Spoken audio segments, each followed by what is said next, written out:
West Ham aren't actually doing too badly, 7th in the Premier League and still fighting for their lives in Europe, and things might seem like they're moving in the right direction. But with fan unrest, with David Moyes and a desire to play more exciting football means his time at the club is up, and instead I've been given the task of trying to get West Ham United to the top of Europe's elite. Now to be fair, looking at the starting 11, it's actually not too bad. They've got some decent players in attacking positions, the likes of Jared Bowen, Lucas Paqueta, James Ward-Prowse and Mohamed Kudus, but with some ageing stars up front whose contracts are starting to come to an end at the end of the season, and a lack of depth, especially in wide attacking areas. There's still going to be a lot of work to do if you want to take this team to the next level. Now the board have got some incredibly high objectives this season. They want me to finish in another Europa League spot, but they want me to win the FA Cup and they want me to win the Europa League at my first time of asking. But more importantly, they want to see this team playing some good football. Now despite the wide array of attacking talent that they have at their disposal, David Moyes often has this team playing a more defence-minded system, relying on rapid counter-attacks to try and expose the opposition. But with me wanting to get a little bit more control in my field and employ a bit more of a possession-based style, I'm going to switch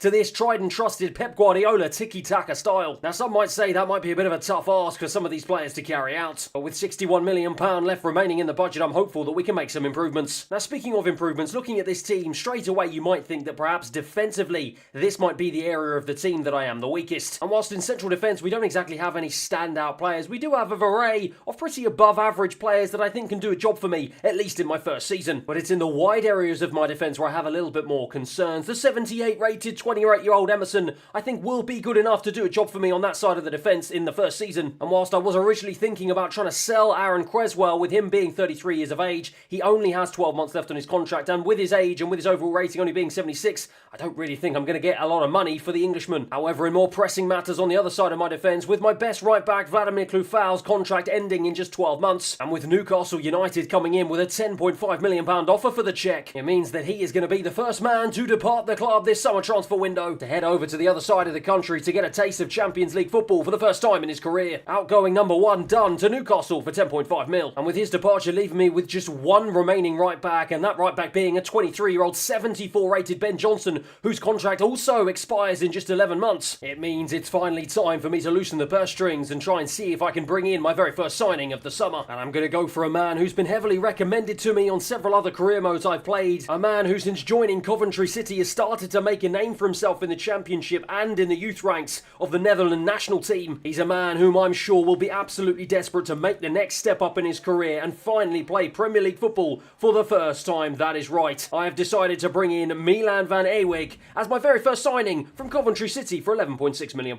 Now granted, he's only 75 rated, so he's not exactly going to come in and pull up any trees, but he does have that something special, and with him being only 22 years of age and with him having absolutely electric pace and great physical stats right across the board, I think he's got the potential to grow into a world-class right-back talent. And so long as I can put him on a training and development plan that will get the absolute best out of the young man, I am confident he can have a terrific career at West Ham United. Now in central midfield, I've got one of the highest rated players in the entire squad. Edson Alvarez, I'm sure, since joining in the summer, will be eager to put in a fabulous performance across the course of the season in his debut season in a West Ham shirt. And with his midfield partner Thomas Souček forming a formidable partnership with Declan Rice over the last few years, he will be eager to hold on to that central midfield position as well. And with me having the likes of Calvin Phillips on loan from Manchester City and James Ward-Prowse, the set-piece master who can play in central defensive, central midfield and central attacking midfield, I think it's a position that I'm pretty well stocked in. However, speaking of the more attacking areas, as you can see, one of my best attacking players, Lucas Paqueta, has been shunted out to the left-hand side of my midfield because I do not have anyone aside from Maxence Cornet who can play out there. Now with his position most suited to playing in behind the striker, I don't really want to lose that skill and technical ability and shunt him out to the left-hand side.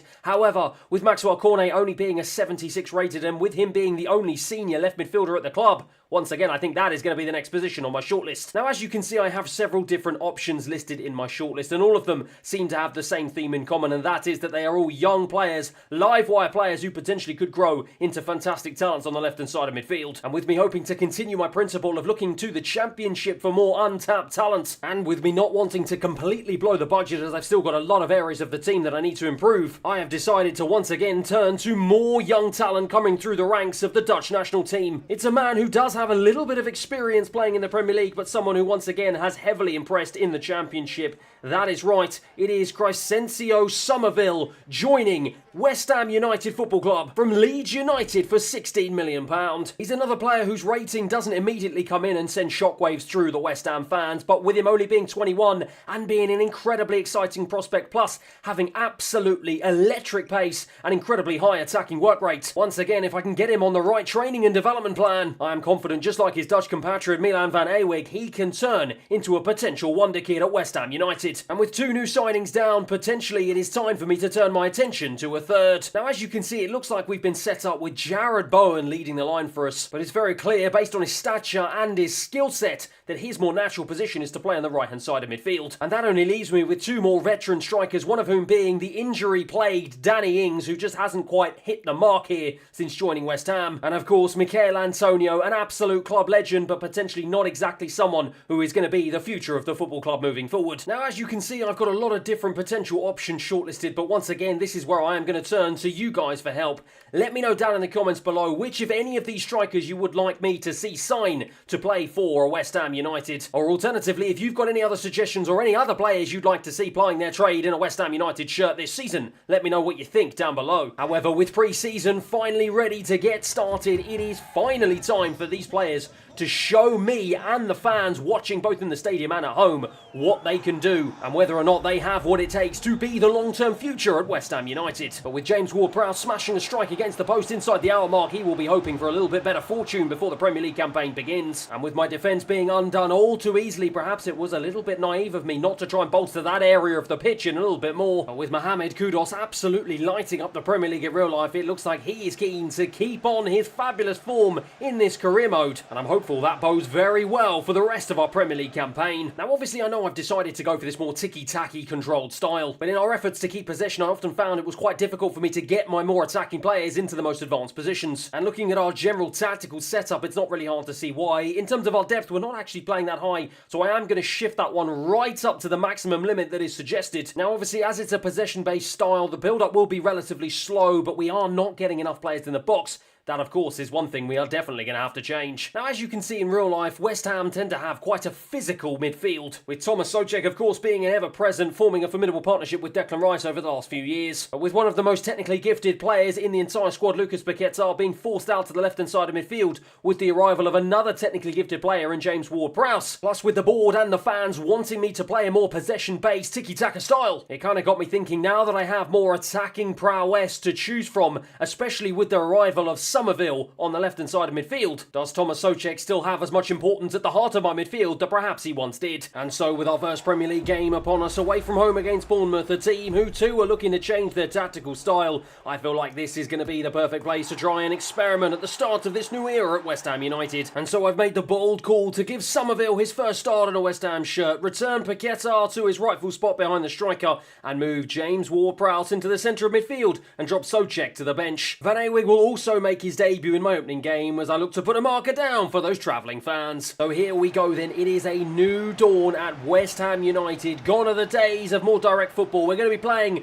a possession-based tiki-taka style. Let's see how it goes in our opening 45 minutes. Mavropanos to bring it out of defence and plays in Kudus on the right-hand side. Kudus looks to bend it round the corner and plays it into the overlapping Milan van Ewijk as he drives down this right-hand side, looking for an option in the box here. Finds an option at James Ward-Prowse, coming in deep. What a strike it was, but it was blocked off in the end. But that is a really good start to this game as Kudus has the chance to strike, but plays it against the goalkeeper. What an opening 10 minutes here into James Ward-Prowse. It's been a really good start here for this West Ham team as Jarrod Bowen now has the chance to get into the box. What a save again. Well, that's 3 big chances inside the opening 15 minutes here, knocking at the Bournemouth door, but we've been unable to break it down so far as Jarrod Bowen has a chance and it's headed away. Alvarez will get on the loose ball, doesn't manage to fire it into the back of the net, but Everson will pick up the loose ball. This time he plays it across, finds Kudus on the volley, and Mohamed Kudus gives West Ham United a much-deserved 1-0 lead here inside 17 minutes of what has been an absolutely electric start to our Premier League campaign. We'll look at the crowd go absolutely wild, and rightly so. We've peppered this Bournemouth goal. We've been relentless here right at the start of the game, and Kudus had the time to take it it down on the volley. It was a lovely, lovely chest down right into his path, and what a fabulous volley that was.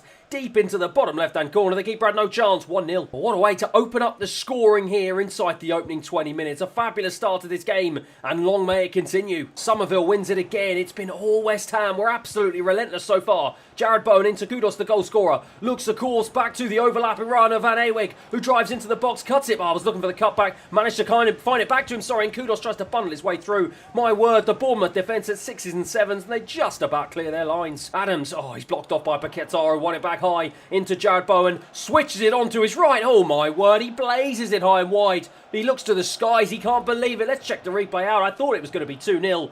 And Jared Bowen got it all wrong. Gertuma over the top into Somerville, nods it down. Into that man, Jared Bowen will be looking to make amends for his earlier miss as Kudos tries to play it into the path of Paquetá. Doesn't manage to reach him, but my word, what a start. And Kudos pressing high. Is he giving away a foul? Into Alvarez. Alvarez over to James Ward-Prowse, shifting that man into the centre of midfield, giving us a little bit more creativity. He's proving wonders at the moment as he tries to get on the loose ball. But in the end, the goalkeeper just gets there ahead of him. Into Somerville, who's come narrow. Paquetá around the corner, gets blocked off by Cook. And now is this Bournemouth's first opportunity for a foray into my half here. They really are yet to get inside as Emerson blocks them off as soon as they do. My word, brilliant defending from West Ham and a lovely little play from James Ward-Prowse. Jared Bowen now down the left-hand side into Somerville with his first opportunity in a West Ham shirt, and he takes it with aplomb. It's his first chance and his first goal, and what a way to start off your West Ham campaign. Well, it was the disguised through ball from James Ward-Prowse that cut the midfield in half, and then Jared Bowen laid it on a plate to Somerville, who was unmarked on the left-hand side,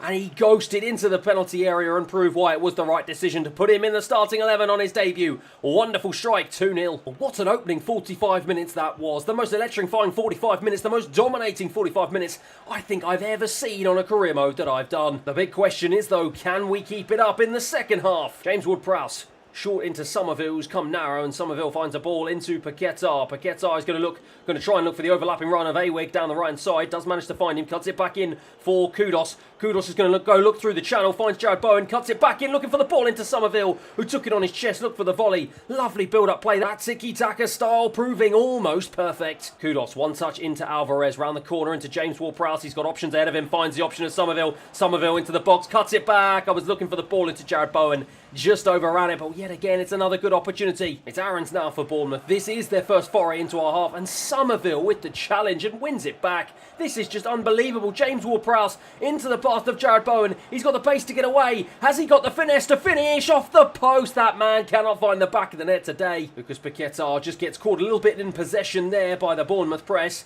And finally, they manage to get the ball in my half, but then they go and give it away again. Our high press and just the narrowness of my midfield just proving too much for Bournemouth to penetrate now, as Kudos is going to try and see if he can find a ball into Van Eweg, who's going to try and see if he can get there ahead of the left back. No, he can't, but he is proving to be an inspired signing on his debut as well. James Ward-Prowse has it now into the left back. Emerson turns into Paquetá, who just gets caught out by Cook, and now Bournemouth can try and see if they can hit us on the counter-attack, but they get it all wrong. Defensively, we've been absolutely brilliant. Out to Emerson, just a matter of minutes, moments remaining on the clock here for us to seal what will be a fabulous 3 points. Mavropanis with a crunching challenge. Lucas Paquetá just gets blocked off the ball. Bournemouth try and bring it clear. Kurt Zouma's in as the referee blows for full time. Well, what a start to my managerial career here at West Ham. From start to finish, we were absolutely relentless. We battered and peppered the Bournemouth goal, and we were unlucky for it only to end 2-0. That man will be delighted to get a goal on his debut as it finishes here at full time. Bournemouth 0, West Ham 2. Well, not only was I delighted for him to get on the score sheet for the first time in a West Ham shirt, but I was delighted with his performance overall. A 9.3 rating in his debut.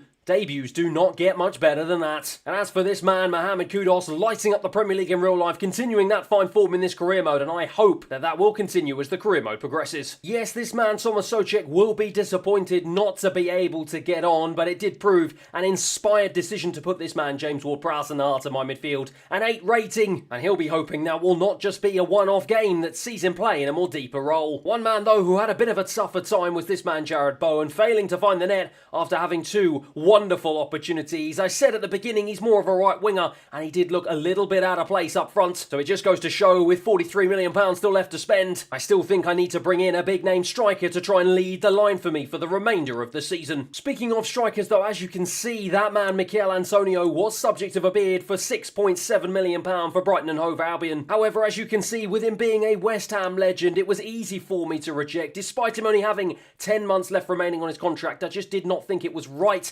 nor realistic to get rid of someone who will go down as an absolute legend at the football club. So let me know down below in the comments what you think. Should I let Mikel Antonio just see out his contract and try and improve him come the summer? Or should I look to maybe offer him a new contract and cement his legacy here at West Ham? Let me know down below what you think. However, looking a little bit closer to home, West Ham United have always been blessed with several wonder kids through their academy. And as you can see on this career mode, it is absolutely no different. Aside from one goalkeeper, we've got about 4 attacking players, all of whom who have the potential to grow and develop into absolute worldies. And for me, it is about just how I'm going to go about harnessing all this talent. Let me know down in the comments below what you think I should do with some of these players. Should I try and upgrade them to my senior squad, or should I try and get them out on loan to try and see if they can get some first team football in other teams? Let me know below once again what you think. But of course, with the board still putting a lot of pressure on me to try and bring in some of the best young talent across Europe, we are not going to be resting on our laurels there, and that is why I have decided to bring in 2 new top tier scouts, and of course why I've decided to set up a scouting network in England to try and see if I can find the best young attacking talent in the country. As for the other 2 though, once again, let me know down below what you think. What are the best places across Europe that you think I'm going to be able to find talent for West Ham United? And are there any countries at all that West Ham have a history of finding the best talent from? However, in other news, with the first win of the campaign putting us top of the table after 1 game played, it is time to turn our attention back to the football. But I've got a feeling this game is not going to be as easy as the last, in spite of us playing at the London Stadium for the first time this season.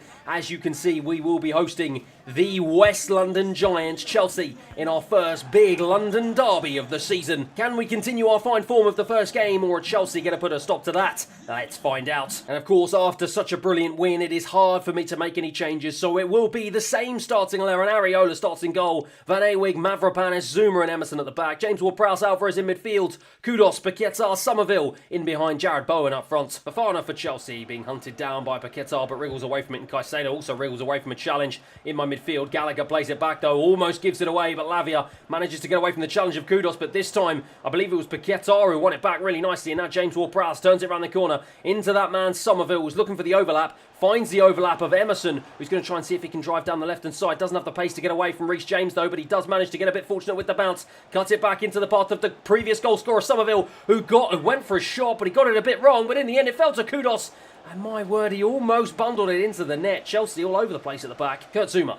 Short into Somerville, who's just picking up these nice pocket of spaces, coming a little bit central from that left-hand side. It's been a really, really good start to his West Ham career so far, as Emerson looks to drive down the left, finds James Ward-Prowse, who's going to line up a strike straight at the goalkeeper, though. Good start for West Ham yet again. Into Caicedo. Caicedo now into Lavia. Chelsea really unable to carve out any decent opportunities so far. Defensively, we've been absolutely brilliant in the opening couple of games here in the Premier League campaign, as Chelsea all over the place at the back. It almost fell very nicely for Jared Bowen, but he was just a couple of inches away from getting a touch that would have released him from the defender. Into Conor Gallagher, again chased down. Paquetá wins it back. Alvarez now has it, plays it into the path of Jared Bowen. Jared Bowen, I was looking for the run of Kudos, just got the pass a little bit wrong. We just found a little bit wanting when it comes to our final ball in the final third so far in the game. And Ewig now around the corner into Kudos, who too has come central, into Alvarez. Alvarez is going to look for Jared Bowen, who's managed to stay on side, look to try and cut it back, eventually gets bundled around, but still manages to keep hold of the ball, finds Paquetá, and again the Chelsea defence just about crowding us out, but I am confident that the goal is coming. Well, just like in real life, Chelsea are struggling as we begin the second half, but frustratingly for me,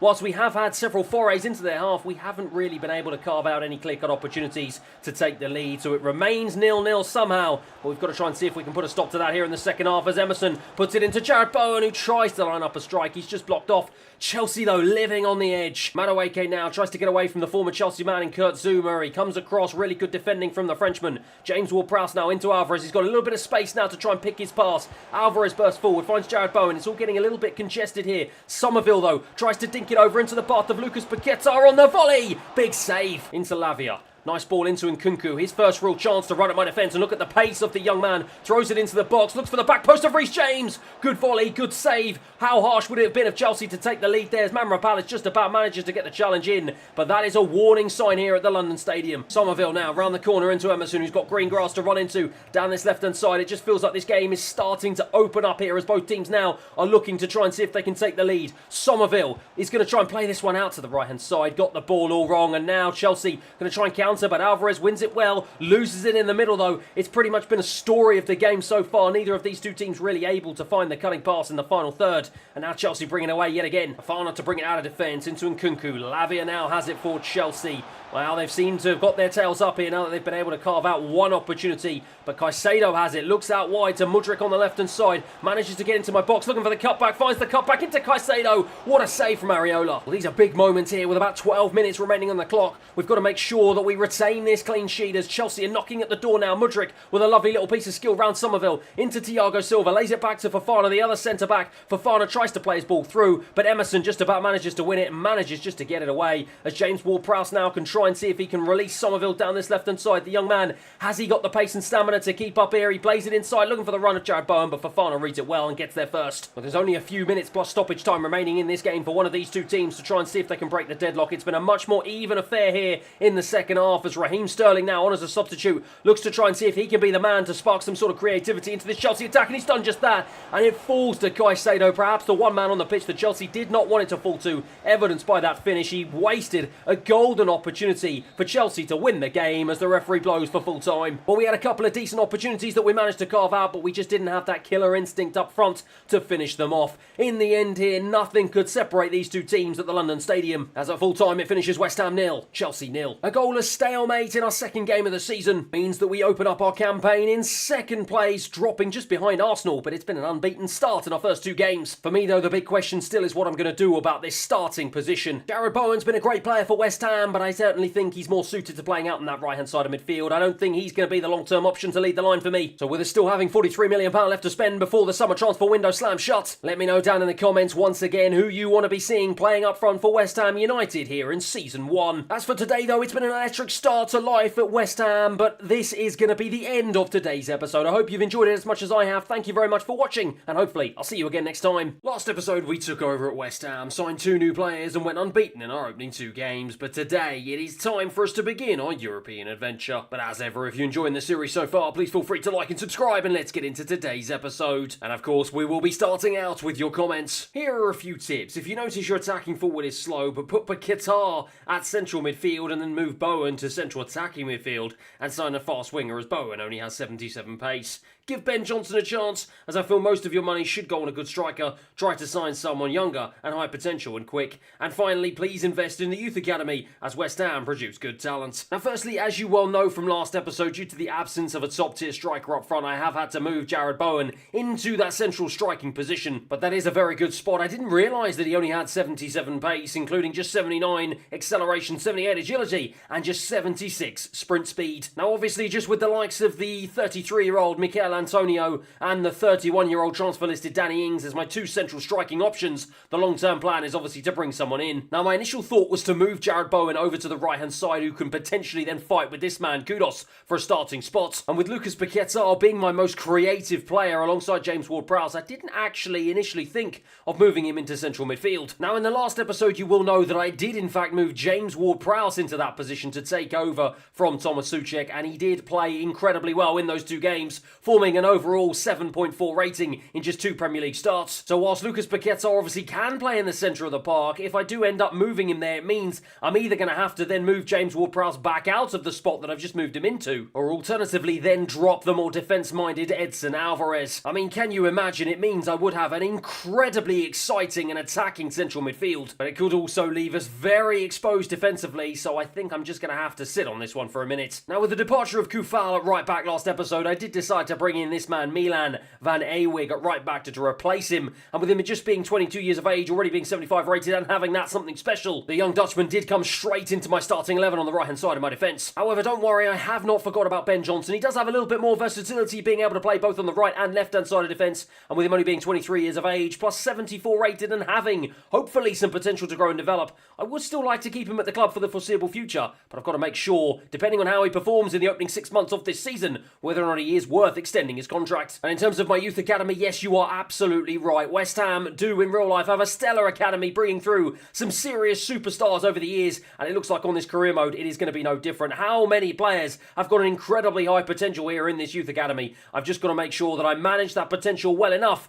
and hopefully give them some opportunities in my first 11, or potentially move them out on loan to try and see if they can get some first opportunities elsewhere. Maybe you need some depth with some young players that can end up in the starting 11 in the future if this career mode goes on for a while. In that case, I would recommend the following. Moritz Schergaard, in my opinion, he can play central midfield, central attacking midfield and central defensive midfield, out wide both as wings and wing backs, a really versatile player. Albert Grönbeck could be a great understudy to Paquetá. Victor Christensen is a good backup centre-back that can end up in the starting 11 at some point, and Telles Magno, just a good attacking talent, currently in the MLS, looking to prove himself in the bigger leagues. And as for a striker, I could maybe see someone like Solanke looking to play in a European side, just a solid striker, or maybe convert someone like Marcus Edwards for a more mobile striker. Also, this is kind of from left field, but looking to sign Cody Drama from converting him to a central defensive midfielder, if you need that in the future, is a good shout. Once again, loads of different suggestions to get through there. I do really appreciate your comments, so thank you very much. Let's get cracking. Starting off with this man, Moritz Schergaard, just 20 years of age and a central midfielder. Obviously, I do need to still scout him, but with him being 6'4" and having high attacking work rate and seemingly having some decent stats overall, especially incredible power shot, ping pass and whip pass, he could be an interesting one to keep an eye on if I get a decent scout report back from him. Now, to be fair, bearing in mind I do have quite a decent array of central attacking midfielders, the likes of James Ward-Prowse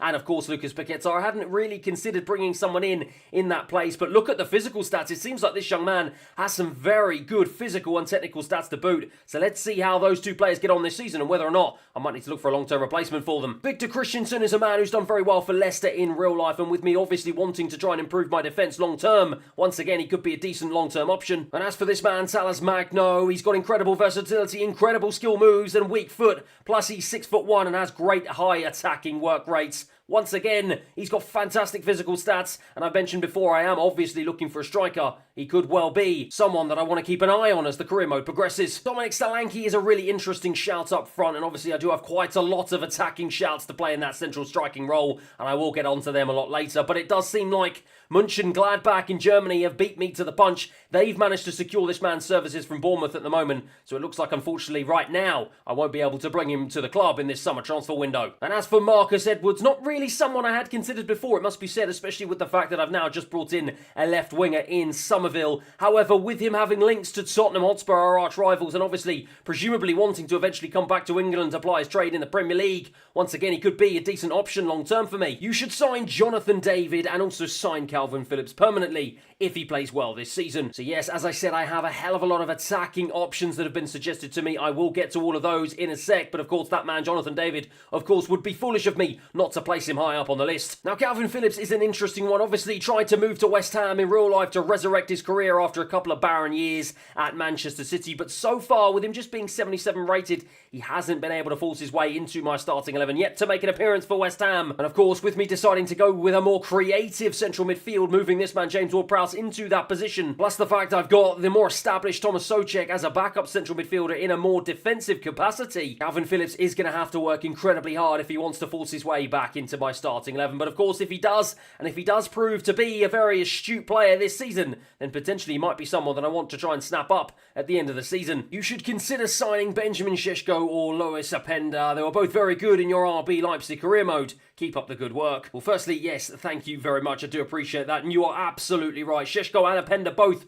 were outstanding for me in my last career mode with RB Leipzig. Šeško chipping in with 29 goals and 4 assists. And as for Openda, he stormed up to 21 goals and 10 assists in an incredible campaign for the pair of them. So obviously I know all too well about the potential, especially of this man Benjamin Šeško, just 20 years of age and just 77 rated at 6'5" and having fantastic physical, mental and technical stats. Long term, he would be a fabulous option for me. And as for this man, Openda, a man who's been long touted for a move to the Premier League, could a move to West Ham United be a realistic option for the young Belgian? Let's see as the career mode progresses. progresses. However, speaking of strikers, with Jarrod Bowen filling in up front for me at the moment, and with me only having the ageing Michail Antonio and the injury-plagued Danny Ings as backup up front, I have made no bones about it that this is a position that I certainly need to improve as quickly as possible. Now, firstly, I want to say thank you very much to absolutely everyone who has commented and left me suggestions about who I should sign. I did ask you for suggestions, and my word, as you can see from this shortlist, they have come in their droves. So many of you want me to buy so many different strikers, and they are so many decent suggestions here, as you can see. However, to be honest, I don't really want to make the decision myself. I think this is something, because you have made so many decent suggestions, that you guys at home watching should be able to make the decision for me. So instead of me going out and potentially buying one of these strikers just off my own back, I am actually going to change this up a little bit. I'm going to put out a couple of different polls on my channel to try and ask you guys which of all of these players you want me to sign. And then depending on which ones end up getting the highest votes, that will be the player who will be joining West Ham Football Club. Now, obviously, this is a bit of a bold move because, as you can see, I only have about a couple of weeks remaining on the transfer window. And with me planning to get through several games and potentially a few months in this episode, it means realistically, in this window with the £43 million that I have remaining, I'm not going to be able to bring another striker in to try and improve this squad before the summer transfer window slams shut. Now, bearing in mind we have started the season strongly and unbeaten, including getting a draw against one of our rivals, Chelsea, it is a little bit of a risk for me not to try and bolster this squad right now. However, with the amount of effort that all of you guys have put in, providing me with all of these different suggestions, I do want to give you the opportunity to officially decide which striker it will be to join this club when the transfer window reopens in January. And so that means, whilst it is a bold move, I am going to keep my faith in this man, Jarrod Bowen, to try and lead the line for me up front, at least for the opening 6 months of the season. Yes, he hasn't got a goal in his opening 2 games, but hopefully, with a little bit more games under his belt and a little bit more time playing in that central striking position, he will pick up his form. But as always, if there are some other strikers whom you would like to see that you haven't already seen on this shortlist, let me know down below what you think, and of course I will try my best as soon as I possibly can to add them to a couple of different polls on my channel so we can officially decide which one of these strikers will be joining West Ham Football Club in this career mode. As for now though, it is time to get back to the football, and after starting our Premier League campaign on fire, securing an unbeaten start, 4 points and 2 clean sheets in our opening 2 games, putting us in second place in the Premier League. As we move into the second round of the Carabao Cup, where we're going to be facing off against Watford at home, we're going to hopefully try and see if we can continue this fine run of form. And with a convincing 3-1 victory, courtesy of goals from James Ward-Prowse, Kudos, and a late one from Cornet, we continue our unbeaten run. And it's a 1-0 win on our return back to the Premier League, this time away from home against Brighton. But as you can see, the football is interrupted with the arrival of the transfer deadline day as the window slams shut. Now, obviously, to move to the next level, this team long term definitely needs some improvements across all areas of the pitch, and with me just making 2 young signings so far, clearly we've still got a long way to go. But as I said, only bringing in those 2 signings does still leave me with a fairly chunky £43 million budget, which of course we're going to need if we want to bring in a top tier striker come January. So I wouldn't say in our first window it's been an exhilarating start to transfer life under my stewardship, but at the same time, with my aim to try and keep this career mode as realistic as possible, it's a window that I'm comfortable with our recruits and I'm actually pretty happy with. And with us getting another victory on the board, this time away from home against Luton Town, clearly I have every right to be happy, because after our opening 4 games, yes, we have played a game in front of the likes of Liverpool, Manchester City, but we do sit top of the Premier League table, just 1 goal conceded, 10 points on the board. What a start! But it is a start that is about to be well and truly tested, as we are about to welcome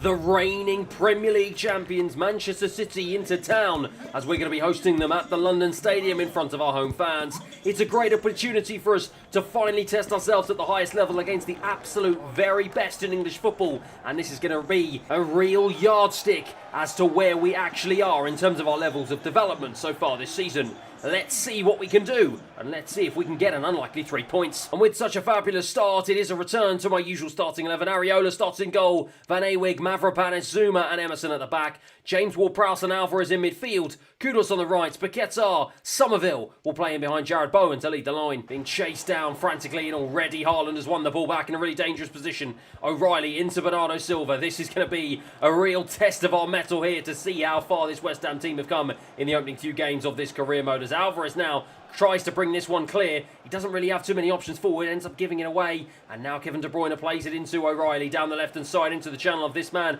Erling Haaland. Of course, the danger man for Manchester City. And now they've got it once again in a dangerous position. Balde down to the left back. Van Ewig, though, the new signing with a crunching challenge, wins it back in a really dangerous position. Well, but then we can't clear our lines and we give it away once again. Bernardo Silva into O'Reilly. O'Reilly's blocked off by Zuma, but manages to get past him, and Areola with a big save. It's O'Reilly now for City. They take a short corner really quickly, and now Bernardo Silva into Zaghini. I think that's how you pronounce his name. Paquetá, though, brings it forward. It has called to my mind that Manchester City seem to be playing quite a few young players in this game. Do they have a little bit more confidence here that they're going to be able to come to the London Stadium and collect the 3 points without some of their big name players? Let's find out. Ruben Diaz for City. Good strength to hold off the challenge. Erling Haaland even better strength to turn it into the path of Kevin De Bruyne. And Haaland gets it back, plays it down the channel into Bernardo Silva. Manchester City carving out a good opportunity. And in the end, it's another big save. The second big save of the game from Areola once again. Short corner that Bernardo Silva is about to take. City starting to turn the screw in here. Sakini now into the box. Emerson, though, with a brilliant challenge. My left back. What an important one that was, but then he's gone and given it away. We just can't seem to get out of our own half here at the moment. Relentless pressure from Manchester City. Bernardo Silva around 2 players into Haaland. Straight at the goalkeeper. Emerson, my word, what composure to get away from the challenge of Oscar Bob. Walker now with the throw into Bob. Walker gets it back, plays it central into Bernardo Silva. City knocking at the door here. Can we try and hold this door firm? Emerson wins it back, but gives away a free kick in the process. And of course, it's one that the big man, Kevin De Bruyne, is going to take and blaze it over. What a waste. Well, we will take those ones all day long there. Manchester City had a great opportunity, and now they've got an even better one as we've lost it in a dangerous position. They put it wide. Well, already I'm turning to Mikel Antonio for some advice here because I don't know what to do at this moment in time. Manchester City are all over the place. Sorry, all over us, I should say. We are all over the place in the opening 40 minutes here. We cannot get out of our own half here. And if things continue with the amount of opportunities that City are carving us open with, we are not going to be able to hold on. But what a ball that is. Straight through to Somerville on the left-hand side. Somerville cuts it back, looks into Paquetá. Balde, though, gets it clear. Only out as far as Alvarez, who wins it back into Van Ewig. He's got an opportunity to throw it in. Looks to the back post for Jarrod Bowen. It was just over his head. That was a big chance, our first big chance, but we couldn't take it. Well, aside from the one big chance we had at the very back end of that half, we can count our lucky stars that we are not 1-0 at least down here in the first 45 minutes of Manchester City have absolutely dominated this game. And with them having possession early doors here with Kevin De Bruyne, it looks like they're looking to pick up exactly where they left off as Haaland now plays it in, looking into the channel of the run of O'Reilly. Kurt Zouma beats him to it, but Haaland wins it back, falls to the goalkeeper, who just palms it straight into the path of O'Reilly. And on the volley, puts Manchester City into a 1-0 lead. Too easy. Kurt Zouma tried too much, too quickly, and in the end just should have cleared his lines. Made it difficult for the keeper, who really, maybe he could have bombed it into a different place. But in the end, it fell straight into the path of the Manchester City midfielder. And he, with ease, put it into the back of the net to give them a deserved 1-0 lead. Kurt Zouma, the man who gave it away in a dangerous position, has gone and given it away again, this time to Oscar Bob. And now O'Reilly, the goal scorer, bursts into the box. Alvarez comes across, though, with a huge challenge. If he didn't make that one, it could well have been 2-0 as Somerville brings it out now. He's been very quiet so far into Jarrod Bowen. He finds Lucas Paquetá around the corner into Kudus. And Kudus, has he got the pace to get away from the City defence? No, he doesn't, but he strikes! Oh, that is absolutely wonderful! My word, what power and tenacity on that strike from Kudus. He was about 25 yards out, and he absolutely buried it into the bottom left-hand corner. The West Ham fans are ecstatic. Well, Edison cannot believe it. From absolutely nothing, we have hit Manchester City on the counter-attack. Kudus drove in, realised he didn't have the pace to get away from Ruben Diaz, and instead just took it quickly. Maybe he caught Edison off guard, but what a fabulous placed finish. Guardiola is furious, 1-1. Jarrod Bowen now has it. Surely the West Ham players have got their tails up here. We know that we can hurt City, even though we're not playing at our absolute best. Kudus into Somerville. Somerville turns, looks for a wonderful ball into Emerson. Can he keep it in play? Yes, the left back can. Tries to play it back, but in the end, Walker's pace just too much for him. Oscar Bob for City into Walker. They will be absolutely livid that they've given this one away, and he's got the beating of Somerville for pace. Of course he does the veteran Englishman. Emerson comes across to try and challenge, doesn't do a good enough job, does eventually though. Really good challenge in the end from him. I thought he'd lost it, I thought Walker had managed to get around him, but really good recovery defending, and now Van Eyck, plays it into Kudus. We've got our heads up now, though, as we've realised we can break down this stubborn Manchester City defence, even if we are not at our best, as the right back overlapping on the right-hand side. Van Eyck cuts it back into the goal scorer, Kudus, lays it off to Jarrod Bowen. This is his chance, but puts it high and wide. And with just over 10 minutes remaining on the clock here, we are going to make a couple of changes, including one with that man, Calvin Phillips, the former Manchester City man, coming on, not just to try and resurrect his own career here at West Ham United, but hopefully to try and seek some revenge on his former club. Lucas Paquetá wins that one into James Ward-Prowse. Emerson now has it, turns away from a challenge, plays it into, of course, that man, Calvin Phillips, across to Van Eyck. Van Eyck, the right back to strike, drags it wide. Bernardo Silva, Walker, this is anyone's game, it must be said. In this second half, we have had several better opportunities, and it's opportunities that perhaps we should have done a little bit better with, as now Balde's going to bring this one away. Alvarez comes across, puts in a challenge, but it's not good enough as it falls to the left back now to try and keep this one in play and try and see if he can fire a ball over to, of course, the danger man Haaland. Plays it short, though, into another one in Rodri. Balde into Bernardo Silva, who lines up a shot straight at Areola, makes a bit of a hash of it. In the end, my centre-back, Mavropanis, has to head it clear into the path of James Ward-Prowse, and he's going to look for the ball over here. Can Michail Antonio, has he got the beating of Gavardio? He's got the beating of Strength, and he's managed to hold the ball up here as the referee blows for full time, much to my frustration. Well, Michail Antonio had done enough there to win the ball back, and to be honest, I thought we had a really good opportunity to try and score, but the referee thought otherwise, decided to bring an end to what has been a very exciting end-to-end game here between the two teams, and one that finishes at full time, 1-1. And as you can see, a 1-1 draw does in fact extend our unbeaten run. With all the other teams also playing in the Premier League, it means that we do drop down to 5th place, but we are still within touching distance of the Champions League spots. Clearly, with the amount of chances that we did eventually manage to create in that second half, it does go to show that we do still need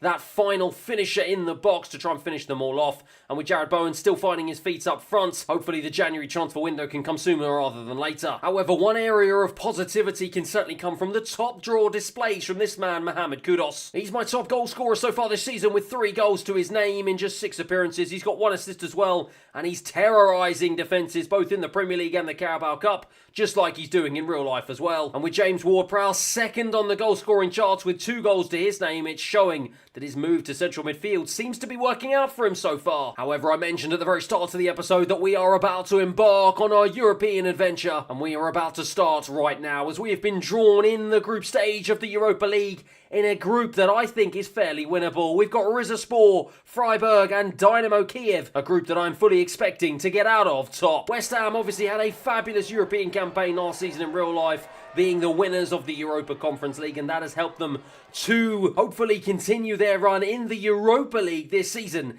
and hopefully we can do something special here in this career mode. And with us starting out in our opening group game against Rizespor, it's a game that I am fully expecting us to win at home, and so that is why I have made several changes to my usual starting 11. Areola does keep his place in goal, but it's a completely new defence. Johnson on the right, Ogbonna, Aguerd and Creswell at the back. Souček comes in with Calvin Phillips in central midfield. Kudus does keep his place in the right, as does Paquetá behind the striker, but Cornet comes in on the left, and Antonio comes in to lead the line up front. So here we go then. This is a wonderful opportunity for some of my more fringe players to try and see if they can stake a claim in my starting 11 with a good performance here today. But at the moment it looks like it's the opposition that are the team who are peppering my goal at the moment, as they then go and drag a shot wide. Well, even though we are clear favourites here, early doors, there was a little bit of a warning sign that we can't take this game too easily here. We've got to make sure that we do a professional job and get the job done here, as Antonio brings it forward into Cornet, lays it into the path of Lucas Paquetá around the corner into Kudus. Kudus to drag it back into Antonio, and that is more like it. The Englishman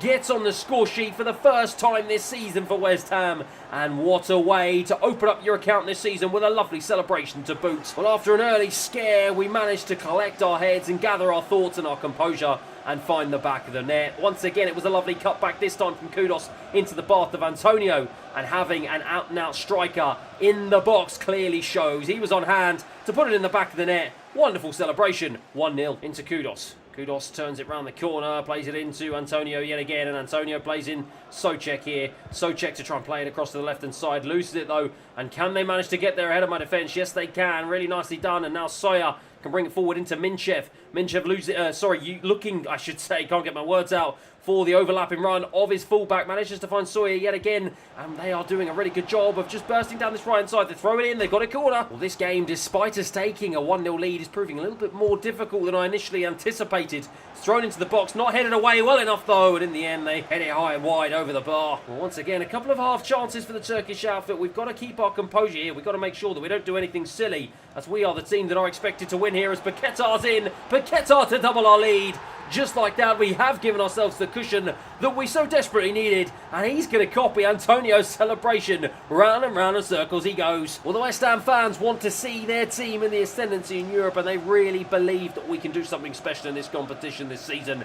And with goals like that from Lucas Paquetá, I can see no reason why. Fabulous finish, 2-0 into Paquetá. Paquetá around the corner into Kudus now to burst into the box here. Looking for his third, just blocked off. We've got a corner. Well, do we sense blood here? Do we sense that we could be on for a real rout and a real opportunity to bolster our goal-scoring tally here in our opening game in the Europa League? It's headed away, only out as far as Calvin Phillips. Kudus will take it on. He'll take it on the volley. Big save. Well, feeling confident is the young man after a stellar start to the season as he looked to try and add our third here. He's going to try and see if he can add our third again with a header, but it heads out to Calvin Phillips, who nods it down into the bot of Paquetá to throw it back across to the back post. Keeper equal to it at half-time. Michail Antonio at the start of this second half plays it into Cornet, into the centre, into Paquetá. Kudus, though, picks it up round the corner. Really nicely done to skip away from the challenge of one of the defenders. Skips away from the challenge of three defenders and throws it into the box, looking for the head of Paquetá. Just missed him, but it was lovely play once again from the young man, who is in fabulous form at the moment. And Souček wins it back in the heart of the midfield, gives it to the danger man. He tries to line up a strike, got a little bit ahead of himself,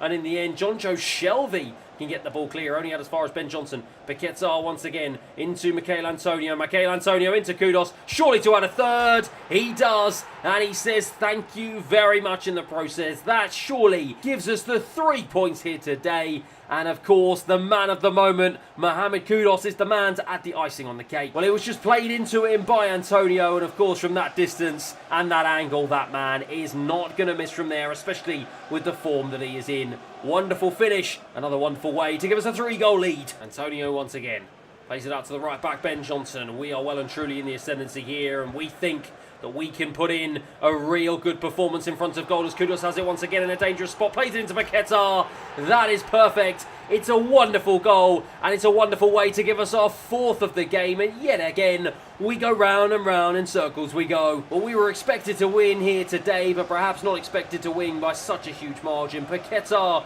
look at that, with the side of his foot, just looped it over the goalkeeper. That was all precision, no power needed. Look at that for a finish. He knew exactly what he was trying to do, and he found the back of the net with aplomb. Brilliant goal. 4-0. Back at the centre-back, out to Ben Johnson. We've still got about 10 minutes remaining on the clock here for us to try and see if we can add to our tally. As Somerville, the substitute, wants to get in on the act here. Lovely play into Antonio. It is 5, but that was all about the work of the former Leeds man, Somerville. Absolutely beautiful, as Antonio gets his 2nd and our 5th of the game. Well, it was the quick feed of Somerville to skip away from a couple of different challenges and the burst of pace and the awareness to cut it back into the path of Antonio. It's a carbon copy of his first goal, but he will have no complaints whatsoever. His 2nd of the game, our 5th. 5-0. Ogbonna, everyone aside from the West Ham goalkeeper now, are in the Turkish club's half here as Danny Ings on as a sub tries to bend it round the goalkeeper. Good save in the end though. My word, Danny Ings so close to getting his first goal of the season as Ben-Hur brings this one away. We are deep into stoppage time as the referee calls time on the game. Well, the Turkish club are put out of their misery. A miserable game after travelling so far into London. But that man, Michail Antonio, was the one who started it all off. A lovely goal at the beginning of the game and an even better one at the back end of the game to help us along to a 5-0 victory in our first game in the Europa League. It's a big win that of course puts us top of the table, and that is a place that we are hopefully going to stay. But after such an easy victory against a team that we were expected to beat, we are now about to face off away from home against a team whom we are certainly not expected to beat. It is Anfield, it's Liverpool in our next Premier League game, and it's a return to my usual and my unbeaten starting 11 in the Premier League. The only man whom I think will be slightly hard done by will be that man Antonio, but as you can see, due to the huge amount of fatigue, he drops to the bench and is replaced by Jared Bowen up front. Well, there can be no doubt that this is going to be our biggest and hardest game. Yes, we've played Manchester City, but that was at home.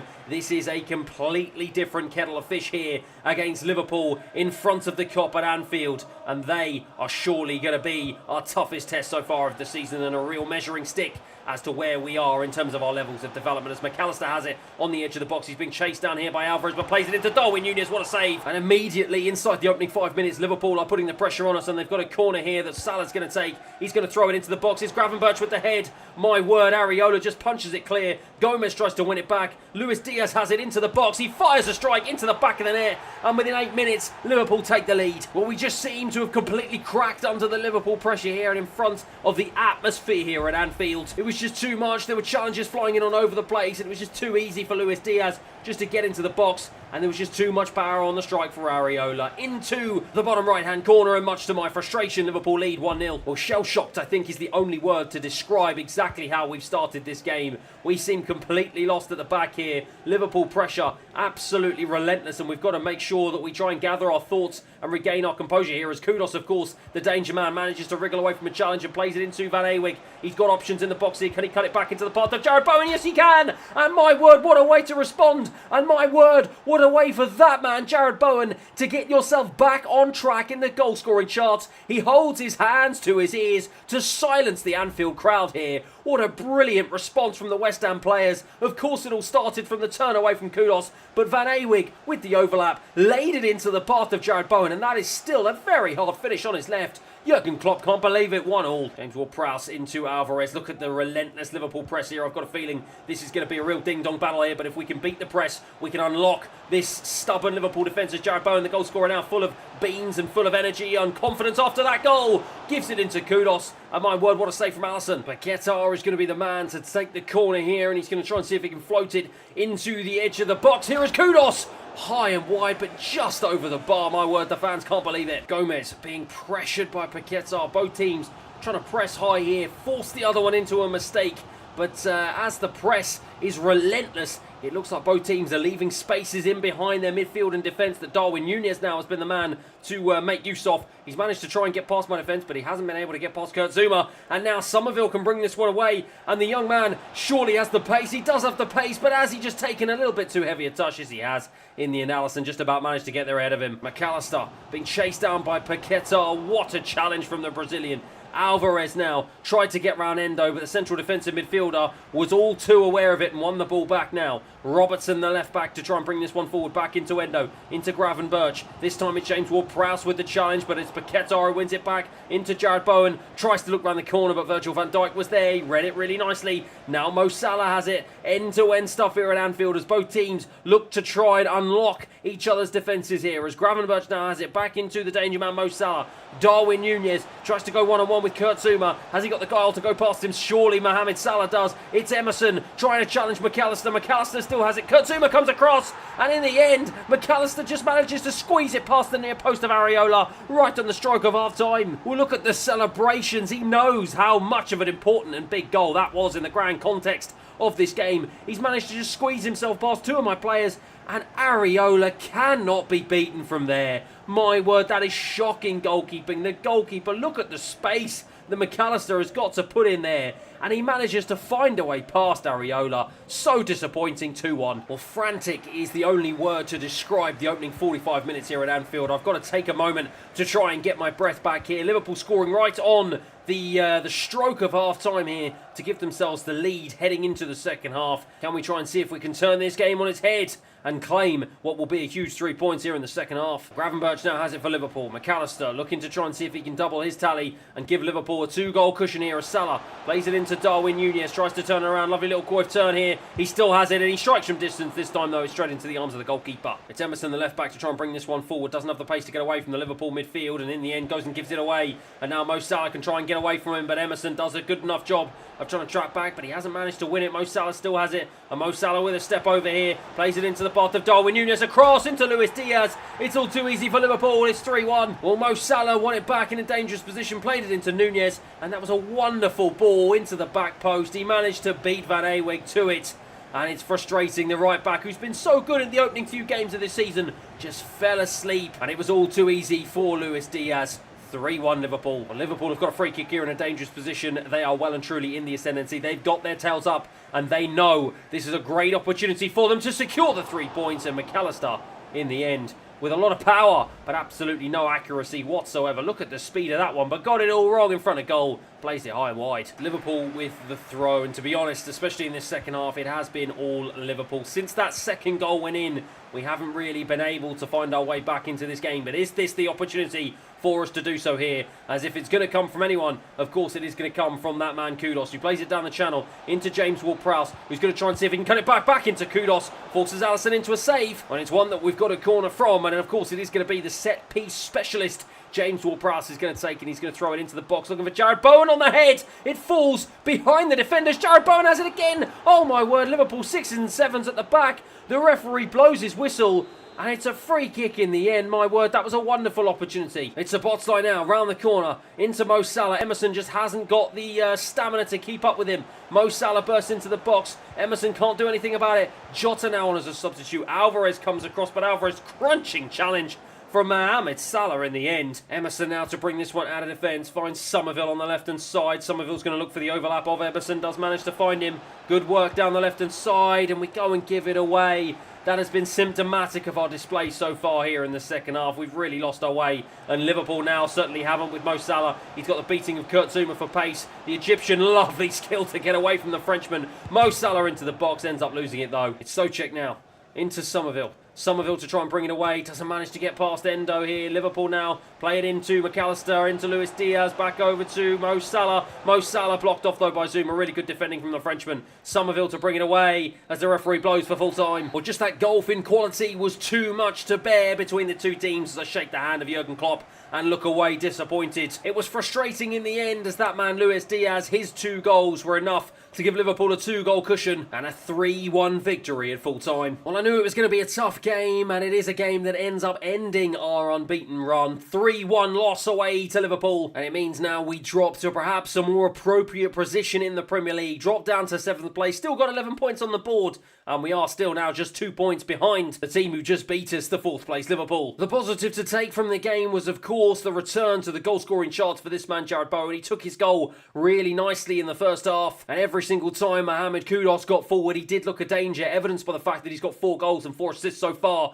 in just 8 games in this campaign. But it is clear to see there is quite a gulf in quality between the two teams, and this team is certainly going to need some improvements in all areas of the pitch if we're going to take it to the next level. And with us still having £43 million left in the budget, once again I put the question to you: which of these strikers do you want to see plying their trade in a West Ham shirt in the second half of the season? Look out for my channel for several polls that are going to come your way. You are going to be deciding which man is going to be playing for West Ham. But as for today, that is that for the episode. I hope you've enjoyed it as much as I have. Thank you everyone for your contributions, your comments, your likes, your subscriptions. Thanks for watching, and I'll see you again next time. Last episode we started our European adventure with a 5-goal thriller until Liverpool brought us crashing back down to earth in the Premier League, showing that West Ham still have a long way to go if we want to reach Europe's elite in this career mode. But as ever, if you're enjoying the series so far, please feel free to like and subscribe, and let's get into today's episode. And of course, we will be starting out with your comments. If you want to make this as realistic as possible, West Ham are known for our terrible recruitment of strikers. That's why some of our best strikers have been converted into that role, like Bowen and Arnautovic.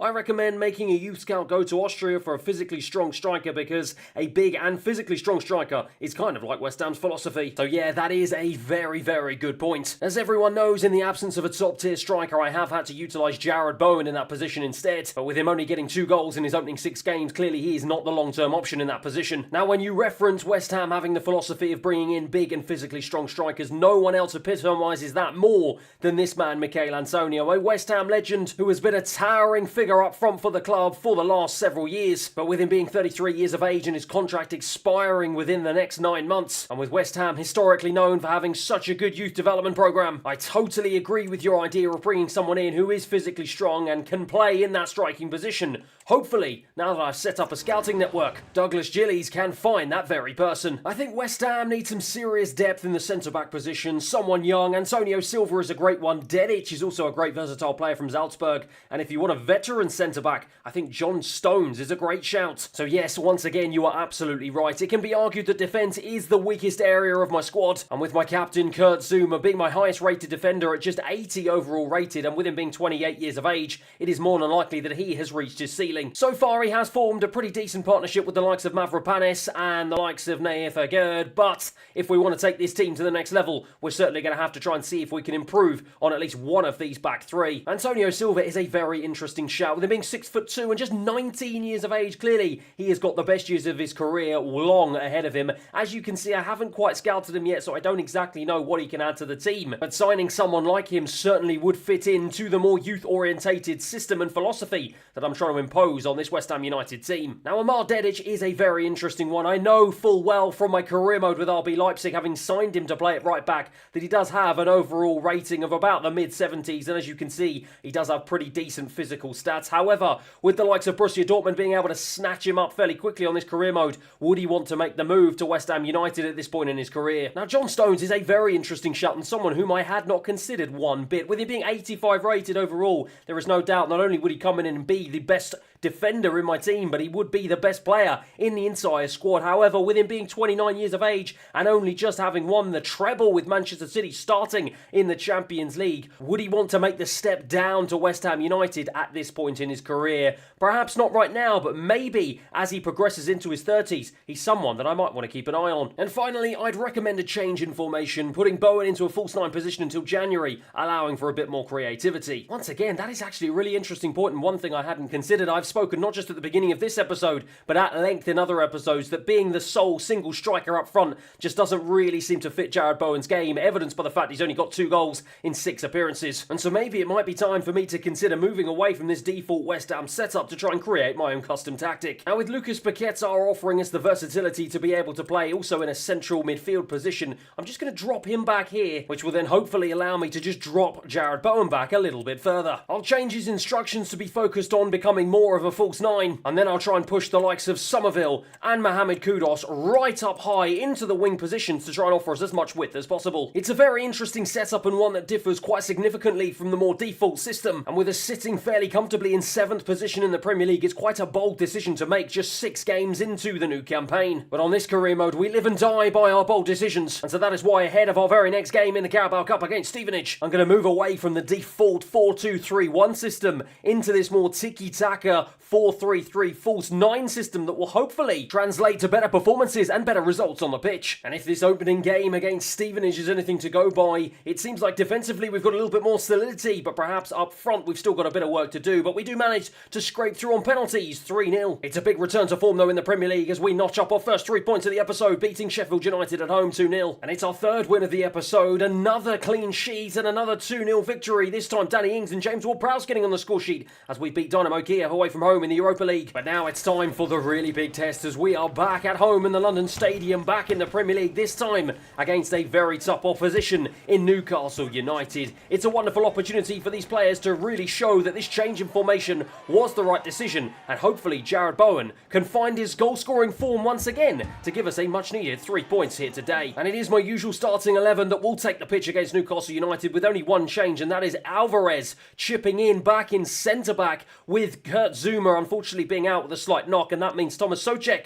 comes back in his more rightful position in central midfield. Here we go then, a big game here today, and depending on how well we get on in this new formation, it may completely change some of our transfer plans heading into January about the type of striker we need to join the club. Into Paqueta, who's dropped deep to get involved in the play. Kudus gets it back from him into Jarrod Bowen, of course playing in that false 9 position, manages to dance around the challenge of a couple of players, and then his final ball wasn't good enough. But really good to see Jarrod Bowen getting involved early and showing that pressure and that relentless attitude to win the ball back. Dan Burn tried to play it down the line, but Kudus read it really nicely and now feeds a ball into Paqueta on the right-hand side. He's got the option to get into the box here, looking for the cutback into Jarrod Bowen on his right, straight at the goalkeeper, big chance. Leon Bailey now for Newcastle seemingly make the switch over from Aston Villa, and he's done a really good job of just bursting past Somerville, and he's got the pace to try and get away from him, but Somerville comes back across. Brilliant recovery defending from the left midfielder. It's been a real stellar start to his life here at West Ham United as he plays a ball into Lucas Paqueta, back into the channel of Somerville. Somerville's looking for options though, doesn't have any, so in the end tries to go round the back of the Newcastle defence, but Trippier does a really good job job of intercepting, and Sven Botman can bring it clear, but Somerville is just relentless in his press as well. This is exactly what I want to see from some of the young players here at West Ham United, as Hall down the line into Joe Linton on the left-hand side, Bruno Guimaraes now in the centre, wriggling away from a couple of challenges. Kudos wins it back. Newcastle can't seem to form any decent partners here today as Joe Linton wins it back from Ajed, keeps hold of the ball. Miley now has it into the path of Alexander Isak, the danger man, Leon Bailey with a big strike. Areola, though, right into his arms, and he says thank you very much. Into Jared Bowen, who's come very deep, arguably too deep, almost ran himself into a little bit of trouble, but won it back, and now Lucas Paquetá to bring it down the right-hand side. Kudos has managed to stay onside here as he got the pace to try and get into the box. He's going to try and cut this one back, done a really good job of doing so, plays it into the path of Lucas Paquetá, lines up a strike on his left, big save. Well, we've got 5 minutes remaining of this first half, and at the moment both teams unable to break the deadlock. It's thrown in, and Ajed tried to win it back.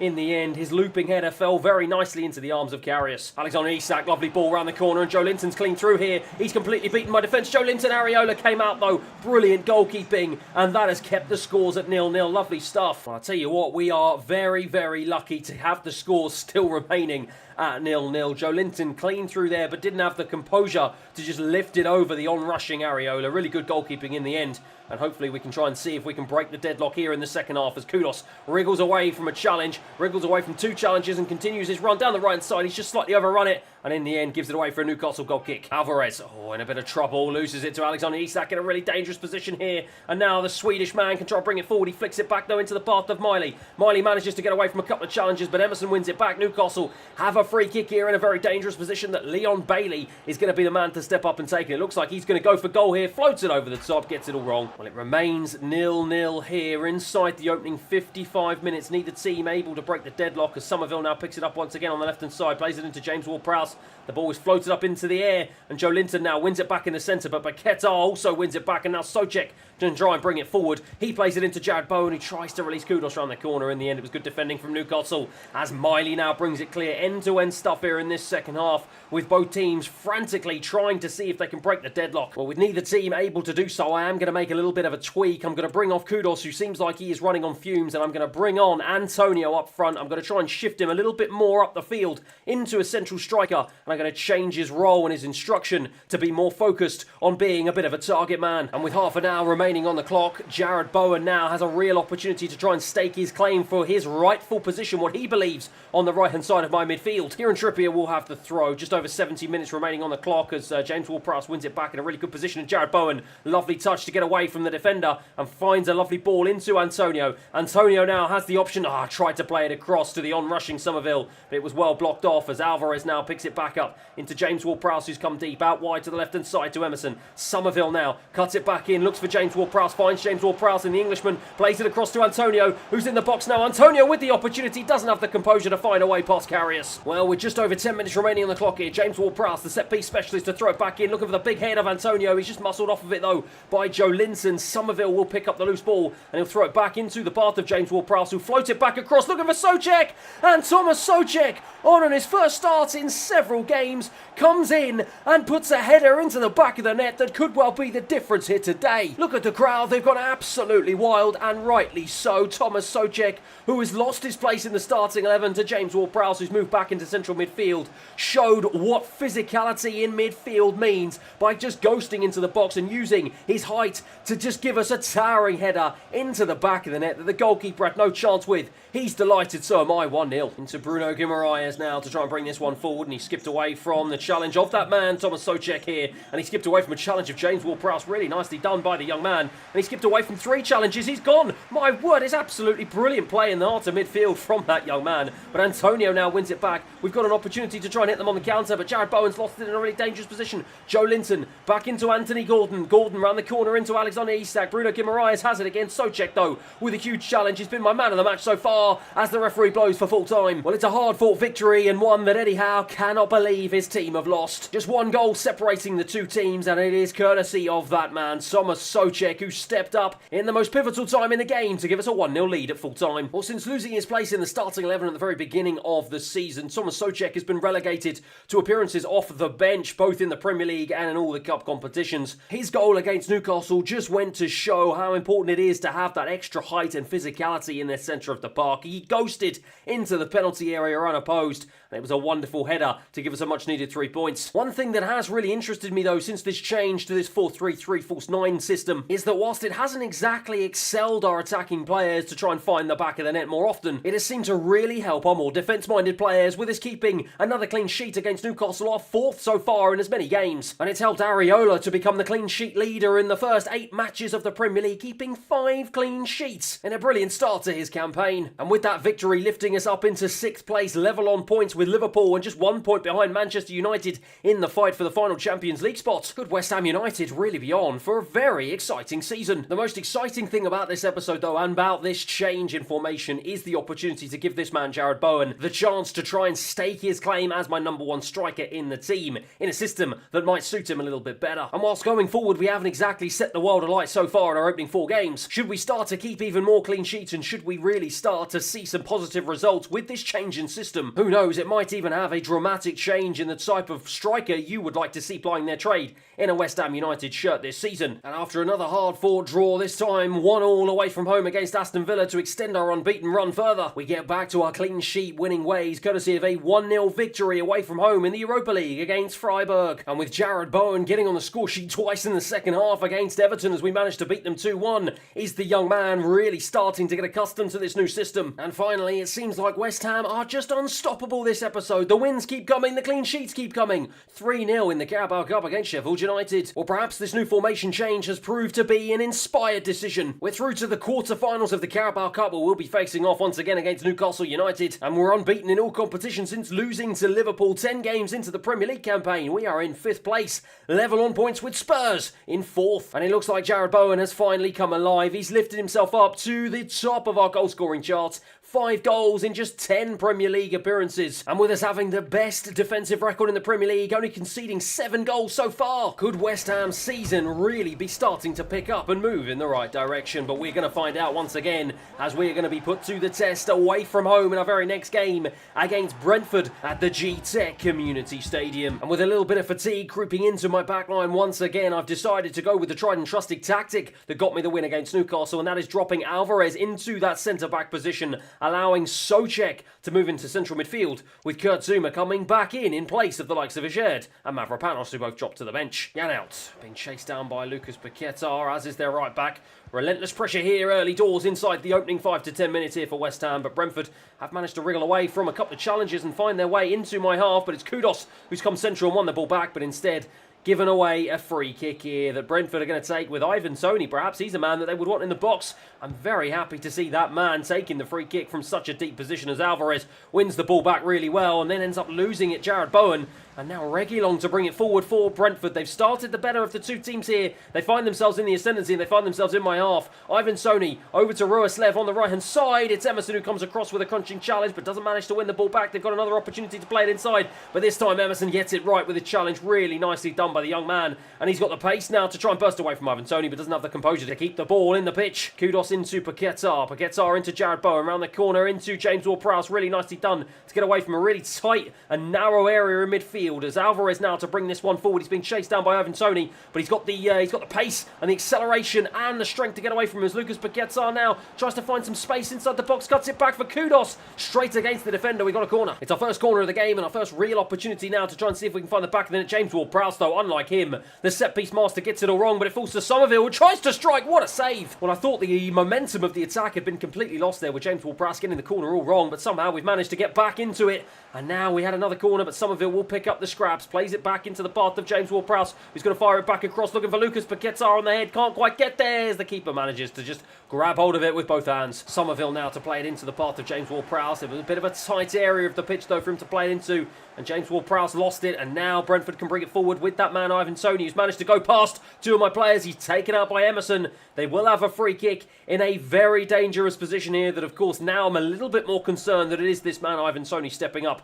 This is an opportunity for him to strike from distance. It's rolled into his path by Reguilon. He does strike in the end. It's easy, though, for Areola. Down the left-hand side into Somerville. Somerville now into Jared Bowen. Plays it back into the path of Emerson. Back into Jared Bowen. And Jared Bowen now can try and streak away. And he's done the hard work and then gave it straight away to Janelt. Not what I would need from the English international, as now they bring it forward once again. Mope into the path of Ivan Toney, into Jensen. Jensen out wide into Reguilon on the left-hand side. He's got the pace to get away from Michael van Eweg. He's thrown into the box. Good header down, straight into the arms of the goalkeeper, though. That was a big chance for Brentford. If he'd just put it either side of the goalkeeper, it probably would have been 1-0. Reguilon once again for Brentford down this left-hand side. This is where all of their main attacks have come from. It's blocked off, though, this time by van Eweg. Really good defending as the referee blows for half-time. This game has not been as straightforward as I had hoped. We come into it full of momentum and positivity, but we haven't quite been able to find our shooting boots and our passing range so far today. Our creativity has been very much stifled, and I've got to hope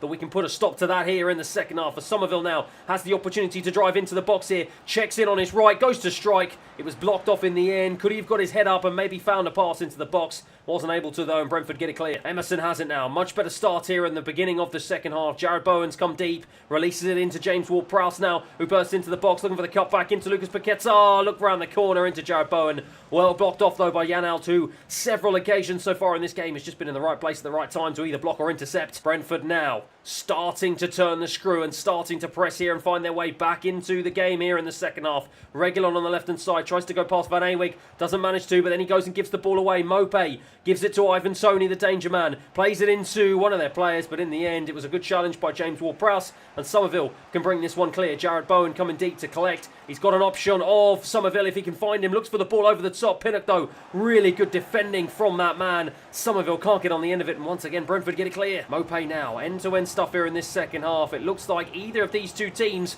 could get the goal that could be the difference maker here today, as now Ivan Toney has it in a really dangerous position. I tried to put a challenge in, it wasn't good enough, but Areola outstretched once again, so eager to continue his streak as the clean sheet leader here in the Premier League. Van Eweg now to Kudos on the right-hand side. He's got space to run into here. Has he got the stamina and the speed to continue his run? No, he doesn't, but he checks inside, looking for some sort of option. He finds the option of Jared Bowen. Can he find his run into the box? He looked for the cutback into the on-rushing James Ward-Prowse, but just got the pass wrong. Could he have struck? Maybe he should have, and maybe a more natural striker would have been more clinical in that position. Reguilon down the left-hand side once again. He's got the quick feet to get away from Jared Bowen, but not to get away from Michael van Eweg. Now, Soucek plays it short into Jared Bowen. Jared Bowen has an option in field if he can find the option of Paquetá. Not the right ball whatsoever. Poor in the final third has really been the story of this game for us. But frustratingly enough, the referee calls time on this game. It finishes 0-0. On a positive note, we keep another clean sheet away from home. But once again, it seems to be a real struggle for me in front of goal as it finishes here at full time, 0-0. Well, it's ironic, in our bid to become a more controlled, possession-based team and try and excite the fans with some attacking play, we've actually become even more defensively solid, keeping another clean sheet that helps us extend our unbeaten run. As I said before, it seems like in the sim games, Jared Bowen seems to be performing at a high level, but whenever I seem to play, I cannot quite get used to him being my central striker,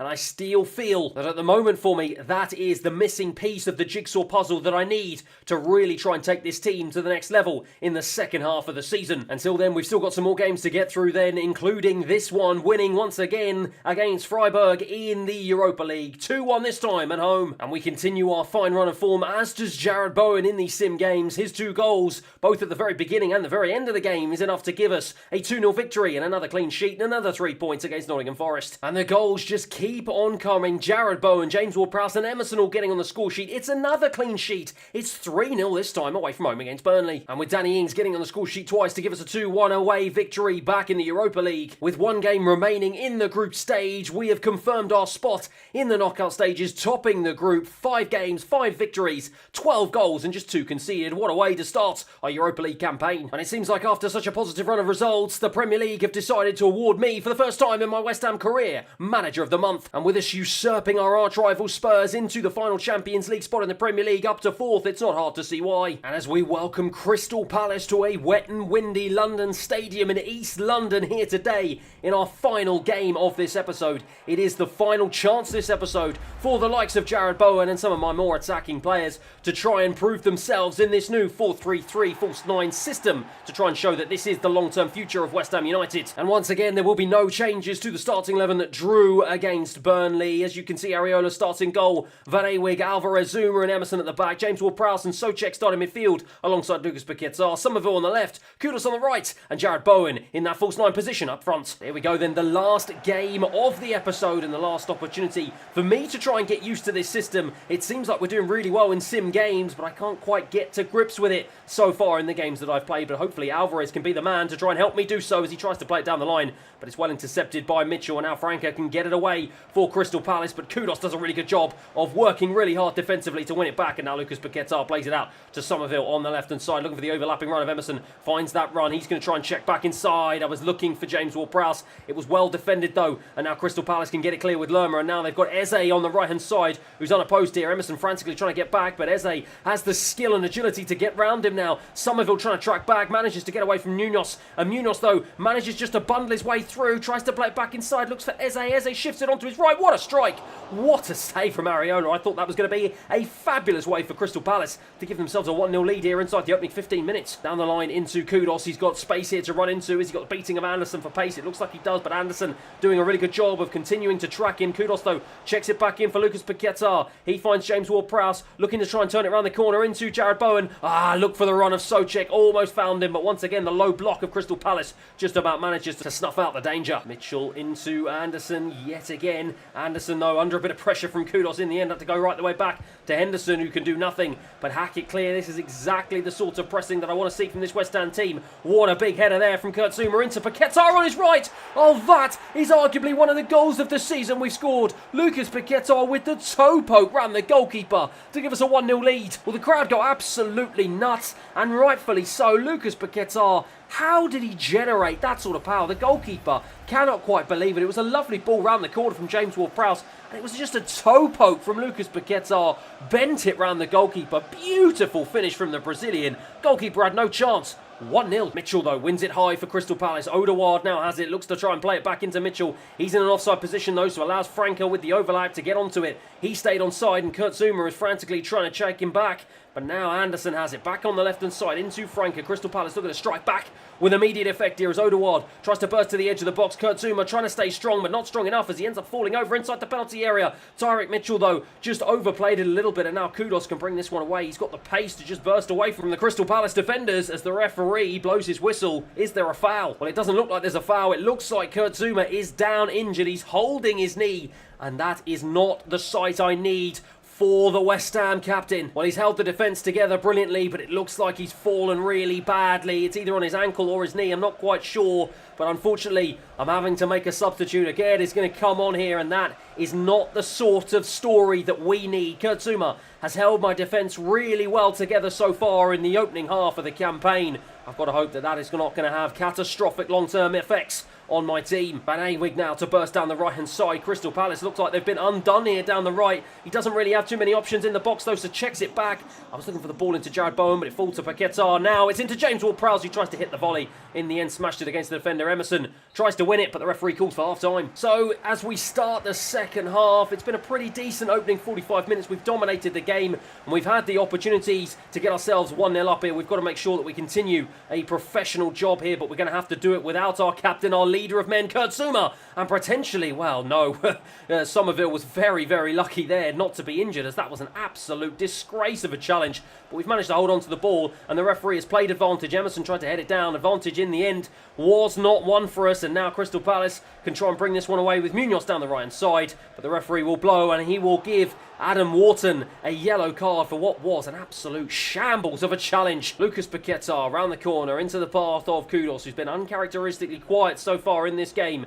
but he's going to try and see if he can look for the overlapping run of Van Ewig. Van Ewig looked to play it into the channel. He's found Jared Bowen. Jared Bowen on his right forced the keeper into a really good stop. Lucas Paquetá is going to take the corner here on the left-hand side, floats it in, looking for the head of that man, Jared Bowen. It falls to Souček. Oh, Souček's put it wide. Well, he cannot believe it. He did all the hard work. He took it down. Look at that for a touch away from the defender, and then all he had to do was just put it straight down the barrel, but he just dragged it wide. Souček again. into Paquetá, who took it really nicely, waiting for the overlap, finds the overlap of Kudos now, and the young man can burst into the box. Has he got any options? Looking for the cutback. Almost found the cutback to James Ward-Prowse, but it was really well intercepted. Eze now for Palace, down the right-hand side. We have to remember, for all these chances, we are only 1-0 up here, and we have to make sure that we continue our fine form defensively to make sure we keep this clean sheet as James Ward-Prowse unexpectedly gives the ball away in a dangerous position as Paquetá now feeds in. Jared Bowen cuts it back into Lucas Paquetá, tries to bundle his way through. We just can't seem to cut through this Crystal Palace defence here in the second half. It's played into the path of Jordan Ayew. He's being chased down by Souček, but manages to find a ball out to the left-hand side of Mitchell, who manages just to ghost past Van Aweg now, who's frantically trying to defend, but it's floated into the box, into Odegaard, blocked off by a shirt here, and now we get it away. Again, we have to remember that we are only 1-0 up here as Kudos is now played down the right-hand side. He's got the pace. Can we try and see if we can hit them on the counter-attack? He's going to cut it back into the path of Jared Bowen. Tries to switch it on his right, but it's good defending from Richards. He keeps hold of the ball. Paquetá now back into the path of Souček. We've kept the ball alive. James Ward-Prowse onto his left, goes to strike. Richards is there again in the right place at the right time as the Crystal Palace defence hold firm in the second half. It's Eze now who's come deep to try and collect the ball, and he's played a fabulous ball over the top, but it's well read in the end by the right back Van Aweg. Souček, we are now down into the final 5 minutes of this game plus stoppage time. Lucas Paquetá into James Ward-Prowse, plays it down the channel back into Lucas Paquetá, who's going to go out to the left-hand side of Emerson, keeps it in play. Left back Emerson back into Paquetá. Some really heavy challenges coming in from the Crystal Palace players here.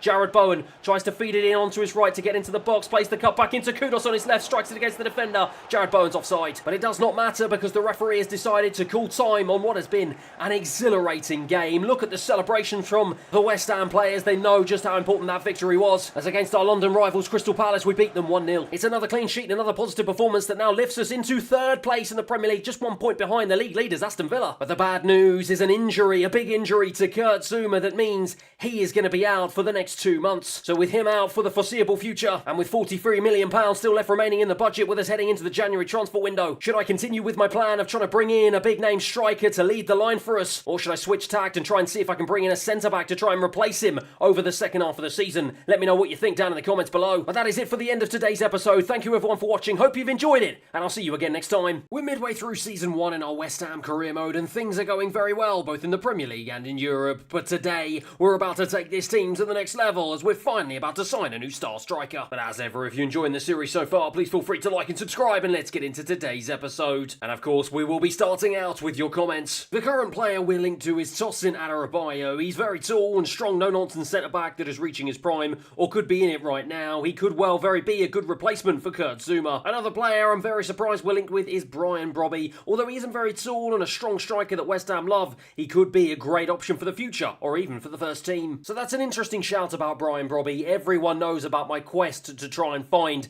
a star striker to lead the line for us for the remainder of this career mode. And with the likes of the injury-prone Danny Ings and Mikel Antonio starting to come to the end of their careers, someone like Brian Brobby is once again a very interesting shout. However, with me signing him in my Everton career mode, I kind of think it would be quite nice to try and see if I can bring in some other players to this West Ham team whom I haven't signed in previous seasons. Now, defence is an area of my team that I have long suggested that I need to improve on. It seems like it is the weakest part of my overall squad, and with the club captain and my best centre-back, Kurt Zouma, now out, injured for the foreseeable future with quite a heavy injury, perhaps it's even more important, not just for now, but also for the long-term future of the club, that I might want to bring in another defensive reinforcement to try and replace him. And in Tosin Adarabioyo, we've got a very realistic option. He's playing for Fulham. As you say, he is starting to enter his prime with him just being 26 years of age, and I think if we can qualify once again for more European Cup competitions, I think it is a move to West Ham that I'm sure he would be very happy to take. Let me see what my scout has got to say for him, and let me see whether or not he's someone I might want to pursue even in the January transfer window, or perhaps in the summer. You should sell Lucas Paquetá in the summer because he's already made a deal with Manchester City for 80 million.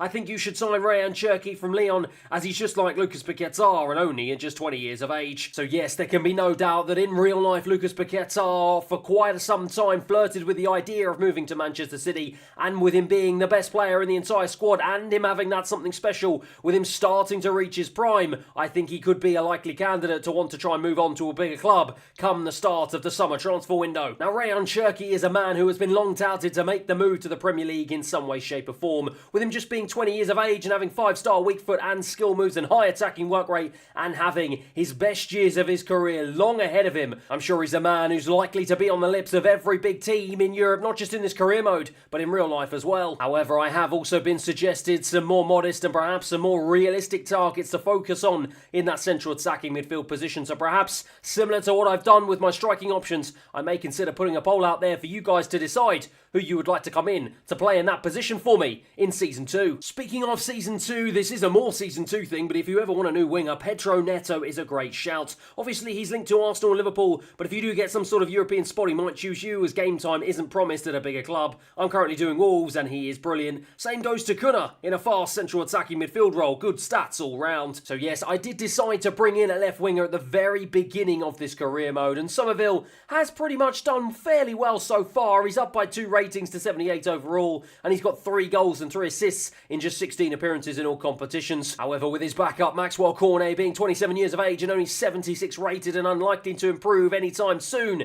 it is likely that I am going to have to find a replacement for him if I want to take my team to the next level and have a decent reserve on that side of the pitch. Now, EAFC have got Matthias Cunha's default position as a striker, but I'm sure he could be retrained in that central attacking midfield position, and looking at his overall stats, it looks like he could be a really good addition to this West Ham United team. As for Pedro Neto, we know that not just in England but across Europe, several big teams are sniffing around for this young man's signature. Would he want to move to West Ham at this point in time? Who knows, but there can be absolutely no doubt. But once again, he too would also be a fabulous addition as well. Speaking of attacking talent though, as you well know, I am looking for a long-term replacement for the likes of Danny Ings and Mikel Antonio to lead the line for me up front. And whilst Jared Bowen has done a fantastic job in that false 9 position so far this season, chipping in with 8 goals in 17 appearances in all competitions, I don't really think he is the long-term option for me, and I'm sure he would prefer to move back out to his more natural right midfield position. And of course, when it comes to signing a new striker, I have left that decision all down to you guys watching. Now, as you well know, I did put out 4 different polls with several different strikers on them for you guys to make the decisions as to which ones would make the final shortlist, and we managed to narrow it down to these final 4 options. The first one being Benjamin Šeško, the 20-year-old who absolutely lit up my RB Leipzig career mode. Clearly, you want to see him in a West Ham United shirt as well. Santiago Jimenez, the 22-year-old Mexican who, like others, is touted for big things across Europe. With him racking up over 60 appearances for Feyenoord, it's only a matter of time before he potentially moves to the Premier League. Joshua Zirkzee, a man who's starting to make his way through the Dutch international scene. He didn't quite make the cut at Bayern Munich, but since moving to Bologna, he is really making waves across European football. And finally, the towering 6'2" Swede, Victor Gyökeres, at 25 years of age, out of all of them, perhaps is the man who's most closest to his prime, and with him formerly playing for Coventry City in the Championship, perhaps he is finally ready to return back to English football and finally get his opportunity to play in the Premier League. However, with £43 million still left in the bank, but with the start of the January transfer window about 4 weeks away, you're just going to have to wait a little bit longer to find out which of those 4 I decide to bring to West Ham United Football Club. Now, last episode I made the bold decision, due to some of your suggestions, to move away from this more default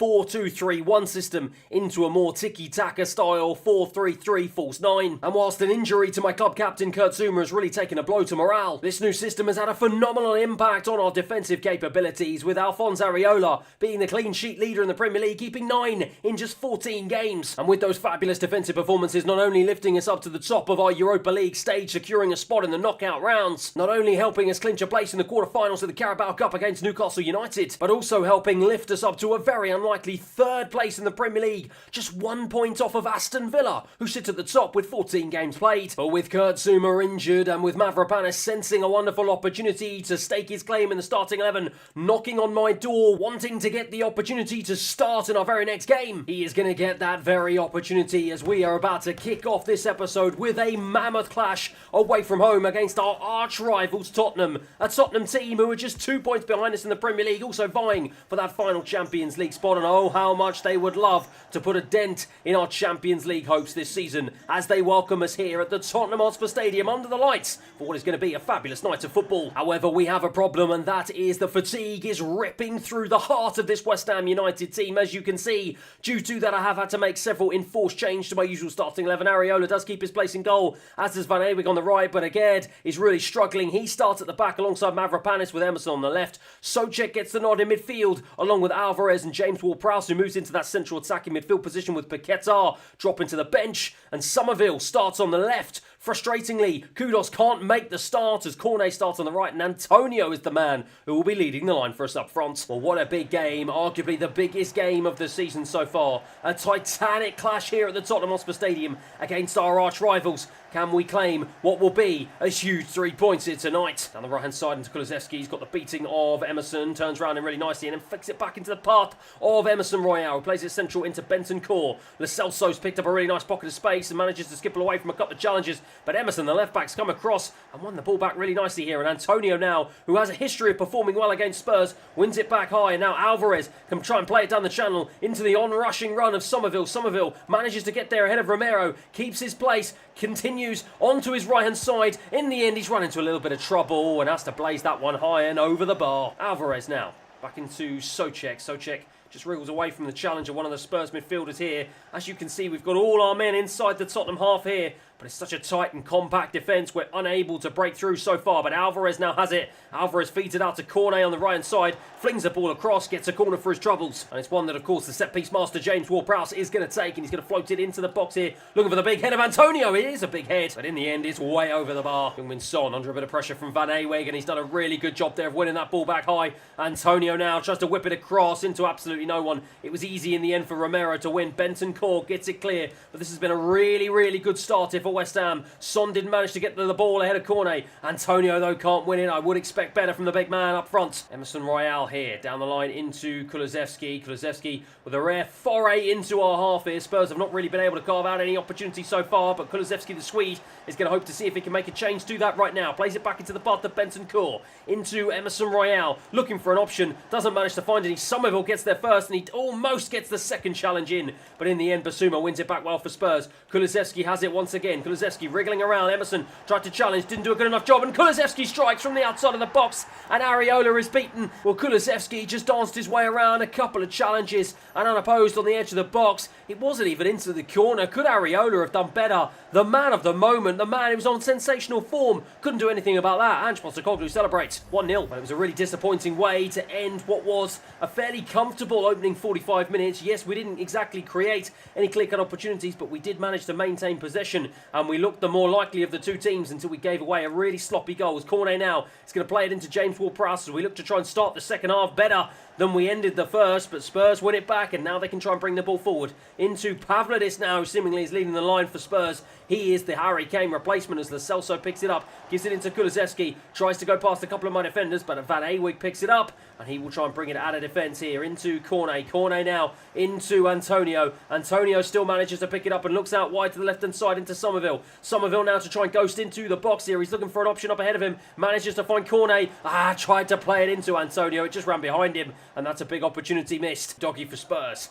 Down the line into Heung-min Son. Lovely ball. Cut through my midfield like a knife through butter and played it into Lo Celso, who has played it into Pavlidis. Back out wide to Heung-min Son now. They've worked that really well, but in the end he's lost it. And in the end we just about managed to wriggle away from danger as Cornet now plays it into Antonio. This is the moment for us to try and get an equaliser as Antonio plays it down the channel. Looking for Souček on the run. Souček puts Romero under a bit of pressure, but the Argentinian stayed cool, calm and composed at the back, exactly as you would expect him to. And he won the ball back really well for Spurs. And now they build out from the back. Basuma down the channel looking for Pavlidis. Ajed comes across. Good challenge. Wins the ball back. Neither team really able to carve the other one open here in the second half as Basuma wins it back. And straight at Areola. That was a big opportunity for Spurs. And it all came for a sloppy piece of defending from us. Well, desperate times call for desperate measures. And as you can see, I am making a four-man change. I'm calling the cavalry, the likes of Paquetá, Bowen, and also Kudos come on to hopefully try and spark some creativity into this attack. But it's Spurs who've got the corner, and Kulusevski takes it short into Heung-min Son.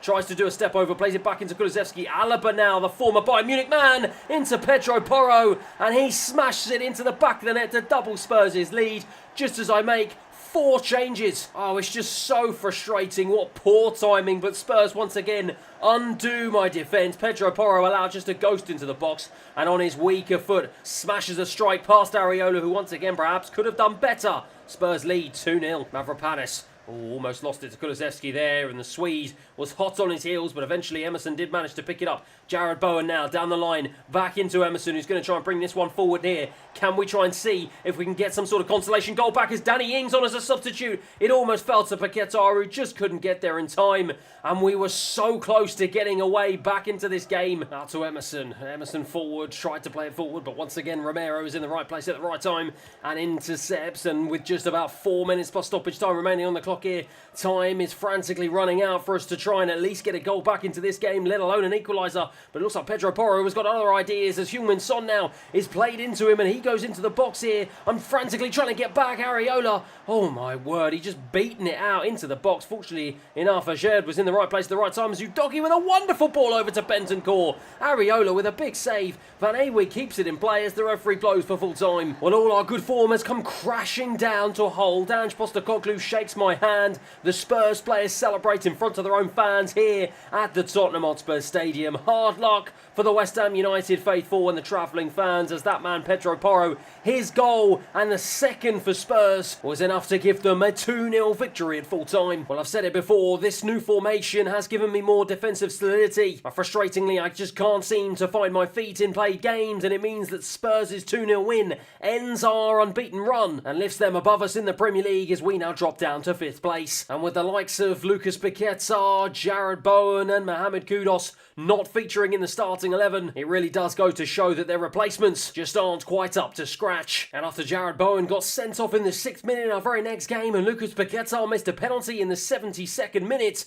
we are fortunate that Souček managed to pop up in the 84th with a last-minute equaliser as we draw 1-1 in our very next game against Fulham. However, our hot streak in European football in the Europa League continues as a goal from Antonio and from Jared Bowen gets us back to winning ways. 2-1 against Dynamo Kiev. Frustratingly though, our hard luck in the Premier League continues as a late equaliser in the 85th minute from Semedo means it's another 2 points dropped as we draw 2-2 at home against Wolves. But our Carabao Cup run will continue as we progress to the semi-finals. 2 goals from James Ward-Prowse and a late one from Somerville means we secure a huge 3-0 victory away from home against Newcastle. But once again, despite an early goal from Jared Bowen, we are brought crashing back down to earth in the Premier League with an almighty bang as a 4-1 smashing at home against Manchester United means that we have gone from 3rd place at the very beginning of this episode all the way down now to 7th, and we're now 4 points behind Manchester United in the final Champions League spot, and we are way off Manchester City, who lead the way at top. There's more positive news in the Europa League though, as with 6 wins from 6, we've absolutely demolished our group stage, leading the way, and it means we are through to the knockout rounds. And after defeating Newcastle 3-0 in the quarterfinals of the Carabao Cup, we have been drawn against Aston Villa in a winnable tie in the semi-final. One more win, we will get to the Carabao Cup final. But after a ferocious run of games, once again it is back to the football, and once again it is back to London to face off against another local rival. This time it is Arsenal at the Emirates for another titanic clash under the lights in the evening. It's been a really hard start to this episode in the Premier League. We haven't managed to get 3 points, and my word, what a shot in the arm it will be if we can do it against the North London Giants, Arsenal, here today. But once again, such a close run of games means more fatigue has ripped through the team, and that is meaning I have had to make more enforced changes to my usual starting 11. Areola keeps his place in goal, as does Van Ewig on the right. Ajerd is partnered by Ogbonna in the centre of defence with Ben Johnson on the left-hand side. Souček and Phillips start in midfield. Jared Bowen on the right. James Ward-Prowse in the centre with Somerville on the left. Antonio leads the line, as you can see. With him leading the line, I have switched back to this more established 4-2-3-1 formation. Zinchenko has the throw here inside the opening 5 minutes. Every single man inside the Arsenal half here. Lovely bit of play from Jorginho there, just to flick it over my defender's head. Jorginho has it back now in the box. Mavropanis with a wonderful challenge, and now Van Ewig can bring it out into the path of Jared Bowen up the line. This is a wonderful opportunity for the Englishman to try and stake his claim back in the starting 11 on the right-hand side of midfield rather than leading the line, and he's found a wonderful ball into Van Ewig, who can burst into the box here, doesn't really have many options, plays it back into the path of Souček on his left, ends up dragging it wide. That was a big opportunity. I was actually looking for the ball into Antonio, but it fell to Souček. Souček in the end got it all wrong, way wide. Tomiyasu floats it over, lovely pass into Saka, and Saka's got the better of Johnson down the left-hand side, and Saka's got it back from him. Saka still has it on the edge of the box, into Gabby Jesus, into Jorginho, straight down the pipe, and Areola will say thank you very much, but he won't say thank you very much for much longer, because we've gone and given away a really soft penalty. It's Ajerd who's gone and done the damage. Let's take a look at the replay. It was miles after the shot. What on earth was the centre-back doing? Jorginho just ran into him. To be fair, it's a bit of a harsh one to give away, but still silly play from Ajed. And now the Arsenal fans look on here as Saka has the opportunity to put the Gunners 1-0 up, but it's a marvellous save from Areola, a flying save into the top right-hand corner. Saka cannot believe his eyes. Let's take a look at the replay. Saka thought he'd buried it into the top right, but what an extraordinary save from the goalkeeper. He keeps his clean sheet form alive. Arsenal have a corner, and it's one that Jorginho is going to take with about 20 minutes on the clock here. They go short, as Saka is going to try and see if he can make amends for his earlier mistake there with the penalty, but it's Somerville who wins it back, and now we'll bring this one forward. And there's no challenges whatsoever. It's Tomiyasu in the end who's trying to cover. Tomiyasu hasn't got the pace or the stamina to keep up with him, and Somerville back into the box. And once again, I was looking for Antonio, and once again, he wasn't to be found. This time, it's to Calvin Phillips who lines up a strike. It falls to James Ward-Prowse, back out to Van Awig. First time ball into the box, looking for the back post. Once again to Antonio, who could not be found. Arsenal get the ball clear, but end-to-end stuff here in the opening half an hour. Into Jesus. Jesus on the turn. Lovely turn away from a couple of my challenges there. And Jesus, though, is being challenged once again by Jared Bowen, but he's managed to wriggle away from it into Saka. Saka goes past Johnson. He's definitely got the beating with him, but then drags his shot wide into Van Awig. Lovely pass into Jared Bowen. We've worked that one really nicely, but then Jared Bowen has gone and given it away. Not the sort of play you would imagine he would want to try and establish himself on the right-hand side of midfield. Jesus now has it. Lovely little step over into the box. Ogbonna, though, an unlikely start for that man. He, with a brilliant challenge, now releases it into Antonio. Up front, on his own, manages to keep hold of the ball. James Ward-Prowse back into Antonio. I was looking for the ball into Calvin Phillips, I believe it was, but Antonio really poor yet again, but fortunately enough, it's fallen into James Ward-Prowse. Somerville now has it. Jared Bowen round the corner, continues into the box here. Jared Bowen on his left, straight at Ramsdale. Can he get the return? No, he can't. He's headed away to James Ward-Prowse, turns it back around, finds Calvin Phillips on his left, just puts it wide. Well, that would have been a marvellous goal had it gone in. What a brilliant strike on his left foot. I thought that was about to nestle into the top right-hand corner. Inches away, though, from giving us the lead. Assured to now bring this one out of defence at the very beginning of the second half here. The score's locked at 0-0. Neither team able to break the deadlock, but Antonio is going to try and see if he can make the difference here now. And he does just that. What a fabulous goal from the 33-year-old Englishman. And round in circles he goes to celebrate. What a way to break the deadlock. Well, the away travelling fans go absolutely wild in their support, as do the celebrations from the players. Lovely finish from Antonio. He managed to drive his way into the box, and you wouldn't think he'd have the composure from there, but pick your spot. No chance of the goalkeeper. I'm delighted. 1-0. Zinchenko now has it. Arsenal looking to respond with immediate effect here, finding themselves unlikely down 1-0 as Odegaard tries to go past Ogbonna. Ogbonna has done really well on his return to the starting 11. Hasn't really featured too much for me so far this season, but he's done a really good job when he has come back in. And now Johnson, the left back, to bring it forward. He's just straight offside. Unlucky. Odegaard to burst through a couple of challenges and plays a ball into Saka, who once again can't go past Ogbonna. Brilliant defending from the veteran centre-back. And now Zinchenko has it on the left-hand side. Van Awig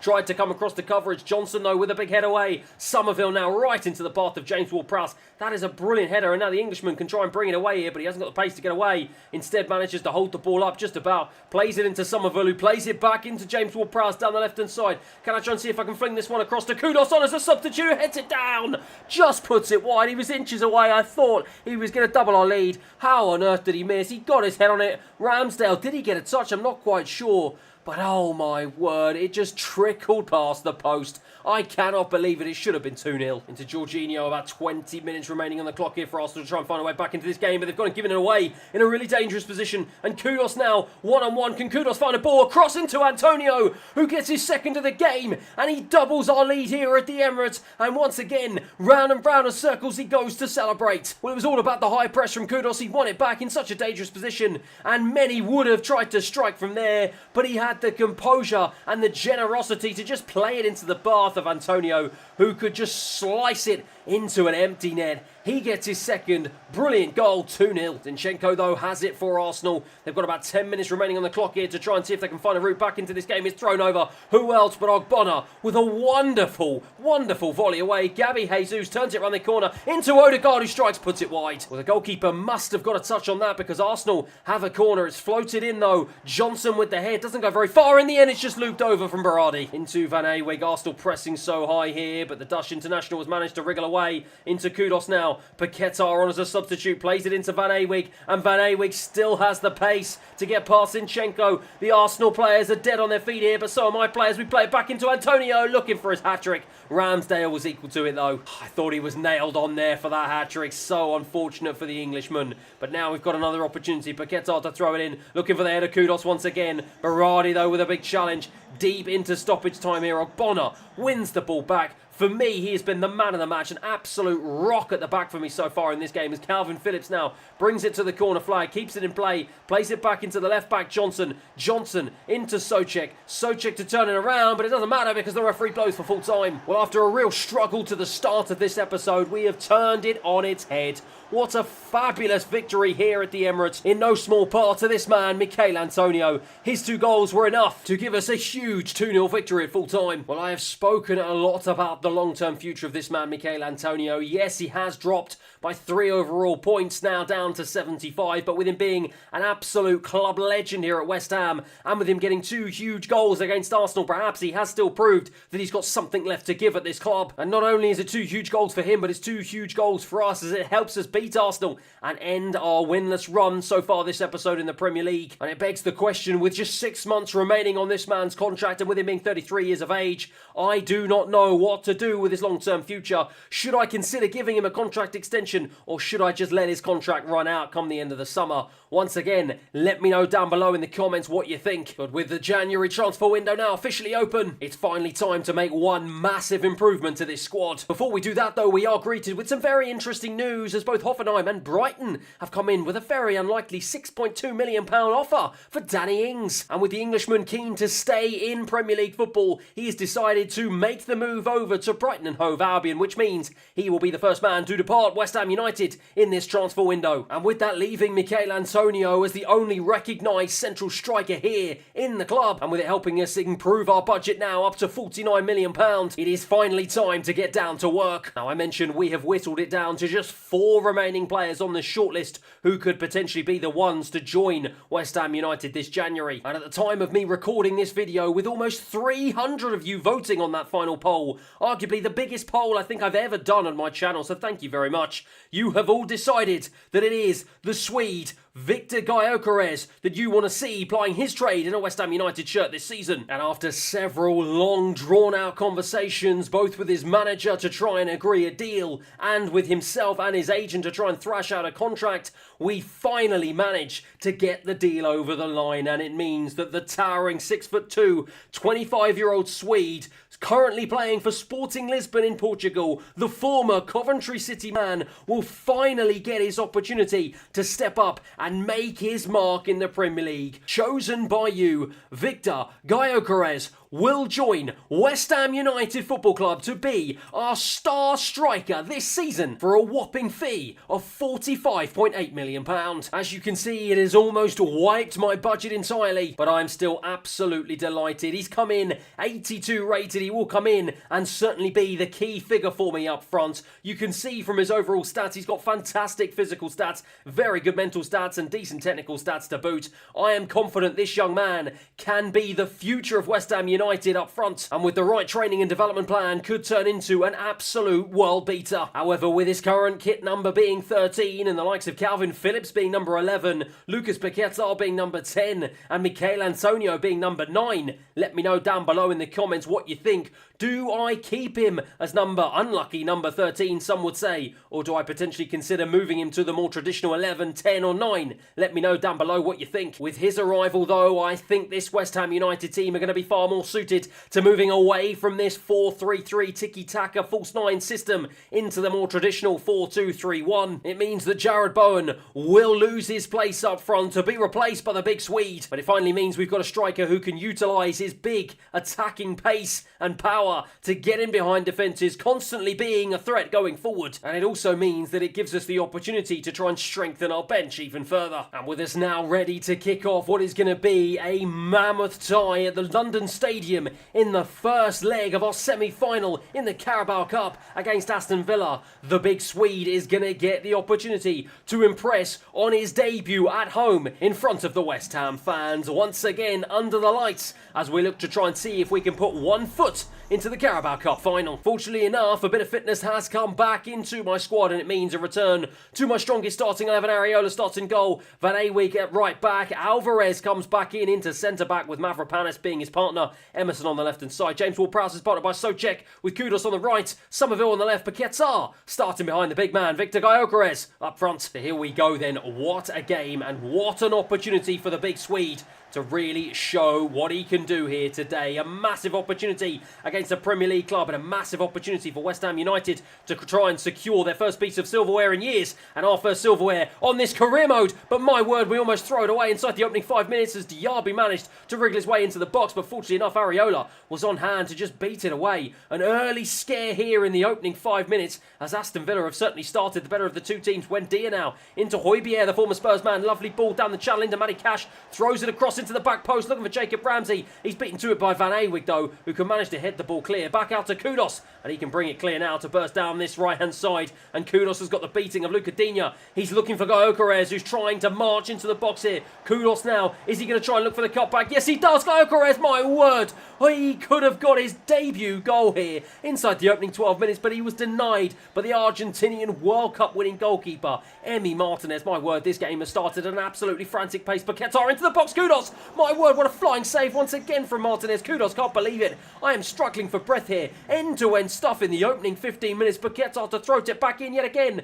Kudos will try to get onto it with the head. Somerville on the volley. It bounces around in the penalty area. Martinez in the end collects it. Breathes a sigh of relief. Aston Villa can clear their lines. Long lay for Villa. He's chased down by Souček and's won it back here. Gyökeres to turn it around. I was looking for the ball into Paquetá. Those two looking to form a formidable partnership up front for me, but unfortunately I couldn't quite get the ball through. Emerson though will win it back and give away a free kick in the process. Ollie Watkins around the corner into Kamara. My word, what an opening 25 minutes here in front of the home West Ham fans as James Ward-Prowse almost won the ball back, but Aston Villa still have it with Matty Cash down the right side. Buendia back into Højbjerg. Lovely stuff there just to unlock my midfield and my defence. Matty Cash down the right side. Mavropanis comes across the challenge. Buendia floats it into the box though, but Areola just picks that one out of the skies. Really good goalkeeping from the Frenchman, and now Kudos can try and bring this one forward. Looking for the run of Gyökeres, but in the end gets the ball all wrong. Longley to bring it clear. Matty Cash now looks to try and play it back into Longley. Longley into Kamara. Aston Villa building out from the back here. No one putting in a challenge, but Souček eventually is the man to do so.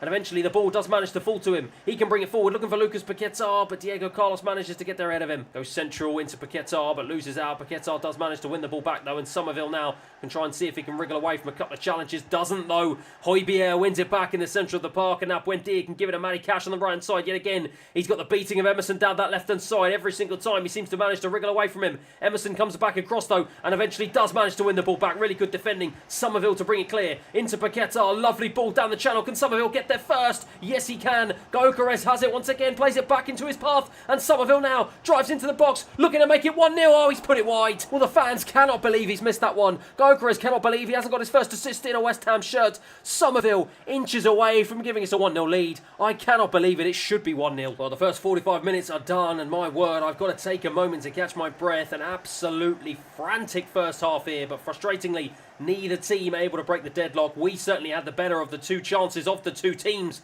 but frustratingly, we couldn't make it count now as Kudos is going to try and see if he can make it count. Floats it across, looking for the big Swede, trying to get his head on it. Beaten though by Longley. Paquetá tries to win the reverse ball. Ollie Watkins though is beaten off of it by James Ward-Prowse, who gives away a free kick in the process. Kudos picks it up on the right hand side, tries to keep hold of possession, does just that. Alvarez now into Thomas Souček. Souček back across into Van Ewijk. Van Ewijk to try and bring it forward. He plays it into Lucas Paquetá, who's trying to wriggle away, but Diego Carlos once again is in the right place at the right time, and Ollie Watkins now has come deep to play it out to Buendia on the right hand side here. Buendia turns it back into Højbjerg. Aston Villa trying to build out from the back as James Ward-Prowse tries to put the pressure on, and he does manage to put the pressure on as Emerson now wins the ball back high, tries to play it down the channel. It was a poor ball. Longley won it back, and it's just that final pass in the final third that seems to be missing so far from our play as James Ward-Prowse almost won the ball back from Longley yet again. My word, the Englishman is pressing so high here today. Really good performance from him, and now Gyökeres wins that one back yet again. Kudos to try and bring it forward.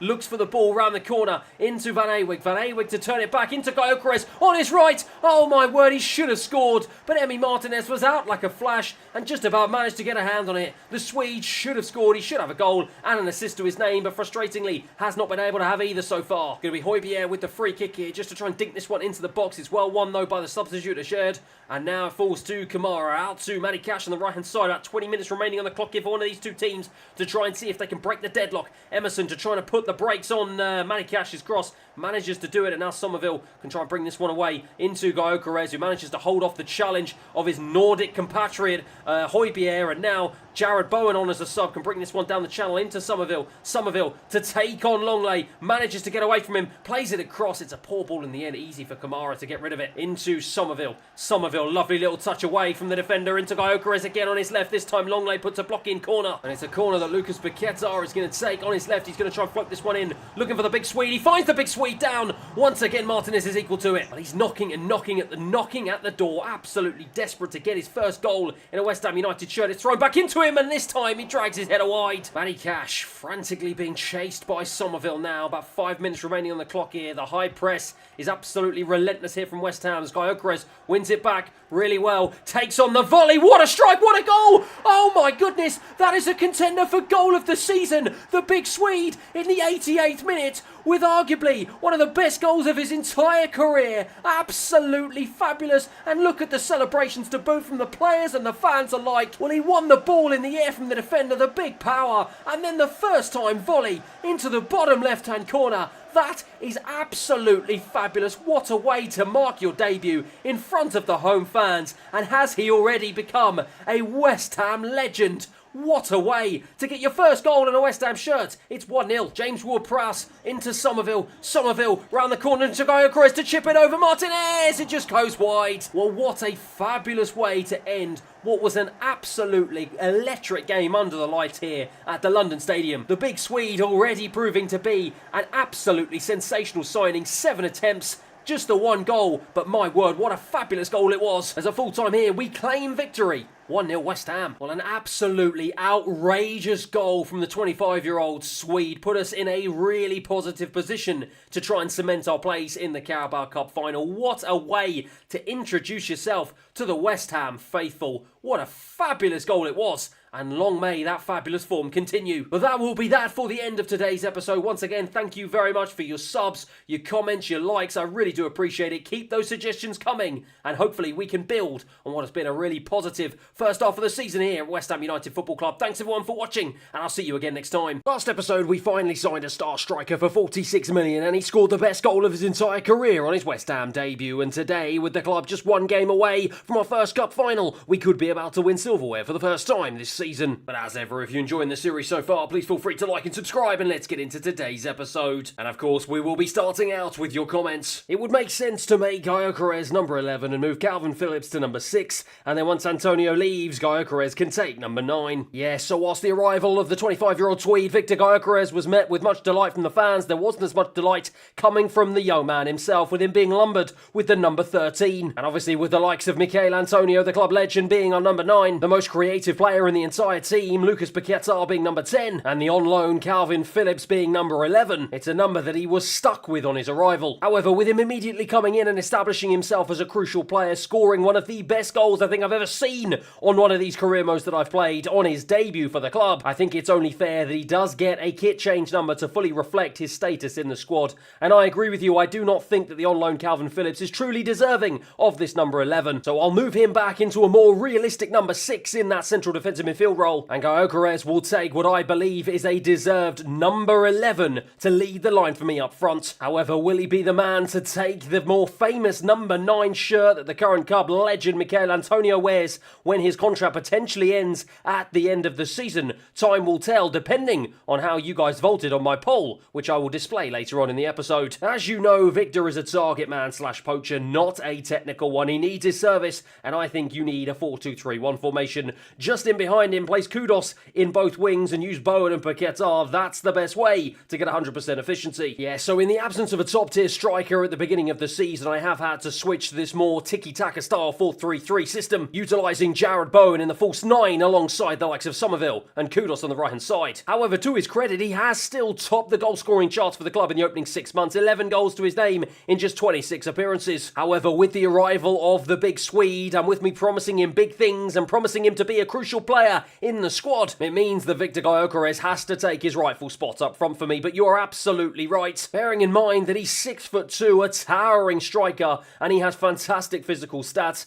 and his technical stats aren't exactly perfectly suited to a tiki-taka style. It would make more sense to move away from this false 9 system and back to a more natural 4-2-3-1 formation. It means I can focus Gyökeres as being my sole striker and having him more of a target man, and it means I can encourage the likes of Somerville to stay out wide, as well as his midfield partner on the right hand side, Mohamed Kudus, to do exactly the same thing, and for both of them to try and whip in crosses into the box as many times as they possibly can. And I've just got to hope that this formation change does get the best out of the players that I've got at my disposal. However, speaking of that formation change, I have had several comments suggesting that it is unfair to put Jarrod Bowen out, and he's way too good, he's too much of a club legend to leave him on the bench, especially at this point in his career. And as I said, to be fair to him, with him scoring 11 goals so far in this campaign in a system that doesn't exactly utilise his strengths, I can only agree with all the comments that have been provided to me. With the arrival of Gyökeres, it has meant that Jarrod Bowen has been forced onto the subs bench, but as you can see, it isn't a position that he warrants so far. And with the 83 rated Mohamed Kudus offering us the capability to be able to also play on the left-hand side of midfield, I will bow to the pressure of the fans, and I will remove Somerville from the starting 11, move him to the bench, as Jarrod Bowen finds his rightful spot back in the starting 11 on the right-hand side of midfield. Now, to be fair, with Somerville being my third highest goal scorer so far this season, and with him picking up 4 assists in 24 appearances,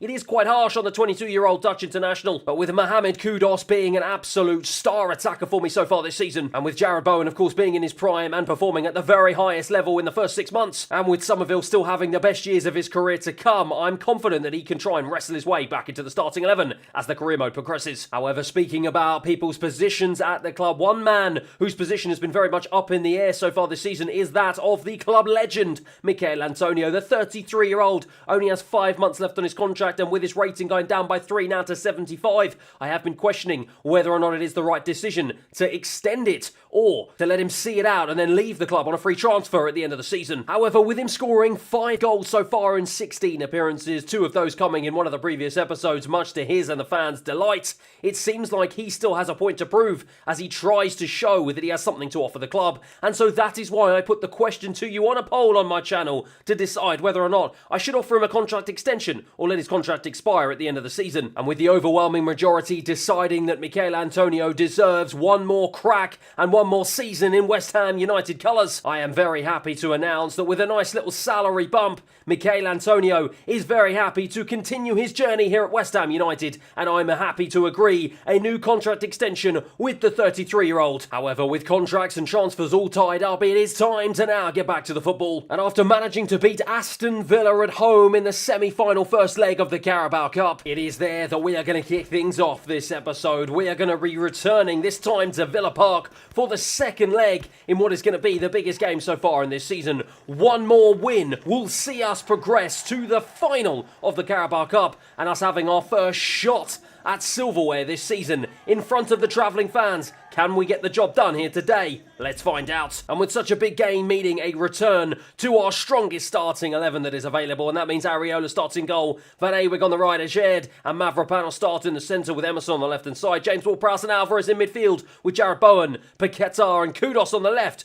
Gyökeres starts up front, and the big Swede will be hoping to start off exactly where he left off against Aston Villa in the very last game of the last episode with a fabulous goal. If he can do the same thing here today, he will be able to help us put one foot into the Carabao Cup final. But at the moment, it looks like Aston Villa are in the ascendancy as within the first 5 minutes. They have a corner that's going to be flung in here. James Ward-Prowse, though, with a good header away, and Kudus is going to try and get there ahead of Duran, but doesn't manage to, and Duran manages to wriggle away, but James Ward-Prowse wins it back, ends up giving it away, but then Kudus ends up getting onto it, and now can he try and bring this ball forward? I'm going to try and look for the overlapping run here of Paquetá. It's a lovely ball straight into the Brazilian on the volley here. Oh my word, what a save from Martinez. But I thought we were about to have another goal of the season contender there. Paquetá lined it up with his head, took the volley brilliantly, but Martinez was equal to it as Kudos with a big head, and once again, the Argentinian Martinez is equal to it, and that man has started off brilliantly in the opening 11 minutes. Out wide to Kudos, causing all sorts of problems down that left-hand side so far. Gyökeres tries to turn it around the corner, but Diego Carlos is there.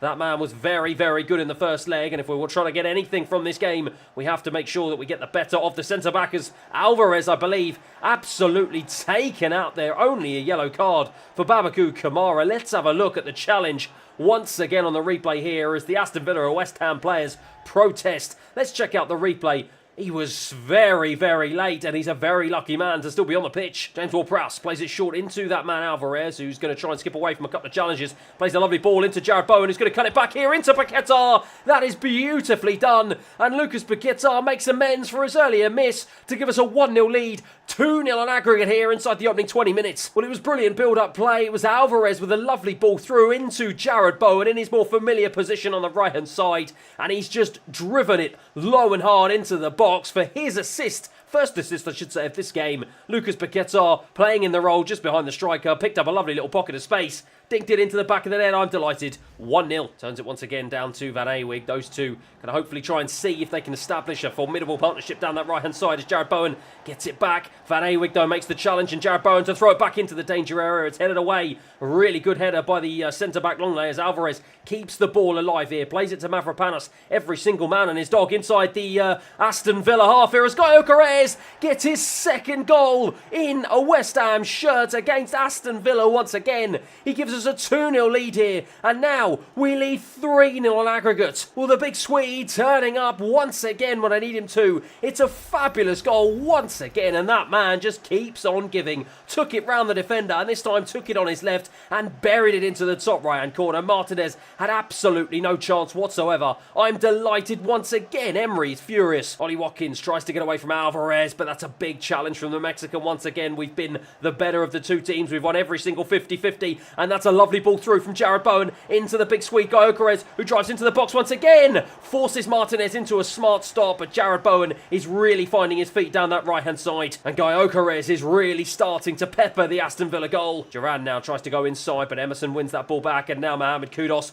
can drive down this left-hand side. He's got Gyökeres back in the centre. If he can find him, he can, and gets the ball back from him. Lovely interchanging passing, goes back into Jarrod Bowen. What a head again, and this time it goes out for a corner. My word, Aston Villa are hanging on in here as we've got another corner that this time James Ward-Prowse is going to take, and he's going to float it into the box, looking for the head of the big Swede. This time, though, it's Kamara who boots it clear. Over to Mavropanos, who's going to try and float this one over to the right-hand side. Lovely ball, but Jacob Ramsey intercepts it really, really nicely, and Aston Villa hoping to start this second half off a little bit better than they finished the first, but Mavropanos makes amends for his earlier mistake, and now Lucas Paquetá can bring this one clear. He's got Gyökeres up ahead of him, who's looking for the ball into the channel, gets that ball and fires it into the box and almost fires it into the back of the net. Martinez with another flying save. I cannot quite believe we have not got our third of the game. So unlucky, but now Lucas Paquetá has the opportunity to float it back in. This time looking for Jarrod Bowen, headed away, but we are peppering the Aston Villa goal once again. Rashford now for Aston Villa, seemingly made the move from Manchester United on his career mode. He's blocked off by his English compatriot James Ward-Prowse, and then Højbjerg, the former Spurs man, wins it back for Aston Villa now as they try and see if they can spark some sort of life and creativity into this attack as Gerrard has it. Gerard Moreno gets a lovely little pocket of space inside my penalty area, and he just slides a goal past my goalkeeper, giving him absolutely no chance whatsoever. Lovely finish. My defenders completely misread it. Aston Villa have a goal, and they have a foothold back in this game. Martinez clears his lines, only out as far as Alvarez, who wins it back, and now James Ward-Prowse can try and release Somerville on as a substitute down the left-hand side, and the young man has got the fresh legs to burst away from a couple of challenges, tries to float it into the back post, almost managed to reach my striking partner Gyökeres, but unfortunately wasn't able to, and now Rashford can bring that one clear, only out as far as Alvarez, who's won it back, and Alvarez in the end, though, just dragged it out for a throw-in. Alvarez, nice pass into Lucas Paquetá, who's come from deep to try and collect here. Plays it into Gyökeres, who's looking for an option here. Can he try and find an option over the top? Looking for James Ward-Prowse, who's running from deep, trying to go past Longley here. He's managed to try and win the ball back, and it's the Frenchman against the Englishman, and eventually they just managed to bundle it clear, but oh my word, Martinez, he almost gave away a third. Shocking goalkeeping. Somerville couldn't make the most of it, but in the end, it does not matter because the referee blows the whistle, and West Ham United, as I shake the hand of the Aston Villa manager and salute the travelling fans, have secured their place in the Carabao Cup final courtesy of two fantastic performances over the two legs. That man, Victor Gyökeres, getting 2 goals, 1 in each game, to kickstart his career at West Ham and to give us a 3-1 lead on aggregate. A phenomenal game saw us move into the final in style, but after smashing Liverpool 5-1 on aggregate, it's going to be the toughest final we could ever imagine, as we are going to be facing off against the current English Premier League champions in Manchester City. However, with this new tactical setup, I am confident we can get the job done. It was brilliant to see Jarrod Bowen absolutely terrorising the Aston Villa left-back and getting an assist on his return to his more natural right-sided midfield position. Mohamed Kudus was a danger all game down the left-hand side. Lucas Paquetá was a creative force in the hole behind the striker, and I have incredible high hopes for this man, Victor Gyökeres. He started off his West Ham United career with 2 huge goals that have helped us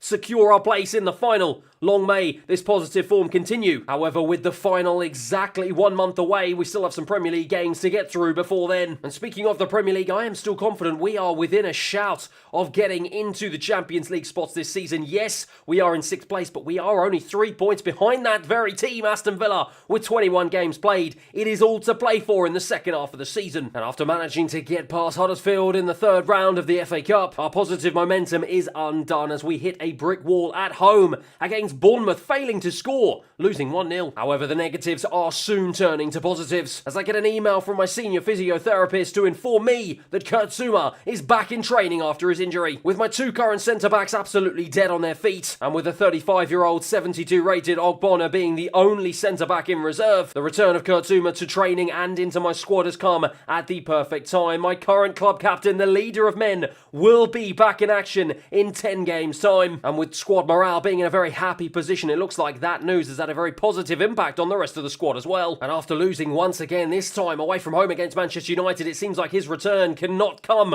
any quicker. And with the towering Frenchman declaring to me that he's feeling pretty fit and definitely ready to play in our very next game, I feel like there is no better time than to put him back in the starting 11 when facing off against our London rivals Arsenal in our very next game. The rest of my starting 11 will remain the same as the team that beat Aston Villa in my very last played game, but with the exception of this man, the leader of men, Kurt Zouma, returning to the starting 11, which will hopefully be the shot in the arm that this team needs to recapture its form in the Premier League. James Ward-Prowse, and it's an early touch for that very man, Kurt Zouma, to try and bring it out of defence, and he's already showing great athleticism to bring it away here, and he's already very keen to get himself as high up the pitch as he possibly can as he plays it into Jarrod Bowen, who just overruns it into Saliba, but gets it back from him after some dodgy defending from the Frenchman, and now he brings it back. You're looking for Gyökeres. In the end, it just deflects off the defender, and we've got a corner here inside the opening 10 minutes that, of course, James Ward-Prowse is going to take, and I'm going to try and see if I can float this one into the box, looking for the head of the other centre-back. Ashard! What a head, what a save from Ramsdale. My word, it's been an absolutely electric start here so far in the opening 10 minutes as Lucas Paquetá is now going to try and throw one in. From the other side is Jarrod Bowen with another big head. Ramsdale's equal to it once again. This is going to be our 3rd corner in as many minutes here as Lucas Paquetá once again is going to float this one in. And yet again, looking for Jarrod Bowen. And this time, at the 3rd time of asking, the Englishman gets his head on it and puts us into a 1-0 lead inside the opening 10 minutes. Well, yet again, proving that it was the right decision to reinstate him into the starting 11, Jarrod Bowen has come back once again to get himself on the score sheet. A lovely looping header over Ramsdale. Arsenal proving not to be particularly good defensively at corners so far, it must be said. But that is an absolutely splendid goal from the 27-year-old Englishman, back in the goal-scoring charts on his return to the right-hand side of midfield. West Ham United lead 1-0. Kudus now wins it high up the pitch and plays it central into that man Gyökeres, and Gyökeres is going to try and get away from Malero, but it was a brilliant challenge, and now Gabby Jesus can bring it out to Saka on the left-hand side, and he's now managed to wriggle away, from a challenge of my left-back. Jesus now once again has it, checks it back into Ben White. Arsenal looking to regain some sort of composure back into this game, but that's a brilliant challenge from Lucas Paquetá. Paquetá to bring it away. And now Kudos can try and bring it central, but Ben White is equal to it. Arsenal now beginning to turn the screw as Gabby Jesus into the box. Lovely play into Malero. That is beautifully done from Arsenal, and deservedly so. They find themselves back on level terms here, 1-1. Well, it is an immediate response here. They danced their way through my defence, and they found a lovely little pocket of space right on the edge of the box, and they just slid it past Areola. He had no chance. That is a wonderful side-footed finish right into the bottom left-hand corner. 1-1. Kudos looking for options up ahead of him. Finds a lovely ball into Emerson. And Emerson now will try and drive into the box here. I'm going to try and cut this one back. Gabriel got the block on, but once again we have a corner that I'm very, very happy with if the defensive performances of Arsenal in the opening 10 minutes are anything to go by. Paquetá floats it back in, looking for Jared Bowen yet again. And my word, he almost had a carbon copy of his first goal. This time, Ramsdale just managed to get his hand to it, and it was beaten away by the Arsenal defenders. Van Awig with the throw back into Jared Bowen. Once again, we decide to turn the screw here. Van Awig to float it back across, this time looking for Kudos. I was looking actually for Gyökeres, but it was a bit of a poor cross in the end, and Arsenal can try and bring this one clear, but Kudos manages to get onto the loose ball here and looks for the overlapping run of Emerson once again, and now the left back's going to try and float it in, this time looking for Paquetá, who somehow puts his diving header wide. How did he miss from there? Well, let's check out the replay. Emerson floats it into the box. It looks like he was offside anyway, but still the Brazilian should have found the back of the net from there. That was a huge opportunity, and he will be absolutely delighted, it must be said, that the linesman flagged him from offside. Into James Ward-Prowse. James Ward-Prowse feeds it into Lucas Paquetá, who's going to try and play a ball. Lovely ball into the path of Jared Bowen, and the Englishman now looking for a second goal of the game. Almost manages to find it, but Ramsdale once again is equal to it. Should the Englishman have passed it across to Gyökeres, the Swede is absolutely furious, but he's got an opportunity now to try and see if he can get another one. Jared Bowen in the box again. Every single time, Arsenal cannot seem to deal with that one, and I'm going to go for the tried and trusted tactic once again. Lucas Paquetá floated in. Once again, looking for Jared Bowen, but this time it's a Emil Smith-Rowe, his English compatriot, to get the head on it. But this time, Jared Bowen has it once again. Can't get away from Emil Smith-Rowe. Plays it into James Ward-Prowse, into Alvarez. Alvarez is going to look for the overlapping run of the right back here. Can I try and play a ball into him? Yes, I can. He's going to try first time ball into the box here. Gyökeres got the header all wrong. It's easy in the end for Arsenal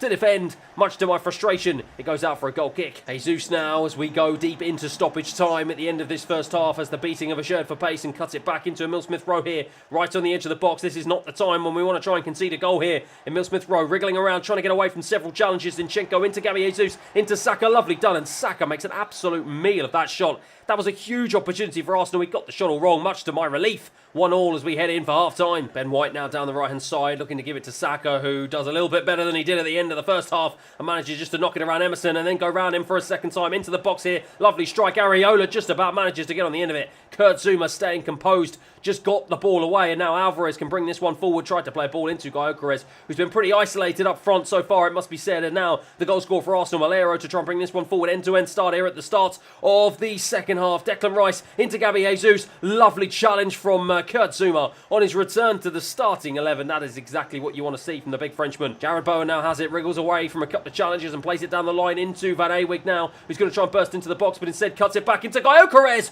who tried the little dink over Ramsdale. It was very clever, but the Englishman was equal to it. Into Emerson, tried to get away from Saka, does manage to get away from Saka, and now Kudos now straight through the lines into Paquetá, who plays it into Gyökeres, who's clean through here. The big Swede in to get our second. He's put it wide. Oh my word. Ben White down the right-hand side into Odegaard. Both teams, every single time they go forward, look like they're going to score here. And Saka, once again, looks no different here as he tries to play a ball across. This time straight at Areola. Made a bit of a meal of it, but in the end did manage to get the job done. About 20 minutes remaining on the clock here for either of these two teams to get what will be a vital winner here as Van Awig plays it down the line back into Jared Bowen. Jared Bowen plays it across to Gyökeres, looking to make amends for his earlier miss. Puts it wide again. James Ward-Prowse over to Kudos, who's taken that really nicely into Gyökeres. Tried to play it around the corner, but Paquetá was waiting with that lovely time run, but in the end Arsenal read it defensively very well, but Saka takes a little bit too long there to release the ball. Gyökeres back into Paquetá, who tries to skip away from a couple of challenges. He's brought down by Saliba, and that is a certain penalty if I've ever seen one. Well, let's take a look at the replay. It was the quick feet from the Brazilian, and it just caught Saliba out. He can argue his case as much as he wants, but the referee is having absolutely none of it. And now the Brazilian Paquetá has the opportunity to get us back into the lead here. He goes to the bottom right-hand corner, and Ramsdale can just stand there and disbelieve. disbelief. A brilliantly placed penalty, and the Brazilian has got us back on winning terms here. Well, he won the penalty and then he dispatched it with aplomb. Fabulously done, right into the bottom right-hand corner. I think if Ramsdale would even dive the right way, he wouldn't have got that one. 2-1 West Ham. Saliba gets it back, I'm sure eager to make amends for his mistakes earlier on here. The Frenchman, as Odegaard tries to play it through, but James Ward-Prowse just intercepts the ball well. Kudos now into Gyökeres. Once again, it's a lovely ball into Paquetá, and once again, it's been poorly read by Saliba. The Brazilian to put the icing on the cake. Yes, he does, and he's made Saliba look silly, and look at the celebrations. We've done the double over Arsenal in the Premier League, this time in the London Stadium, and the fans have gone absolutely wild. It is 3 points that we absolutely needed. It's come at the perfect time, and it's the perfect performance from the West Ham United players. Lovely ball through from Gyökeres to claim the assist, but Paquetá driving into the box made a mockery of Saliba's defending once again and just placed a strike past Ramsdale to give him no chance. 3-1 West Ham United. And as the referee blows the whistle for full time, the Arsenal players head off the field with their head in their hands. It was in their hands when it was 1-1 with about 10 minutes remaining, but they completely folded, and that man Lucas Paquetá undid them with 2 brilliant late goals to give us a huge 3-1 victory at full time. His brace is the shot in the arm we needed that still keeps us within touching distance of 4th placed Aston Villa, just 2 points behind them. And with the fans and the pundits alike absolutely raving over some top draw displays from Victor Gyökeres, and it was wonderful to see him get his first assist in a West Ham United shirt since his arrival in January. To be fair, before he did get that assist, I was a little bit worried because he had several wonderful opportunities that he did not take. However, with him having plenty of shots and getting in the right positions, I am confident that he can turn those shots into goals, and hopefully he will be a revelation up front for me in this career mode. And with the return of our leader of men, Kurt Zouma, back into not just the squad but the starting 11, it seems like that was the real shot in the arm that this team needed. And hopefully we can take that winning momentum into our very next game as we are about to face off against Manchester City at Wembley in the Carabao Cup final, in what is going to be the biggest game so far in this career mode and the first opportunity for West Ham United to get our hands on a piece of silverware so far this season. And with it being the biggest game, of course I can have to stick with the team that got that famous victory against Arsenal. That means Areola starting goal, Van Awig on the right is shared, Zouma and Emerson at the back. James Ward-Prowse will start alongside Alvarez in midfield, Jarrod Bowen on the right, Lucas Paquetá and Kudos on the left-hand side, and centre behind Gyökeres up front. Shared into James Ward-Prowse, who's picked up a lovely little pocket of space in the centre of the park here, and Kudos manages to wriggle away from the challenge of Kyle Walker, flicks it back into the path of James Ward-Prowse, but just overdid it a little bit, and Bernardo Silva won it back really well.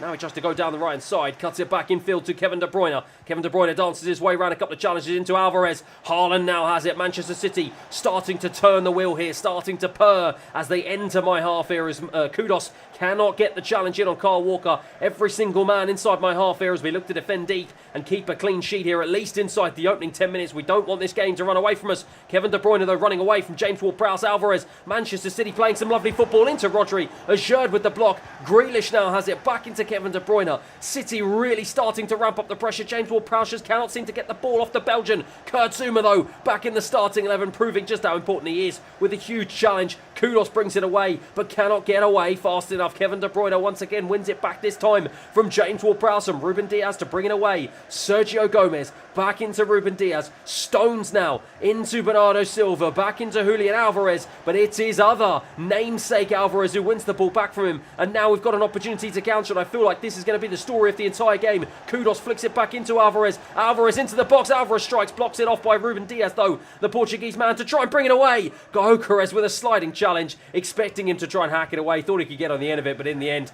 Diaz was a little bit more intelligent, got it away for City. They can bring it out of defence. Jarrod Bowen into Alvarez. It's been non-stop start here inside the opening 20 minutes here as Jarrod Bowen ends up losing the ball, and now Ruben Diaz is being chased down by the big Swede Gyökeres, who almost does manage to win the ball back from him. Brilliant pressing there from the big man. James Ward-Prowse on the edge of the box, strikes straight at Ederson. In the end, he forces the Brazilian to just beat that one away. Manchester City living life on the edge here, but once again now it's their turn to try and counter-attack. Jack Grealish turns it round the corner, though, back into the path of the Portuguese Ruben Diaz, who's been heavily involved so far in this game. Kevin De Bruyne is another one who has. Bernardo Silva tries to play it down the line, manages to feed a ball into the danger man Haaland, who now can use that turn of pace to try and get away from Emerson here, but he's the man you want in the box, but instead has managed to find Bernardo Silva across. Areola with the save, a double save. My word, it's bouncing around like a pinball in the end. It just about goes off from Manchester City corner, but we had our head in our hands here and our heart in our mouth, as I thought that was just going to trickle into the back of our net. But Julian Alvarez now has the chance to bring it away. Kudos though with a challenge. Bernardo Silva keeps it alive though, into the path of Ruben Diaz yet again. Back into Haaland now. Lovely play into Julian Alvarez to strike. Areola's equal to it yet again. Zuma though will bring this one out of defence, and it's Kudos now into Paquetá, into James Ward-Prowse, into Gyökeres. Lovely stuff here. Paquetá now has it. The Brazilian to try and bring this one away. He hasn't got any options in the box, and he strikes, my word, inches away from giving us a 1-0 lead. What a counter-attack that would have been. My word, let's check out the replay here on his right foot. He just blazed it over in the end. Well, 45 minutes down, we've got another 45 minutes to go here. So far, nothing can separate these two teams, although there has been an absolute bucket load of chances for the pair of them. Neither of them could find the back of the net, though. Can we do so in the second 45? It's Bernardo Silva now for Manchester City. This is going to be their first real foray into my half here. It's been a fairly quiet opening 10-15 minutes here in the start of the second half, as Haaland almost had the opportunity to try and get Manchester City into the lead, but he couldn't take it. But they do have a corner here that Kevin De Bruyne is going to look to try and see if he can float into the box. It's a lovely ball in. It's Lucas Paquetá with a big header away though. But Kevin De Bruyne will get onto the scraps, and he now feeds it back into Bernardo Silva, who tries to go round Emerson. Looks like he's given a foul away though, in a dangerous position. And it's going to be that man, of course, Kevin De Bruyne, to take it now. And it looks like he's going to just try and see where he's not going to. It's going to be a decoy into Bernardo Silva, who somehow managed to still keep hold of the ball, wriggle into the box here, plays it back into Kevin De Bruyne. Has the momentum of the attack gone? No, it hasn't. It's Bernardo Silva now tries to just dribble his way into the box here. Lovely feet here from the young man. Kovacic on as a sub, feeds it into Jack Grealish, gets it back from Rodri. What a save from Areola yet again. Well, the experienced French goalkeeper is keeping us in this game so far, keeping us here in the second half, as Bernardo Silva, lovely little feet to get away from Kudos, floats it back into the box looking for Haaland, who just loops it over the bar into Somerville. Somerville on as a sub in place of Kudos, plays a lovely ball back into Emerson down the left-hand side, and he plays it into the big Swede, Gyökeres, who's going to try and see if he can drive into the box here. The big man tried to take on Ruben Diaz, but yet again the Portuguese is equal to it. Kevin De Bruyne into Kovacic. This is anyone's game to win here as the clock counts down into the final 15 minutes, and that's a lovely challenge from Majerd into Jared Bowen now. Gyökeres takes this one on, and he's going to try and see if he can feed a ball into Somerville, who dinks it across into the path of Lucas Paquetá. He's got Jared Bowen for company. He finds the Englishman. Jared Bowen couldn't find the back of the net. What a fabulous save there from Ederson to keep the scores at 0-0. Kevin De Bruyne into Erling Haaland now. Manchester City looking like the team who are going to break the deadlock as Rodri plays it out to Jack Grealish now, who tries to drive this one down the left-hand side back into Rodri. Kurt Zouma tries to put a challenge in, but it's Areola yet again with the save. But it looks like Kurt Zouma, on his return to the starting 11 for our biggest game of the season, has gone and picked up a yellow card. And it looks like he's gone and given away a penalty. He took out Rodri from behind when the Spaniard had taken the shot on. It was a needless challenge. Look at my frustration. I cannot believe it. And after keeping Manchester City's attack quiet for 85 minutes, Erling Haaland now has the opportunity to step up and try and see if he can give them the lead, and he's done just that with an absolute rocket of a penalty into the top right hand corner that Areola can do absolutely nothing about. Well, the Frenchman will be bitterly disappointed not to keep his clean sheet, but my word, what a penalty that was from Erling Haaland. Pep Guardiola celebrates 1-0 Manchester City. Well, now after what has been an end-to-end 85 minutes, we have 5 minutes plus stoppage time to somehow try and see if we can find a way back into this game, as Bernardo Silva almost takes out Emerson here. Kurt Zouma, short pass into Somerville. Somerville now to try and wriggle his way away from Kyle Walker. He's done just that. Can he try and play in the big Swede of Gyökeres? Yes, he does.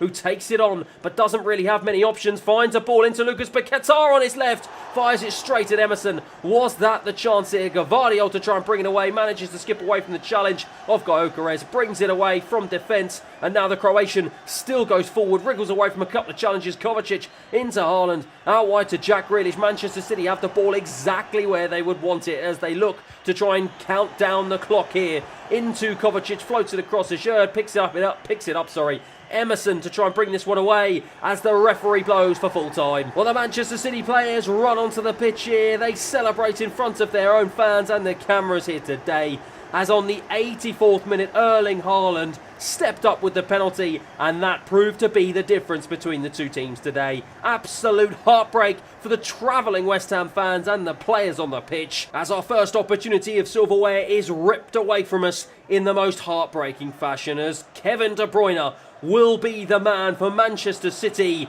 to lift the Carabao Cup for the umpteenth time in their history, as Manchester City win the first piece of silverware this season. There's confirmation that unfortunately all of our hard work is undone as City beat us in the final 1-0. And it's heartbreak not just for the fans but also for this man on his return to the starting 11. Perhaps 2 big games in quick succession was just too much for the leader of men from France. Kurt Zouma on his return to injury ends up giving away a defining penalty that costs us in the Carabao Cup final. And with squad morale starting to slip, and whilst we still have it all to play for in the FA Cup, in the Europa League as well as the knockout rounds are going to kick off in our very next episode, and with us just being 4 points away from a Champions League spot in the Premier League, I've just got to hope that one bad result doesn't cause the rest of our season to unravel. But if you want to find out how it goes, you've got to make sure that you're going to be watching as the career mode progresses, because that is going to be that for today's episode. Thank you everyone for your comments, your subscriptions and your likes. I really do appreciate it. Keep them coming. Thank you for watching. I'll see you again next time. Last episode it was heartbreaking the Carabao Cup as we were beaten in the last minute by Manchester City, but today with the European knockout stages about to begin, our quest for our first piece of silverware continues. But as ever, if you're enjoying the series so far, please feel free to like and subscribe, and let's get into today's episode. And of course we will be starting out with your comments. Number 6 is retired at West Ham due to Bobby Moore, so it's not a number for Calvin Phillips to wear. Yeah, so as you well know, with the arrival of the big Swede Victor Gyökeres, I did promise him not only a crucial role in my starting 11 but also a crucial number to boot. And with me deciding to change his kit number to number 11, it meant that one of my backup central midfielders, Calvin Phillips, the man on loan for Manchester City in his bid to try and resurrect his career, has gone and landed himself the now retired number 6 iconic number for West Ham United. Now unfortunately Calvin, whilst I'm sure some Leeds fans have a great affinity towards you, you aren't that good to warrant bringing that number out of retirement. So unfortunately for you, I'm going to switch your number back to, unlucky for some but hopefully lucky for you, number 13. And who knows, maybe that might just be the kick that you need to try and resurrect not just your career at West Ham United but your career in England as well. Utilising training plans for individual players which will prioritise fitness rather than sharpness would mean you could play more games with your best lineup. This means you wouldn't line up so weak against teams like Arsenal and Spurs. So yes, in previous episodes when I've been facing off against some other huge London rivals, the likes of Arsenal and Spurs, I have had to do it going into the game with several of my players hitting the wall in terms of their fatigue. And as you can see right now, I'm suffering the same problem with most of my starting 11 really struggling with their overall stamina. Now I've got to be honest, looking at the specific training plan isn't really something that I've touched upon too much in this career mode. And as you can see, looking at the starting 11 of most of these players, their sharpness is pretty much through the roof. It's just their fitness is being run into the ground at the moment. Compare that to the people that I've got on the bench. As you can see, their fitness is really good, but it's their sharpness that is really suffering, with most of them not even in the green. And so with that in mind, and with the fact that we've got Manchester United up next in just 3 days' time, I am going to take on your advice. I'm going to change this more balanced fitness plan and move it over to a more energy focused plan. I'm going to apply this specifically to all of the players in the starting 11. However, with my subs, I'm going to go the complete opposite way. I'm going to switch to a more performance focused training plan and once again apply that to all of the substitutes and the reserves. Hopefully that would allow my players to be better rested and recovered for that huge clash against Manchester United in 3 days, and hopefully it will mean that I will be able to utilise my best players in what will be a huge game. And finally, the centre back position is an area that I think you need to take the team to the next level. Antonio Silva, he's one of the best young defenders in the world. Ousmane Diomande, he's a great player. Next season, if you qualify for the Champions League, then perhaps someone experienced like John Stones and Nathan Ake could be a great shout. So yes, on his return from injury, Kurt Zouma has had a bit of a torrid time, giving away that decisive penalty in the Carabao Cup final against Manchester United, which caused heartbreak both for the players and the travelling fans. And whilst I was hoping he would retain his status as the leader of men amongst the squad, as you can see with his 79 overall rating and with him being 29 years of age, not only has he been overtaken in the overall rating chart by this man Mavropanos, but also by his centre-back partner Özgürd as well, meaning that unfortunately for him there are now several question marks about his position in the squad and his position in the starting 11 as well. Now to be fair, looking at the entire backline, there can be absolutely no debate that if we want to take this team to the next level, we are going to have to make improvements ahead of next season. And obviously bearing in mind I've only got £2 million left in my budget, and the fact that we are well past the January transfer window, it certainly won't be until the start of the new season that I'm going to be able to bring some extra players in. Speaking of new defensive signings though, I've certainly had several fantastic suggestions from you guys watching as to who I should bring to the club. Starting off with this man John Stones, he's now come up a couple of times, it must be said, and with him being 86 rated and with him being a treble winner and having multitude of seasons of Champions League experience, there can be absolutely no doubt that he would be a huge upgrade to my backline. However, with him just being 29 years of age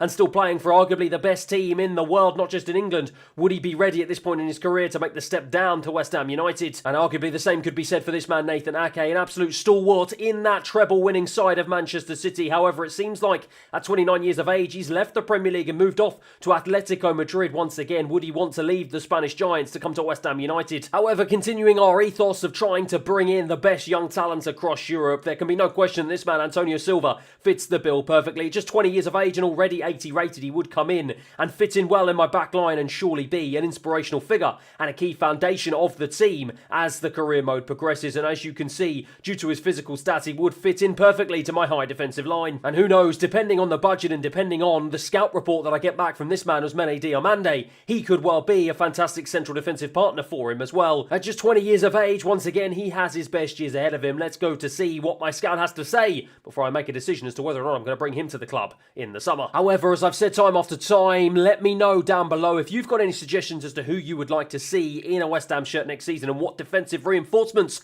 you think would fit in perfectly to this West Ham United team. And hopefully, provided we can get European football once again this season, my transfer budget will be enough to try and bring in some decent players. However, speaking of European football, with the board having high hopes for me this season to finish in a Europa League spot in the Premier League, I don't think we're doing too badly whatsoever. We've got a game in hand on Fulham, who sit in fourth place, and we are only just 4 points behind them. If we win it, we could potentially leapfrog the likes of Aston Villa and Liverpool and really put some pressure on the London club. However, in other news, with the disappointment of the Carabao Cup final loss to Manchester City, the board have also got some incredibly high expectations for me, not just in the Premier League, but also in the domestic cups as well, as they want me to go all the way in the FA Cup and lift the trophy in my first season in charge of West Ham United. However, with Manchester United of all teams standing in my way in the fifth round, we head over to Old Trafford for what is going to be an absolutely gigantic clash. We've got to hope that we can put the disappointment of the Carabao Cup behind us and try and see if we can get our campaign back on track, this time in the FA Cup, and do something that West Ham have not been able to do in a very, very long time, and that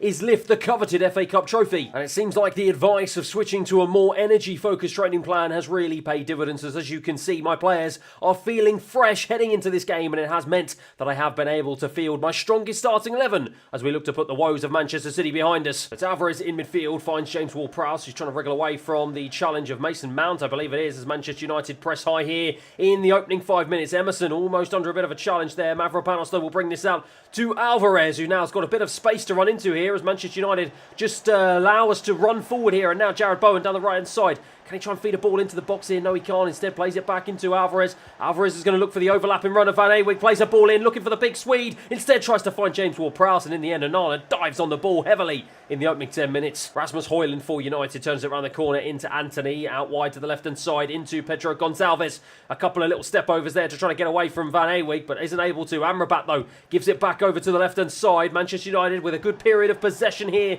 inside my half here. Lovely little flick from Mason Mount, but James Ward-Prowse, his English compatriot, wins it well, and now we can try and steal a counter-attack, but in the end, Gyökeres is just shoved off the ball a little bit as Manchester United now try and bring it forward once again with Højlund.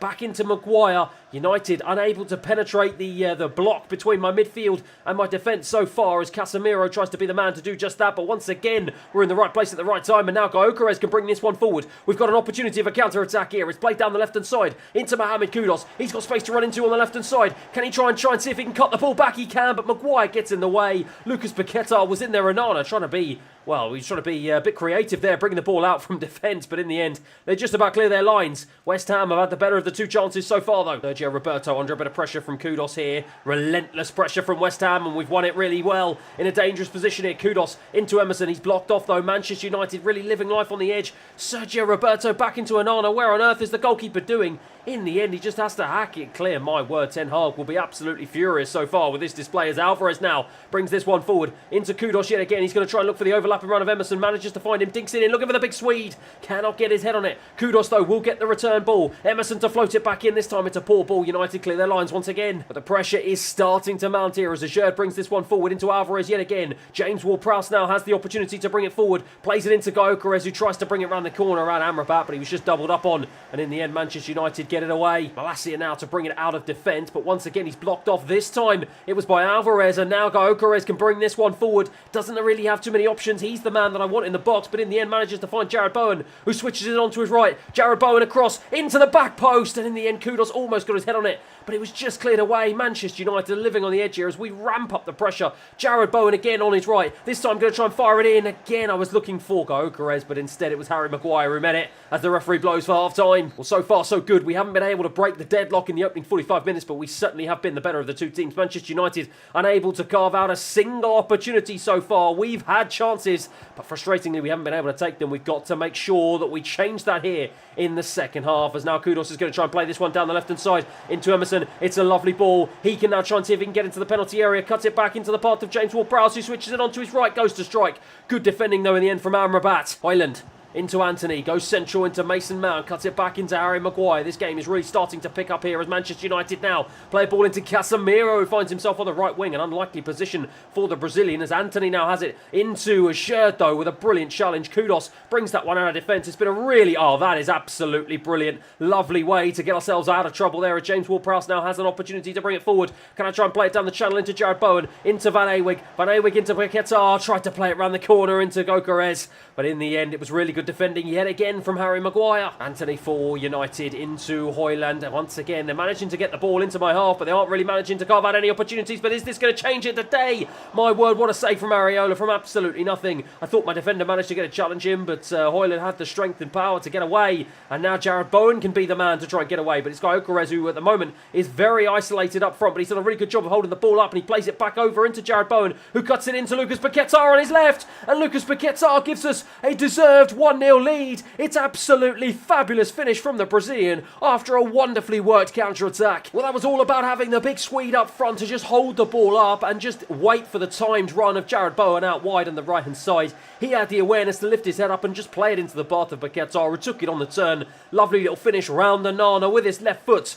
1-0. West Ham United deserve to be in the lead here at Old Trafford. It's Anthony now for Manchester United as they try and see if they can hit us back straight away. But Kudus, I thought Kudus had the beating of him for pace, but he's managed now to wriggle his way past a couple of challenges here. And he's checked back into the box. Højman tries to strike in the end. It's a good save from Areola. My word, Manchester United responding straight away. And now, are we starting to wilt under the pressure as we give it away? But James Ward-Prowse with hit experience winning the ball back. But unfortunately, it looks like we've given away a free kick in a dangerous position here. And it's one that Mason Mount is going to take. And it looks like he's going to try and float this one into the box. He does, look over the big head of the big man, Harry Maguire. In the end, he gets the head all wrong. And it goes wide. But Harry Maguire has gone down here with a serious injury.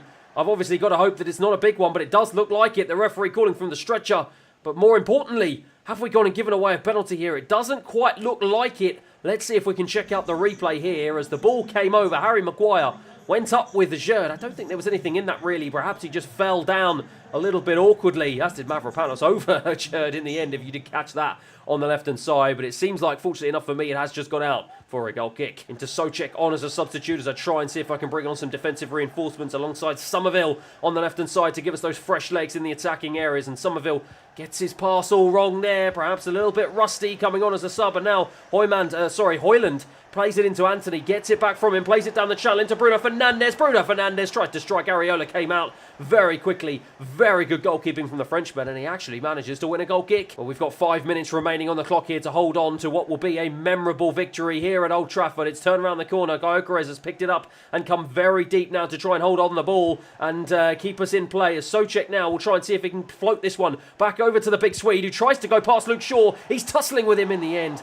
Onana just has to boot that ball clear. Unfortunately enough for me, that turned out to be the very last attack of the game as I shake the hand of Erik ten Hag and I salute the travelling fans for their support. As a full-time here, it finishes Manchester United 0, West Ham 1. With Paquetá bagging the winner against the Red Devils, we've done something that I'm sure not even the most hardened West Ham fan would have thought we could do, and that is knock out the English Giants and secure our spot in the quarter-finals against Stoke City in a side that I think is very winnable. It's a win that keeps the board very happy, and it's a win that keeps keeps the fans and the players happy as well. Moving Mavropanos back into the starting 11 in place of Kurt Zouma seemed to be a master stroke, as defensively I thought we were fantastic all game. And whilst new signing Victor Gyökeres didn't manage to get on the score sheet, his contribution to the goal was absolutely invaluable. His hold-up play was perfect, and since shifting Jarrod Bowen back out to his rightful and more natural position on the right-hand side of midfield, he's got several assists, but arguably the most important of the lot was that one today. He laid it on a plate for this man, Lucas Paquetá. He's got that something special, and once again he proved it today against Manchester City. He's having a fantastic campaign so far, 8 goals and 4 assists in just 32 appearances. How much longer can we keep this man at West Ham United before the big teams come sniffing around for a signature come the summer? And it seems like that victory has got our confidence back on track in the Premier League as well, as Gyökeres and Jarrod Bowen both get on the score sheet as we beat Everton 2-0 away from home. However, I said at the very beginning of this episode that our European campaign in the knockout stages was about to get back on track, and after topping our group with 6 wins out of 6 and 18 points on the board, we've been drawn in the round of 16 against Real Sociedad. But frustratingly, it looks like we've put ourselves in a very difficult position, as after simming the first leg, we lose 2-1 away from home. Fortunately enough, we did get a late goal from Somerville that keeps our hopes alive, but we still got it all to do in the second leg at the London Stadium. And that is where we are going to pick up in our very next game. Once again, we return to a knockout competition, and once again, we have the chance to keep our first opportunity of silverware alive. Nothing but a win here today will do. Let's see if we can get the job done here in front of our home fans at the London Stadium. And of course, hot off the heels of that monumental win against Manchester United in the FA Cup, I'm sticking to the same starting 11, and hopefully we can get the job done here today. Andre Silva now trying to go one-on-one with Giroud down the left-hand side, cuts it back into Marino. He's got the ball inside the penalty area. Mavropanos came across. It was a good defensive block in the end, and now Kudos can try and bring this one away. And we're going to try and see if we can hit them on the counter-attack. He's bundled off of it, though, by Subamendi, but it's a real tussle between the two of them. He's ended up giving away a free kick in the process, and it's a free kick that is going to be floated in right to the edge of the box here, headed away, though, but in the end, Andre Silva did manage to get a little nod onto it.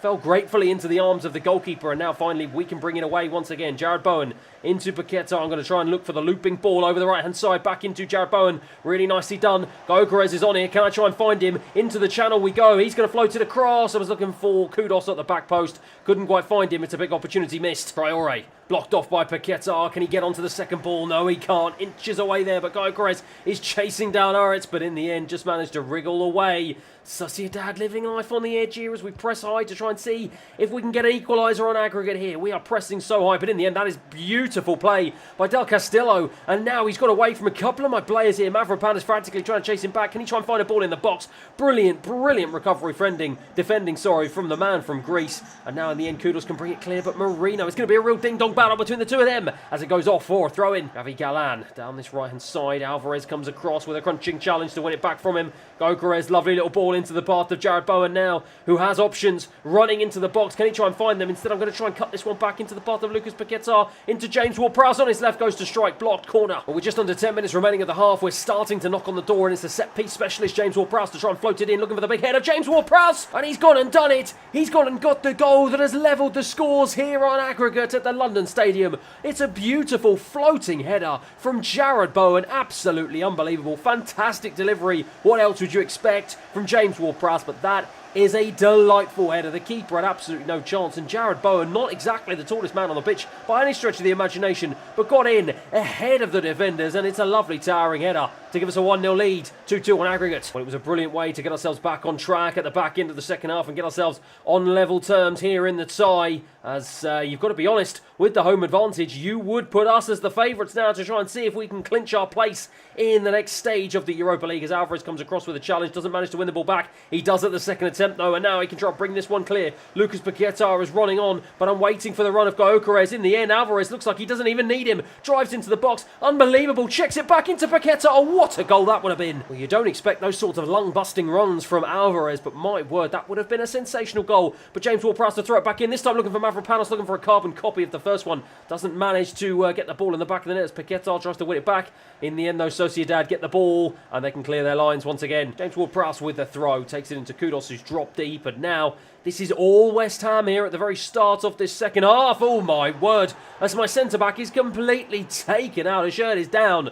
I've got to hope that this is not a serious injury. What is the referee going to do here? He brandishes a yellow card. I think Llorente can be a very, very lucky man. Fortunately enough for me, Giroud is back to his feet. He will continue, fortunately enough. But let's check the replay out. I mean, that is a bad challenge. Very mistimed. Lucky boy to still be on the pitch. Andre Silva now for Sociedad. Lovely ball through the channel. Jared Bowen frantically trying to get back to try and challenge Xavi Galán, and he's done a really good job of doing so. Jared Bowen has come alive this season since moving to the right-hand side. He's been absolutely splendid, and he's continued his run. He just doesn't have the pace to keep going, but he has got the wherewithal to play a lovely ball down the channel into Gyökeres. He's going to try and feed this one to the back post. I was looking for kudos. Really good defending from Traore, and he's had the composure to just clear that ball away. Really nicely done. Andre Silva skipped away from the challenge of Azerd really nicely, and now Real Sociedad bring the ball clear. This has really turned into an end-to-end battle here between these two teams. Azerd goes and puts a challenge in, and he's given away a really cheap penalty. It's absolutely horrendous. Well, the big man was done on the turn, and as he frantically tried to come back, it was a laboured challenge and a silly one to give away.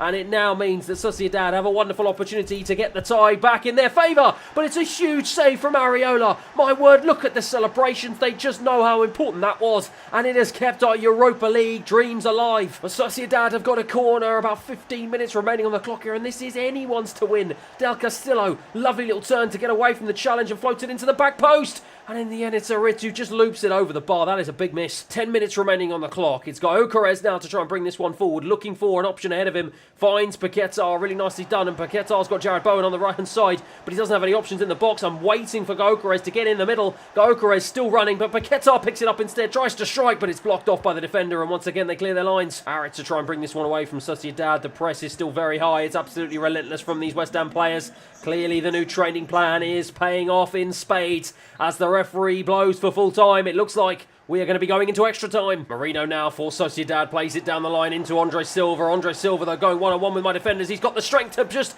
bat them away, and he's got the composure to feed it into the path of Marino, who with one touch just slid it into the back of the net. Beautiful side foot goal. Once again, defensively, we fell asleep, and it was just too good. That man, Andre Silva, has caused carnage so far in this game, and whilst he doesn't get a goal, he does get an assist to his name. Laid it on a plate for Marino, who of course would not miss from there. Lovely goal, 1-1. But as we begin the second half here, we've just got 15 minutes remaining to keep our European campaign alive. We've almost thrown it away, but we need one more goal to try and take this one to penalties. I think it might just be a little bit more than we can handle to win it altogether, but can we just try and see if we can keep this game alive as it's played down the line, looking for kudos. Traore, though, who's been absolutely sensational on the right-hand side, just sees it out. Sociedad have got a goal kick out to Traore. The West Ham fans look on in anticipation here. The clock is counting down quicker than we've ever seen it count, but still, we still have the chance to try and see if we can get ourselves back into this tie. Jared Bowen, lovely little turn away from the defenders, continues into the centre of the pitch here.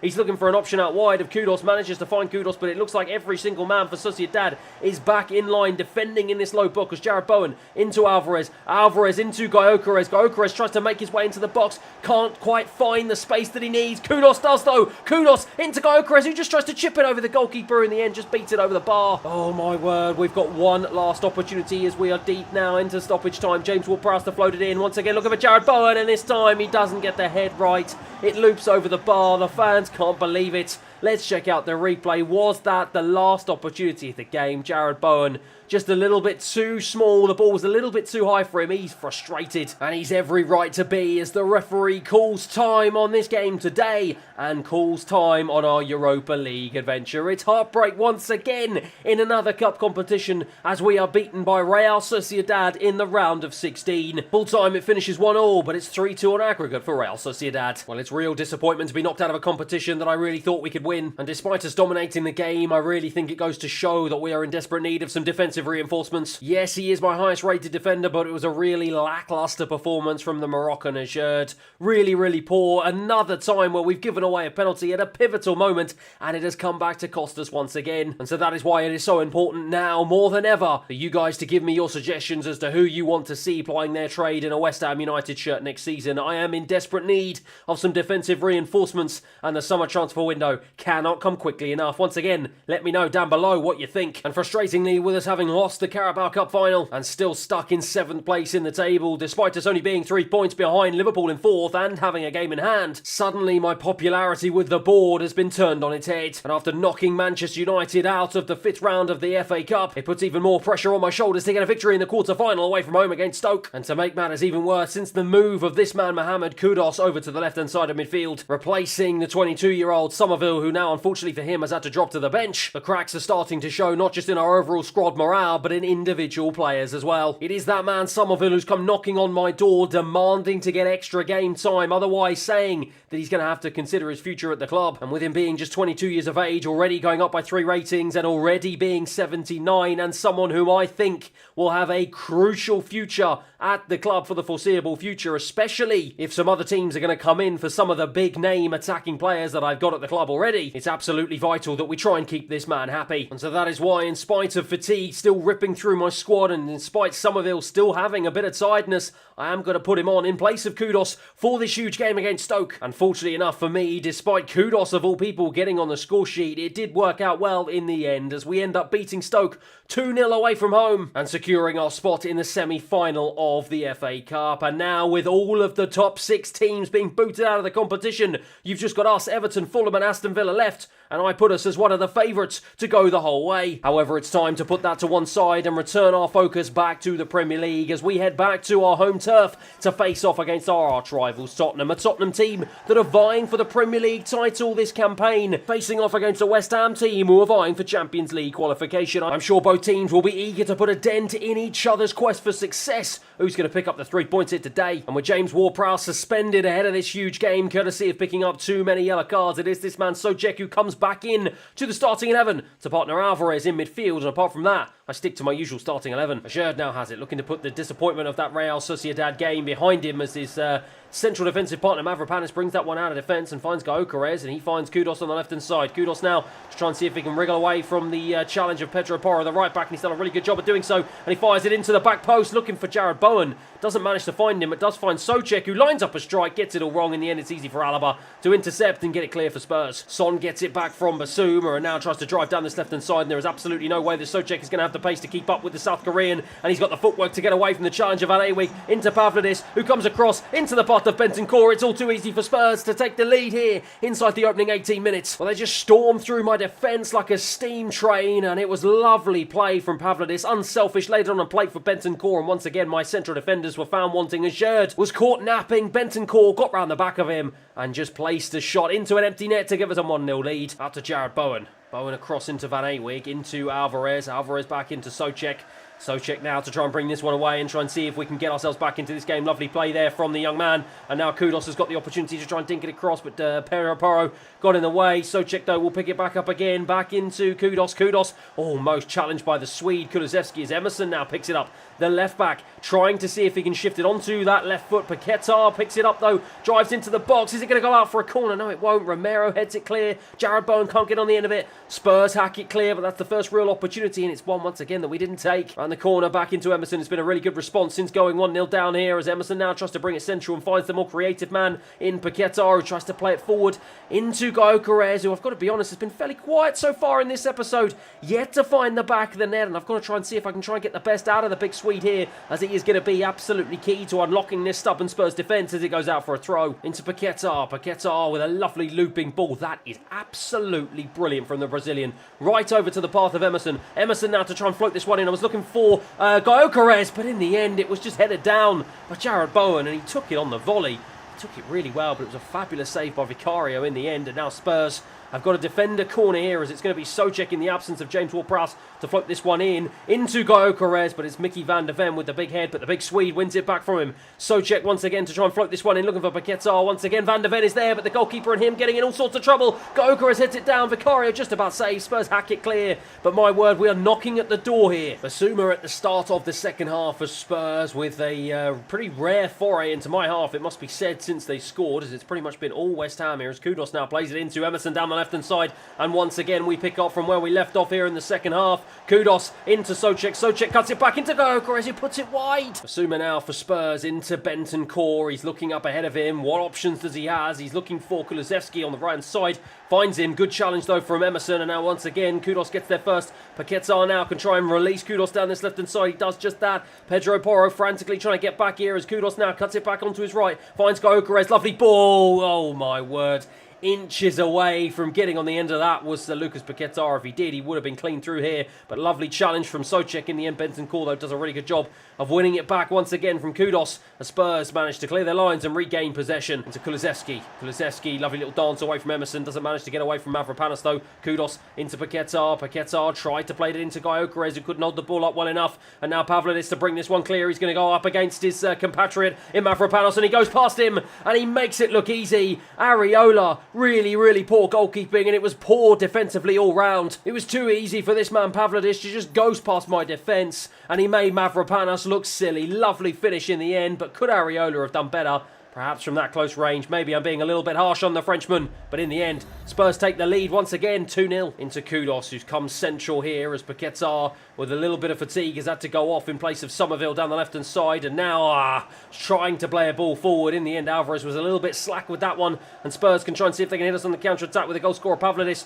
managing to just shrug off a couple of challenges. Heung-min Son bursts into the box here. He's got the pace to get away from Michaud, and he's got the skill, but he doesn't. Good defending in the end from Michaud. I wasn't expecting that. And he's now trying to wriggle away from a challenge against Maddison, but Maddison almost winning it back. My word, living life on the edge there was Michaud. Really, really dangerous play. But he had the composure to get away. Really nicely done. And now Emerson can try and see if he can go down the left-hand side. Lovely ball from Somerville into Souček. Souček waiting for the run of Somerville yet again. And he turns it around the corner. He finds it into him. Has Somerville managed to stay on side? Yes, he has. Somerville on his right, on as a sub. Lovely finish. And showing exactly why he was knocking on my door, demanding a spot back into my starting 11. Brilliant goal. Absolutely brilliant finish. And two men who have struggled in the second half of the season to get a foothold into my team. Souček and Somerville combining beautifully down that left-hand side. Somerville just ghosted in unmarked, and that is a goal of utter composure. Just lifted it and bent it round Vicario. Really nicely done. 2-1. We are back in this game here at the London Stadium. But frustratingly for me, it proved to be too little too late, as the referee calls time on that game after that late Somerville goal, and it means that once again we suffer defeat in the Premier League against our arch rivals Tottenham. Full time here it finishes, West Ham 1, Spurs 2. However, for me, the most concerning thing is the performances of this man, Victor Gyökeres, not just in the game against Spurs, but in the entire episode altogether.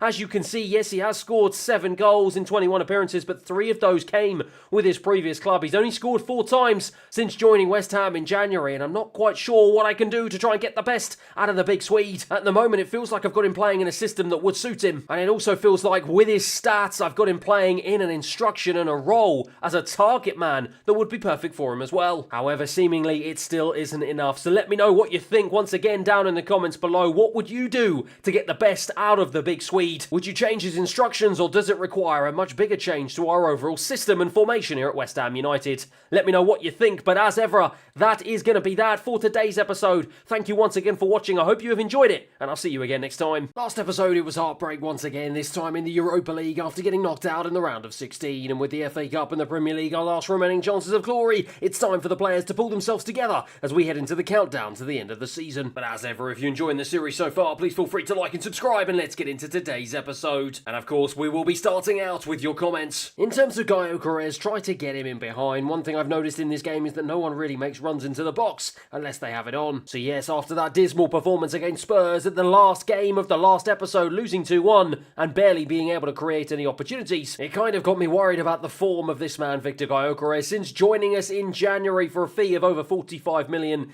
he hasn't exactly lit up the London Stadium like I thought he would, despite him scoring 2 fabulous goals to help lead us to the Carabao Cup final against Manchester City. In the Premier League and in other cup competitions, he hasn't exactly been particularly good, only scoring 4 times since joining the club, as the other 3 were with his previous team. Now, in order to try and get the best out of the big Swede, I did decide to move away from this more tiki-taka 4-3-3 false 9 system back to a more rigid 4-2-3-1 formation, which would hopefully allow me to utilise the likes of Jarrod Bowen on the right hand side and Mohamed Kudus on the left hand side to get as wide as possible and to try and fling some balls into the box for the big man. And with me initially setting him up as a target player, I thought that would be the perfect instruction for him based on the physical capabilities that he has. But as you rightly say, clearly it still isn't working. So I'm going to take your advice. I'm going to encourage him to try and get in behind. I'm going to encourage my team to move away from this slow build-up, to try and add a little bit more pace offensively, and also to try and encourage as many players to make as many forward runs as possible to try and join the big Swede in attack. Let's see as this episode progresses whether any of those little tweaks will have any impact on this man's career at West Ham United. You need a new central midfielder, as James Ward-Prowse is great, but he is old. You need someone young. Perhaps Alex Scott is a great option. Quinton Timber from Ajax is a better option, but I guess someone like De Paul, he could be the player that you need in the centre of the park. Now, to be fair, I do think that is a little bit harsh on James Ward-Prowse. He's an important player at the club, and with him contributing with 9 goals and 11 assists so far this campaign, he's had a pretty decent one in the heart of my central midfield. However, you are right though, with him being 29 years of age and only 79 rated, it is highly unlikely that he's going to grow and develop any further. So if I do want to take this team to the next level, it is certainly an area of the pitch that I'm going to have to look to improve in the summer transfer window. Alex Scott is a very interesting shout. With him being English and 20 years of age, he certainly fits into the ethos of West Ham United to try and bring in some young and talented players. However, with him just joining Bournemouth very recently, how comfortable would the South Coast club be in letting him go, and how much of a fee would they demand for the young man? Quinton Timber at 22 years of age would be another young player who would perfectly fit into the ethos of those types of signings for West Ham United, and with him having the flexibility to be able to play in central defensive midfield, central midfield and central attacking midfield, he could be a fantastic option. Plus, with Feyenoord in absolutely fantastic form in the Dutch league over the last couple of years, and this man being a shining light in the midfield for them, I'm sure it's only a matter of time in real life before he makes a move to the Premier League. Could West Ham United be that very team? As for Rodrigo De Paul, there can be absolutely no doubt, yes, he would make an immediate improvement to my starting 11, and he would come in and be the best central midfielder at the club. He's got fantastic all-round stats, absolutely brilliant. He would be a powerhouse and add much-needed Champions League experience to my team. However, with him being 29 years of age, in the peak of his powers, playing for a huge club in Atletico Madrid, would he want to make the move to West Ham at this point in his career? I don't know if I'm quite sure. I think you should sell Kurt Zouma for a big price and sign Kieran Tierney from Arsenal, as he's not needed. He's currently out on loan at Real Sociedad, and you'll be able to buy him as he'll only have 12 months remaining on his contract. Now, Kurt Zouma is a very interesting case. He was a linchpin of my defence in the opening few months of the season, with him being a leader amongst men amongst the group. However, since his big injury earlier on in the season, leaving him out of the team for about 2 months, he struggled to find a way back in. And when he has, he's gone and given away really important penalties at really pivotal moments in the game. One of those that cost us the Carabao Cup. And now, having been displaced in the starting 11 by the likes of Mavropanos and Ajerd, he's decided to go to the media to complain about his apparent lack of game time, which I'm sure is not just unsettling for him, but also for the rest of the squad. And similar to James Ward-Prowse, with him being 29 years of age and only 79 rated, he is highly unlikely to improve any further. So I certainly think I'm going to need to make a big call in the summer for the future of the Frenchman, and he could well be one of the players that will be departing West Ham United when the summer transfer window opens. Now, Kieran Tierney is someone who, I've got to be honest, I hadn't had any consideration for whatsoever, but I actually think it could be a very smart move, and a realistic one at that. With him being just 26 years of age, I definitely think he's got the best years ahead of him, having had a couple of bad seasons at Arsenal, and with the 34-year-old Aaron Cresswell going to be leaving the club with his contract up in 2 months come the end of the season, and having dropped down to a 71 rated, and whilst the 78 rated Emerson has had a pretty decent campaign so far filling in at left back, similar to the other 2 players I've mentioned so far, with him being 29 years of age, he's highly unlikely to develop any further. Similar to central midfield and central defence, I certainly believe that left back is going to be a position that I certainly want to try and improve come the summer. And once I hear back from my scouts to see exactly what Arsenal will be requiring for his services, who knows? Maybe Kieran Tierney could be a really astute signing. However, with the transfer window clearly slammed shut and with us heading into the final couple of months of the season, I am going to be relying on the players that I've got at my disposal to try and get us over the line. But after getting knocked out of the Europa League and suffering a bitter disappointment against Spurs in the Premier League, with just 8 games remaining, I'm hoping my season is not about to unravel. However, it does seem like we are still, for some reason, in the fight for the final Champions League spot, as we are just 3 points behind Arsenal with a game in hand. Plus, with all of the big 6 teams being knocked out of the FA Cup, we have been drawn against Everton in what I believe is a winnable semi-final, meaning that we are just potentially 2 games away from FA Cup glory. Before we do that though, let's see if we can get our Premier League campaign back on track after that dismal defeat against Spurs as we head to the Molineux to face off against the Wolves team fighting relegation. With my players fit and fresh and raring to go, it is a return to my strongest starting 11. Areola in goal, Van Ewig, Ajer, Mavropanos and Emerson at the back, James Ward-Prowse and Alvarez in midfield, Jared Bowen, Paqueta and Kudos start behind Gyökeres up front. And this is a really good opportunity firsthand to see whether or not these new tactical tweaks will make any difference to the performance of some of these players, as Kudos picks it up in a dangerous spot and gives it to Mavropanos. And now he's going to try and see if he can play this one all the way out to the right-hand side to Van Ewig. He's got acres of space here to burst forward into the Wolves half here. Van Ewig keeps going, but in the end, Gyökeres, maybe he's getting used to this new instruction. Tried to drop deep, tried to continue to be the target man. Didn't get the memo of trying to break the lines, but eventually Kudos did manage to get the memo, and he's won it back. And now the big squeak can try and bring it forward yet again into Kudos. Kudos is just going to try and hold the ball up here. I've got to try and see if I can pick out Gyökeres in the box. Emerson this time to try and float it across, looking for James Ward-Prowse, but Paqueta gets in it almost. Loops over the goalkeeper, Jose Sarr. Got a little bit of luck with the deflection, but in the end it was easy for the Wolves goalkeeper. Into James Ward-Prowse. This game really starting to open up in the heart of the midfield here as Emerson, now the Italian left-back, is the man to try and drive forward, looking for the run of Gyökeres. Managed to find him in the box, and that is a finish of absolute beauty from the big Swede. And it just goes to show that these tactical tweaks are having an immediate impact. What a way to get back in the goal-scoring charts in the Premier League. Brilliant build-up play yet again. We win the ball back high up the field, and Gyökeres just having the ability to get the ball out of his feet and just give himself a yard so he can get a shot off. And my word, what a shot it was. An absolute bullet, a rocket into the top left-hand corner. 1-0 West Ham. Emerson, though, tries to win it back, and Emerson almost wins it back, but eventually Wolves do manage just to play through the press, and now it's Neto down this right-hand side. I've got no cover here as he's just got the strength to shrug off James Ward-Prowse, who's trying to come back and defend. In the end, he does just enough, but Wolves have got a corner, and it's one that Connor is going to take, a man who has been heavily suggested for me to buy in the summer transfer window, as is this man Neto. Several Wolves players here looking to try and see if they can impress in front of me here today as Hwang now into Bellegarde. Lovely little turn to get away from Emerson, I believe, back into Neto. Lovely stuff from Wolves, but are they just overplaying it inside my penalty area? Unable to get a shot off so far. Hwang blocked off by James Ward-Prowse. Brilliant defending, and that just goes to show too many touches, too many passes from the Wolves players there, and they've wasted a big opportunity as Gyökeres is going to try and float this one over to Kudos. It's a lovely ball. Kudos has picked that up in his stride, and he's continued his run. I was trying to play it into the channel. It was good defending in the end, and now Wolves get the ball clear. Max Kilman's trying to bring it out of defence for Wolves, and he gets that ball a little bit wrong there, and it's easy for Alvarez just to nod down. I'm going to try and look for the run of Kudos down this left-hand side, who's taking it in his stride really nicely. Can I try and see if I can lift the ball up to Emerson on the left-hand side? My word, their left-back on the volley. What a fabulous goal that would have been. Wolves very lucky to get the deflection. It's going to be James Ward-Prowse who's going to take the resulting corner. The set-piece specialist is going to try and see if he can find the big man Mavropanos at the back, and it's a big header. It's an even better save. This time it's going to be Paqueta to take it on the other side, and once again I'm going to try the tried and trusted tactic, throwing it into the box. This time it's Ep1 who wins it up ahead of Jared Bowen, who's been uncharacteristically quiet so far in this game. Wolves able to clear their lines in spite of the heavy West Ham press. Ep1, oh, he loses that to Kudos. Really good play, really good pressure once again into Gyökeres, who's just straight offside. Well, playing right on the shoulder, that is exactly where I want him to be.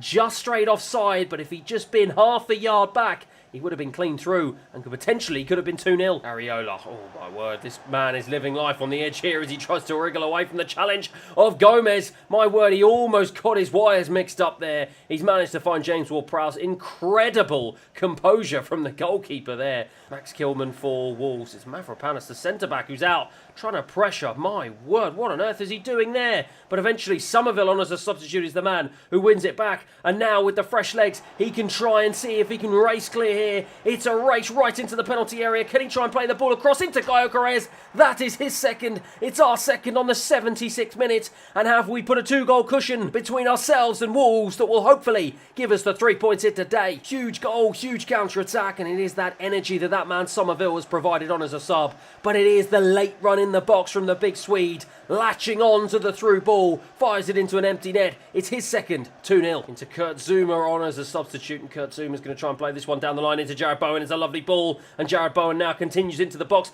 plays it back for Gyökeres on the volley, looking for his hat-trick. It was blocked off though. Back down the line into Jared Bowen, really nicely taken. He's going to look for the overlapping run of Van Ewig, and he does find the young man. He's going to try and float this one into the box, looking for Gyökeres, but finds James Ward-Prowse on the volley, and yet again it's blocked. We are deep into stoppage time, and we have Wolves exactly where we want them. We've got a corner here. We're going to float it in. We're going to look for our third. It's Jared Bowen on the head. Doesn't manage to get to it. Emerson will try and get to the loose ball. He does knock it down. Back into Paquetá. Returns really nicely. Going to try and see if he can float this one back into the box. Another Gyökeres once again looking for his hat-trick. He's blocked off as the referee blows for full time. Well, it's a comfortable win in the end as I shake the hand of the Wolves manager, but it is a win that we desperately needed nonetheless. A big performance, especially from the big Swede. 2 goals to his name. Brilliantly adapted to this new tactical tweak to help us along our way to a 2-0 victory. And that is exactly the sort of performance that this big man needed to put in. It's very simple, but getting him into the box on more occasions has worked wonders. 2 goals, and now he is right back at it, and hopefully he can continue that form into the back end of the season. And after taking that positive momentum into our very next game in the Premier League against Wolves, it's Jared Bowen who gets on the score sheet along with the big Swede once again as we beat Fulham 2-1. And 2 back-to-back wins and 6 points on the board lifts us from 7th place all the way up to 4th for the first time in this season. We are really in the hunt for that final Champions League spot. But let's forget about that for a second, because it's time for us to get distracted elsewhere. That is right. Where else would it be better to turn our attention to but to Wembley Stadium for what is going to be an absolutely titanic clash in front of the Evertonians and the travelling West Ham fans, as we've got a huge clash in the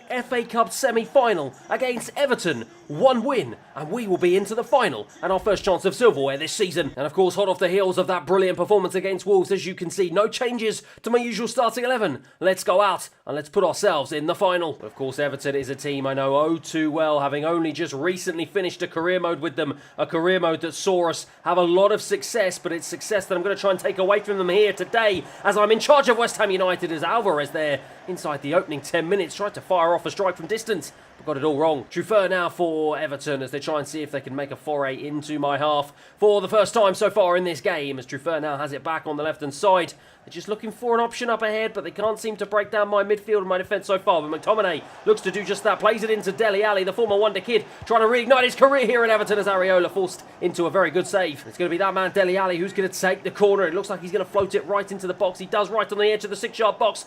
Assured, and the goalkeeper getting a little bit mixed up there, as now Decore has it in a dangerous position. James Ward-Prowse though with a big challenge, and it's a silly penalty, and I do not believe it. Yet again, in a huge game, we've got it given away a penalty. What is going on this career mode? James Ward-Prowse this time with the silly challenge. I mean, it's a little bit of a soft one, but I'm sure we can't have any complaints. And our third huge game, and yet again at Wembley, we've got it given away a penalty. Dele Alli's going to step up to take. He sends the goalkeeper the wrong way. It's a thumping penalty, absolutely brilliant. And Everton take a 1-0 lead. Well, Dele Alli never really looked in doubt, to be honest. Completely sent me the wrong way. A lovely penalty. Sean Dyche is delighted. I'm so frustrated. 1-0. Well, what on earth is going on? We gave away a penalty against Manchester City in the Carabao Cup final. We gave away a penalty against Real Sociedad in the dying seconds of the game in the second leg, which knocked us out of the Europa League. And now, in the semi-final of the FA Cup, we've gone and done it again for a third time this season. This time, it's James Ward-Prowse. He looks to try and make amends, playing it into the big Swede, but he gets it all wrong. And Everton now can try and bring this one away as they look to build on their lead here, as Thielman now down the right-hand side. He's been blocked off by Kudos, who's done a really good job defensively at getting back. Ashley Young now has it, and Everton have got to build out from the back yet again into McTominay. They've really got their tails up here as they try and see if they can create another opportunity, as Dwight McNeil tries to get away from the challenge of Assured, and he's done that really nicely. Decore back into McTominay now. McTominay wriggling around here, lining up a strike, fires it against the centre-back. Van Ewig wins it back, and now Jared Bowen can bring this one clear. Can we try and see if we can gain some sort of control into this game, as Van Ewig plays it into the channel. Jared Bowen's just straight offside. Into Paquetá, takes it really nicely on the turn, wriggling away. Really good stuff there, and Emerson now to play it into the middle, into Gyökeres, who takes it on, fires it straight to Pickford. That is a big save, and that's a big opportunity that we've missed on the stroke of half-time. Well, as we begin the second half here, we've got it all to do. It's Everton who have got 1 foot in the final. We've got to get 2 goals to try and see if we can progress. We've got a big 45 minutes up ahead of us. Down the line into Jarrod Bowen, who's taken it and just ghosted round the defender into Gyökeres, who once again has taken it well, and he's forced Pickford into a big save. He's had a couple of big chances so far, neither of which he could save, but the signs are good that our attack is starting to breathe some life into it as Jarrod Bowen with another big save from Jordan Pickford to deny the Englishman. James Ward-Prowse with another corner here. We are starting to build momentum. It's into Gyökeres. It's headed away by Tarkowski. Ajay is going to try and get there ahead of Dwight McNeil. He does just that to keep the momentum going. Van Awig now to try and bring it forward. Plays it into James Ward-Prowse. Skips away from a challenge. Tried to play it through Decore. Doesn't manage to. Tries to hit it again, but Decore blocks. Good defending from Everton, but Van Awig is in there. Brilliant, brilliant pressure. Lucas Paquetá now to try and play it forward into Kudos on the left-hand side to cut it back. I was looking for the ball back into the Brazilian. Couldn't quite find him. Big opportunity that's gone begging. Ashley Young now blocked off by Mavropanis to try and bring this one forward. This game is really starting to come alive here as Lucas Paquetá picks it up, tries to play it into Jarrod Bowen. Good reading of the game from Adrian Truffert as now Themon can try and bring this one away for Everton down the right-hand side. Where on earth is he going with this one? He's got no options up ahead of him whatsoever, and he goes and gives it away to Gyökeres, who's come deep to try and collect, and Gyökeres now can try and play this one over to the left-hand side to Kudos, who can run onto it. Kudos has done a really good job, but he can't get past Ashley Young. That's really poor. Into McTominay. McTominay's looking to be blocked off by Lucas Paquetá. We've got about 20 minutes remaining on the clock here to try and find a way back into this game, but at the moment it's Beto who's got it and plays it into Danjuma as a sub. Fires it straight to Dariola, but the warning signs are there. Decore blocked off by Lucas Paquetá. Really good challenge there, and now can he try and see if he can release James Ward-Prowse? He does, and the Englishman is not going to have the pace to get away from the defenders in the end. Tarkowski with some real solid defending to put a block in, but now Alvarez tried to do the same to Decore, but Decore skipped away from him, and now Everton can bring it forward. They've got Beto in the channel here. He manages to get past Mavropanos. He's going past Ajay, but that's good recovery defending, really nice. And now once again we can try and bring the ball forward, end-to-end stuff here as Somerville on as a substitute, plays it into Gyökeres. Now I'm going to try and play it down the channel, but it's Cardona with a big challenge, and we can't seem to break down this stubborn Everton defence. Emerson wins it back into Somerville with the fresh legs. He's going to try and see if he can burst down this left-hand side. Can I try and play it central into Lucas Paquetá? But once again the centre-backs of Everton holding firm. Gyökeres wins it back though, pressing high, tries to play it in. It's Decore who wins it back. It's so congested in the centre. Gyökeres manages to wriggle away, forces Pickford into a save. Somerville keeps the ball alive, my word. Plays it back this time into James Ward-Prowse, who lines up a strike on his right. Doesn't manage to take it. Van Awig now into Jarrod Bowen. My word, we've managed to keep this attack alive. Jarrod Bowen though throws it into the box to absolutely no one. Everton bring it clear. The referee blows for full time. Well, we huffed and we puffed, but we just could not blow down the door. And Everton are the team celebrating as Sean Dyche salutes the Evertonians. It is going to be Everton in the final of the FA Cup. Once again, we have lost a huge game in a knockout tie, and once again,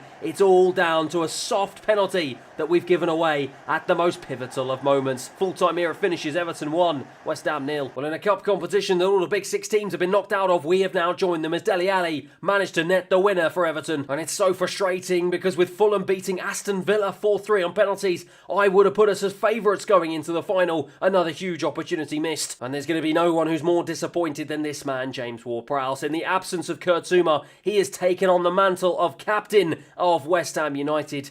And at the most pivotal moment, he's gone and given away a really soft penalty that once again has cost us. And with the summer transfer window only a couple of months from being open and me looking to bolster my midfield ahead of the new season, oh, that is not the sort of performance and not the sort of mistake that James Ward-Prowse can afford to make. Fortunately enough, though, it's time to get back on the horse, and Gyökeres has responded with immediate effect. 2 goals in our very next Premier League game gives us a 2-1 victory against Aston Villa. And with just 5 games remaining in our campaign, and with us being locked in 4th place, 2 points ahead of Liverpool in 5th. Of course, who else is it going to be but that very team Liverpool, whom we're going to be welcoming to the London Stadium for a titanic clash that's going to have huge ramifications to the Champions League fight. And following on from defeat against Everton, I have decided to make 2 changes to the starting 11. Souček comes back in place of James Ward-Prowse to offer us a little bit more defensive solidity. And with Kudos a little bit out of form so far in the last few games, Somerville has come back in to try and cement his place in the starting 11. It's going to be Mavropanis to try and bring it out of defence, and plays in Souček now. Of course, he will be so desperate to try and see if he can impress in James Ward-Prowse's absence, and he's played a nice ball into Paquetá, who's trying to get away from Endo, but the central defensive midfielder doing exactly what you would expect of him and winning the ball back in a really dangerous area. And then our central defensive midfielder has done exactly that as well. Now Lucas Paquetá trying to wriggle away from Matkip. That is a brilliant, brilliant challenge. And now Darwin Núñez has the pace to skip away from Ajerd. Mavropanos coming off to cover, but Luis Diaz manages to exchange passes with him, and he strikes from distance, forces Areola into his first save of the game. 10 minutes in, and already Liverpool have a corner, and already they are in the ascendancy of the two teams. Mo Salah wriggling away from the challenge. Really nicely done. Plays it into Matip. Matip now trying to turn it around into Luis Diaz on the edge of the box. Lines up a strike. In the end, it's blocked off by his own player, and we can clear our lines. Alvarez under a bit of pressure from this relentless Liverpool press here. Doesn't know where to go. In the end, gives it to his central defensive partner. And now Mavropanos can try and bring this one forward. Tries to play it into Gyökeres, but Virgil van Dijk was one step ahead of him. Gomez under a bit of pressure from Gyökeres. Manages to wriggle away from it really nicely though, and Mo Salah now turns it around the corner into McAllister, who plays it into the channel into Darwin Núñez. I've got a feeling he is going to be a real troublemaker in this game, as Mo Salah, the big danger man, drives into the box, tries to go past Ajerd, gives it into Jones, straight at Areola, but the warning signs are there for West Ham United if we do not start to up this level of performance. Jarrod Bowen goes central but gives it away to Curtis Jones, and now Luis Diaz can try and bring this one away. He's been chased down by Alvarez, but Enzo gives it back to him. Luis Diaz with a lovely little touch into Curtis Jones, but Van Awig come across. That man has been absolutely brilliant since joining the club in the summer. He's won it back, but Jarrod Bowen under a bit of pressure already as Darwin Núñez tries to bring it forward, but he's done a really good job of wriggling away from the challenge, and now Gyökeres can play it back into the Dutchman. Van Awig down the right-hand side. He's going to try and go past his compatriot Virgil van Dijk. Under some pressure from Mo Salah, but he's done a really good job of just spinning round him and releasing a wonderful ball down the channel into Somerville. But Somerville can't beat Joe Gomez. This Liverpool defence, he's really quick and strong. They're so physical. We're losing all of the 50-50 battles up top, it must be said, as Darwin Núñez has gone and nodded it on into the path of McAllister, and now Alvarez cannot block him off. Luis Diaz over to the left-hand side. Van Awig now is going to try and go one-on-one to try and block him from going in the box, and he's done just that. Brilliant defending yet again. This man can do no wrong so far this season. Gyökeres into the channel for that man, and he's going to try and play it central into Lucas Paquetá. Plays it across to the left-hand side into Somerville. He was looking for the ball into Souček, and he was just inches away from playing it into him as the referee blows for half-time. Well, this is two very evenly matched teams so far here today, locked at 0-0, neither able to break the other's defence down, and Lucas Paquetá is hopefully going to try and be the man to try and see if he can spark some sort of creativity and some life into my attack, as Van Awig involved yet again. Jarrod Bowen to throw it across to an unmarked Somerville, who gets the strike all wrong, took it on the volley. To be honest, he had time to chest it down and pick his spot, but just that inexperience and lack of composure in the final third has come to show yet again. That is a big opportunity that we've missed, and now Van Awig has done enough to block off the challenge of Luis Diaz. It's now Lucas Paquetá to try and lift it over the top. Good block off though from Endo, and now Liverpool can bring it forward. End-to-end stuff here at the start of the second half. Mavropanos with a huge block. Lucas Paquetá takes it on now. I'm waiting for the run of Gyökeres. I can't find him. Joe Gomez comes across this time. Good defending from both teams. Liverpool have a free kick here in a dangerous spot. It's going to be Mo Salah. I thought he was going to try and float this one into the box, but instead goes short and just tries to catch my defence out. McAllister now back into Joe Gomez on the right-hand side. Can try and see if he can swing the ball in, but instead holds on to it, plays the short pass into McAllister. Jones into Mo Salah, who's come central. Darwin Núñez too. Mavropanos comes across with a big challenge. What a huge moment that was in the game. Down the line into Somerville. Somerville now. I'm going to try and see if I can look for the run of Gyökeres right over the top. It's a really good ball, but Matip was equal to it. It's been a real battle between the big Swede and the two centre-backs, but so far it's the Liverpool defence that are winning out, and hopefully for them, they're going to hope that their attack is going to win out at the moment as they are deep into my half here. Jones blocked off once again from Van Awig. That man has been absolutely brilliant here today, and he's got it back once again, and he tries to play it down the channel, but it's blocked off by the left-back Tsimikas, and now Luis Diaz can try and see in his absence if he can ghost past Ajerd, which he's done just that. Drives into the box. Mavropanos comes across. What a huge challenge. Defensively, these two teams have been absolutely brilliant so far this game. Alvarez now to bring it forward, tried to play it through, but in the end manages to bundle it past McAllister and plays it all the way out to Emerson on the left-hand side, who cuts it back into Somerville. Somerville to try and strike. Virgil van Dijk with the block once again, just lacking that composure to just lift his head up and try and find his man. Mo Salah looks to go out to the left-hand side to Luis Diaz, tries to wriggle away from Van Awig, who must be absolutely shot at the moment. His stamina has just gone down the toilet, having had an absolutely relentless game up and down that right-hand flank, but he's still got the composure to pick out a wonderful ball into Jarrod Bowen, and now the right midfielder can try and see if he can burst down this right-hand side. It's Endo who's come across, plays it central into Paquetá. Souček now has it. Souček in the box. Souček to try and pick out the pass. He doesn't manage to get past the goalkeeper. That was the chance, he couldn't lift it past him, and in the end it's a brilliant save from Alisson. Darwin Núñez now to release Mo Salah. My word, this is end to end. The Egyptian has the pace to burst into the box and try and go past Asher into Darwin Núñez. Asher with the last ditch challenge. My word, how many times have we done that today as the referee blows for full time? Well, what an unbelievable game. I need a moment to try and catch my breath back here. In front of the home fans at the London Stadium, it may have been goalless, but my word, that does not reflect the state of the game. That man, Victor Gyökeres, couldn't find the back of the net like the rest of his West Ham players, as somehow, some way, this game ends 0-0. I think defensive heroics from both ends of the pitch meant that ended a stalemate. But to be honest, for us, that was just a must-not-lose game. We get the job done. We keep the separation of 2 points between ourselves and Liverpool. And now, with just 4 games remaining in the Premier League, one of those coming against our arch-rivals from London, Chelsea, this squad has got the opportunity to do something that I'm sure no West Ham fan would have expected at the beginning of the season. And that is to qualify for the Champions League. But if you want to find out if we can do it, you're going to have to watch the very next episode, as that is that for the end of today's episode. Thank you everyone for watching, and I'll see you again next time. After heartbreak in all the cup competitions, we enter the season finale with just 4 games left in the Premier League to secure Champions League qualification for the first time in West Ham's history. Can we get the job done? Let's find out. But as ever, if you're enjoying the series so far, please feel free to like and subscribe, and let's get into today's episode. And of course, we will be starting out with your comments. One player that for some reason keeps coming to mind when thinking about a new centre-back is Josip Sutalo from Ajax.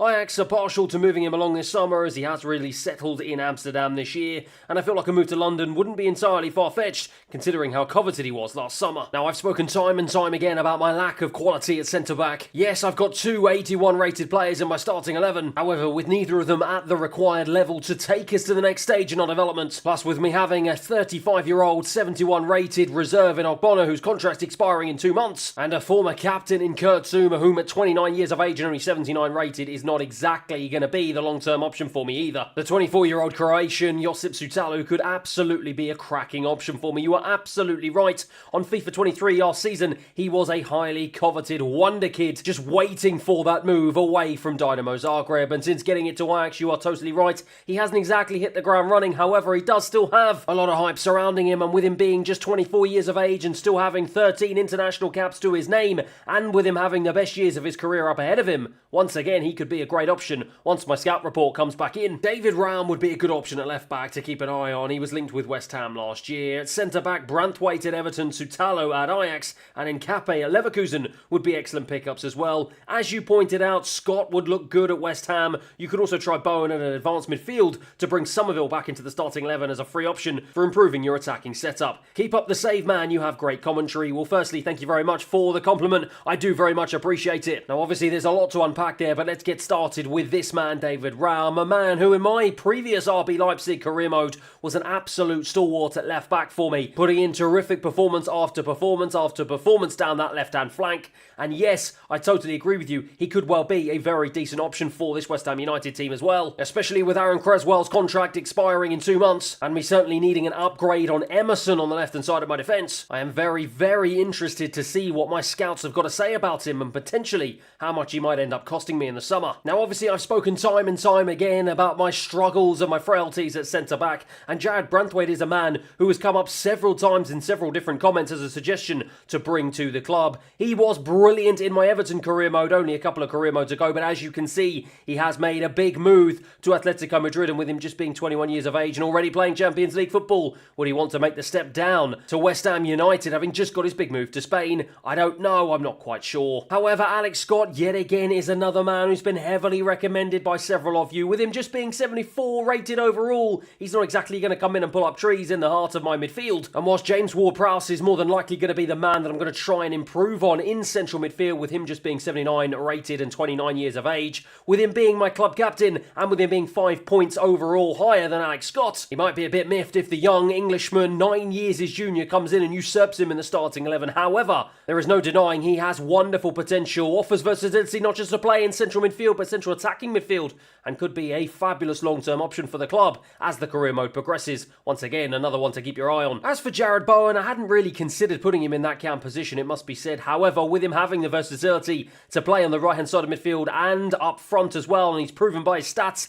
with 17 goals overall in 45 appearances that he can offer us a lot of different options in different positions, with many clubs sniffing around for the signature of this man, Lucas Paquetá, my highest rated player at 85. It is looking highly likely in the summer that this could be the last season for Lucas Paquetá at West Ham United, and perhaps moving Jarrod Bowen into that more central position could well be an option. And obviously, if I was to do that, it would obviously allow me to move Kudus back over to his more natural right-sided place on the right-hand side of my midfield. And obviously then, that of course opens up the opportunity for Summerville to take his place back in the starting 11 on the left-hand side. And to be fair to Summerville, I do think he does deserve a fair crack back into my starting 11. Having joined the club in the summer, he has already knocked up 8 goals and 6 assists in 40 appearances overall. And that is with him losing his place in the starting 11 to Kudus on the left-hand side of midfield. And it is that man who has struggled since moving over to the left-hand side of midfield, it must be said, despite his lofty rating of 84 and his potential going up by 4 points so far this season. I certainly think come the start of next season, I'm going to have to try and see if I can find a place back in the starting 11 for this man, Summerville. And obviously, depending on what happens to the fate of this man, Lucas Paquetá,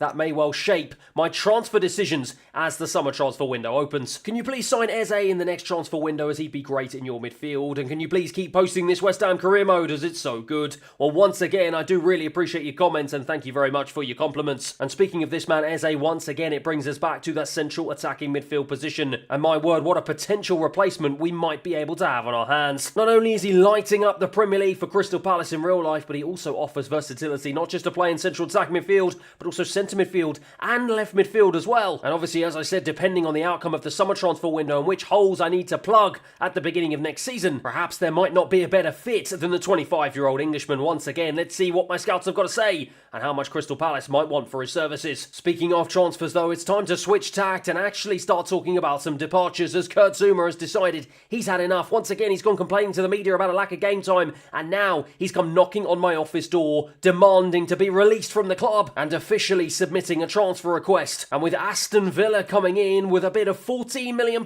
for him, and following successful negotiations with the Villa boss Unai Emery, we'll be saying goodbye to our former club captain. And with him only having 1 year left on his contract and only 79 rated, I've got to be honest, I'm pretty happy with the deal we've struck. And once again, that confirms that the centre-back position is certainly going to be my number one priority come the start of the new season. So once again, let me know down below, are you happy with all of these different options that I've got on my shortlist, or are there any other players, defensive players, that you would like to see in a West Ham United shirt come the start of the new season? Let me know down below what you think. However, turning our attention back to the football, and after getting knocked out of the semi-final of the FA Cup, after losing the final of the Carabao Cup, and not even getting to the quarter-finals of the Europa League, after a goalless stalemate against Liverpool in the Premier League, our fate for our qualification to the Champions League does still remain in our hands. However, with that team Liverpool just being 2 points behind us, the pressure is really starting to mount. And whilst our next game is up against a Chelsea team that are mirroring their poor performances in real life here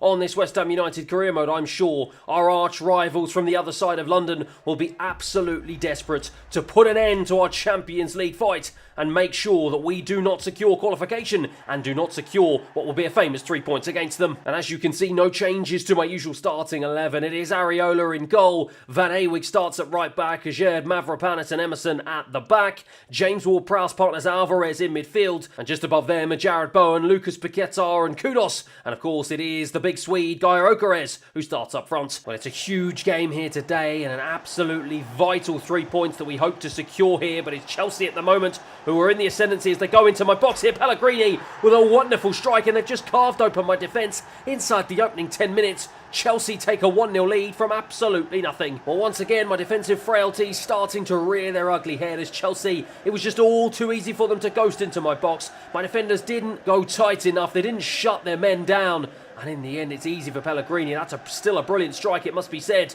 Chelsea lead 1-0. James Ward-Prowse, we've got to try and see if we can arrest this terrible start. and make sure we get ourselves back on track here as Kudus now has it. Kudus, though, is going to try and go one-on-one. He's gone one-on-one. He's gone round the midfielder. Can he get round Reece James? Wriggling around, trying anything, but Reece James holds firm. James Ward-Prowse keeps hold of the ball, though. Gives in to Alvarez. On his right, lines up a shot. Great save. It's going to be James Ward-Prowse who is going to take the resulting corner, the tried and trusted tactic of flinging it into the box and Gyökeres. Oh, my word. That would have been a sensational goal if he'd have managed to pull that one off. On the volley, the lovely bicycle kick.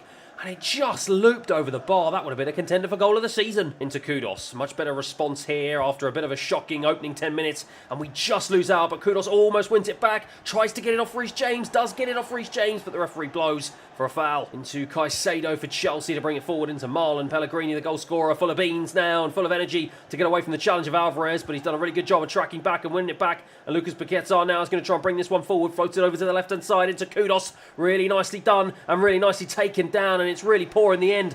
And I thought James Ward-Prowse was going to be able to get on the end of it. He just got caught in two minds there, whether or not to pass the ball or whether or not to cross it. And in the end, he got neither right. Gyökeres, though, wins it back in a dangerous position. Alvarez has it once again. He's looking for an option. This time, Lucas Paquetá wriggles away from a challenge. Back into Jarrod Bowen. Back into Lucas Paquetá on his left now. Blocks off by the defender. Kudus now wins it back high up the field. Drives into the penalty area here. Manages to get away from Reece James. Cuts it back into Gyökeres. Slams it against the goalkeeper. Sanchez, though, picks up the ball out of the air. We are knocking at the Chelsea door, but we can't break it down at the moment. Well, the start of the second half is upon us. We've got 45 minutes to try and turn this game on its head. We've certainly had the better of the two opportunities since going 1-0 down. In fact, we've limited Chelsea to absolutely nothing, but yet still we find ourselves 1-0 down. We still have not been able to find the back of the net. We must make a change to that here in the second 45. Kudus looking for the overlapping run of Emerson, manages to find it, and now the Italian can try and drive down right onto the edge of the box here. Can he try and pick out his man? Floats a lovely, floated ball right over to Gyökeres, who just couldn't get his head on it.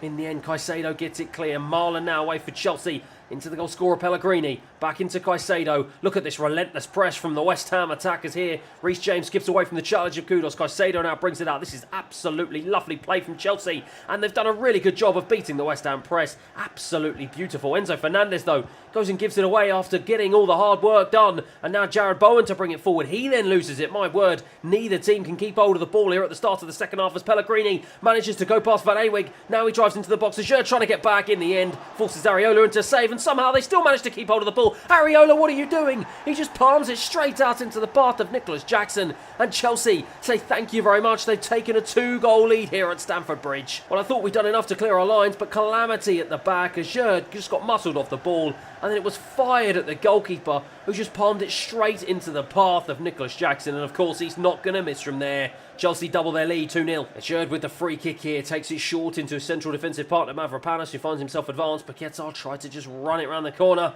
into Gyökeres, couldn't quite find it, and now have our heads dipped here. And now Chelsea in the ascendancy, looking for a third to really put the final nail in our coffin here. Mudryk now on the left-hand side, lovely little turn, plays it in down in the channel into Nicholas Jackson, who's got the beating of Alvarez for pace here. Nicholas Jackson finds a nice ball back into the Ukrainian Mudryk. He switches it on to his right. Pellegrini tries to strike, it's blocked off. Somerville on as a substitute, wins the head, gets it clear, doesn't get it very far though as Pellegrini wins back the loose ball. Mavropanos just about blocks him off, but they've still got it here into the box. 3-0, and that is game over here. Pellegrini slides on the floor, he gets his second, and he gets Chelsea's third. Well, they just stood off of him. Mavropanos was trying to challenge, and in the end, Emerson just didn't go for it. Too little, too late, and it was just oh so easy once again for Pellegrini to pick his spot. I am furious. 3-0. James Ward-Prowse over to Van Ewig. This is a really, really difficult one to take here. I really thought we had it in us to try and beat Chelsea, but that is just evidence of how poor our performance has been here today. Alvarez wins it back high,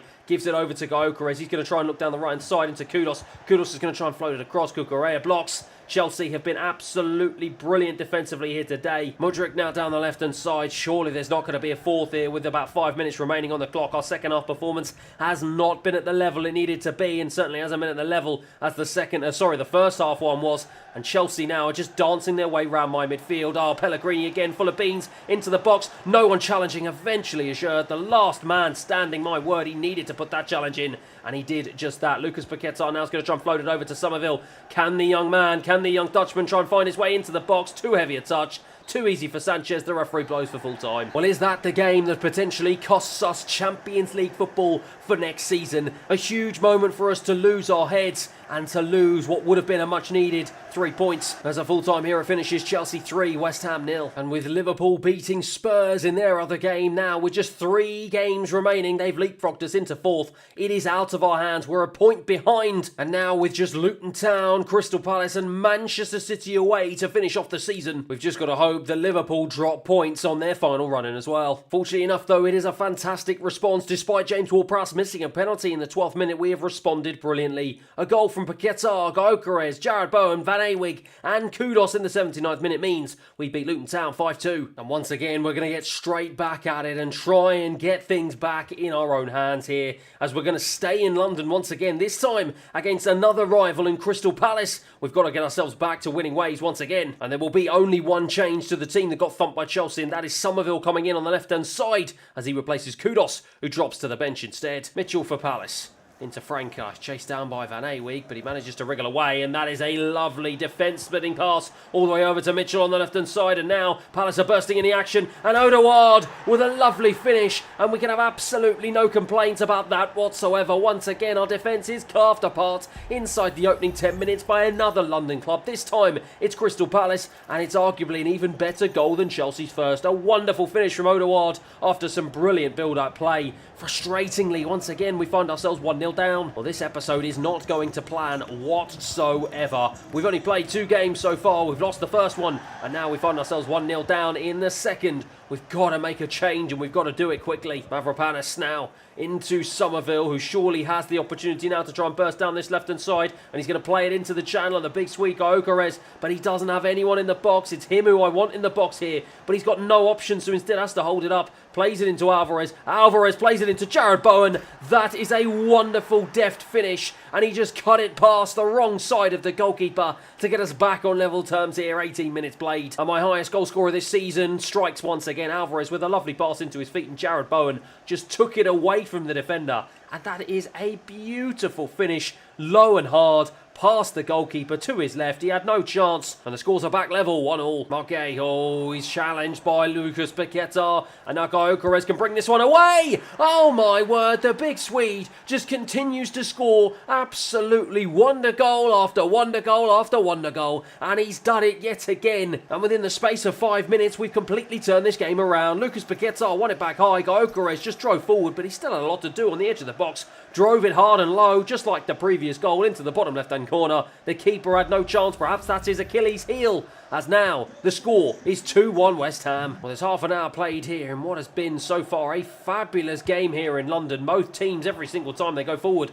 look like they're going to score against each other, and now Paquetá almost tried to play it over. This time it is played over, but to the right-hand side to Jarrod Bowen. He's going to try and play it into the big Swede. He's done a brilliant job of doing so, and he's going to try and play it across. I was looking for Somerville at the back post. There just wasn't enough strength on the pass, but my word, that would have been a fabulous goal. Into Decore, end-to-end stuff here as the left-back Mitchell comes across again, but this time Mavropanos is equal to it, and now the Greek man can try and bring this one forward and try and play it into the channel, but he's blocked off by another centre-back, this time in Tompkins. Mavropanos has it again though, finds James Ward-Prowse on his right, blocked off. Lucas Paquetá keeps it alive, and that is not a good ball and very unlike the Brazilian. Odegaard, the goal scorer, holding up the ball really nicely and wriggling away from the challenge of my centre-back here and playing it into the path of Lerma. Lerma tries to go past Van Awig, but once again the right-back holds firm here, and now he chases him down and he wins the ball back, and that was not exactly what I planned. Mark Gay for West Ham being chased down by Gyökeres, but has done a really good job of holding him up, but not a good job. And Lucas Paquetá ends up winning it back, and now Gyökeres can feed it back into Jarrod Bowen, the goal scorer, down the right-hand side here. He's going to try and go one-on-one with Mitchell.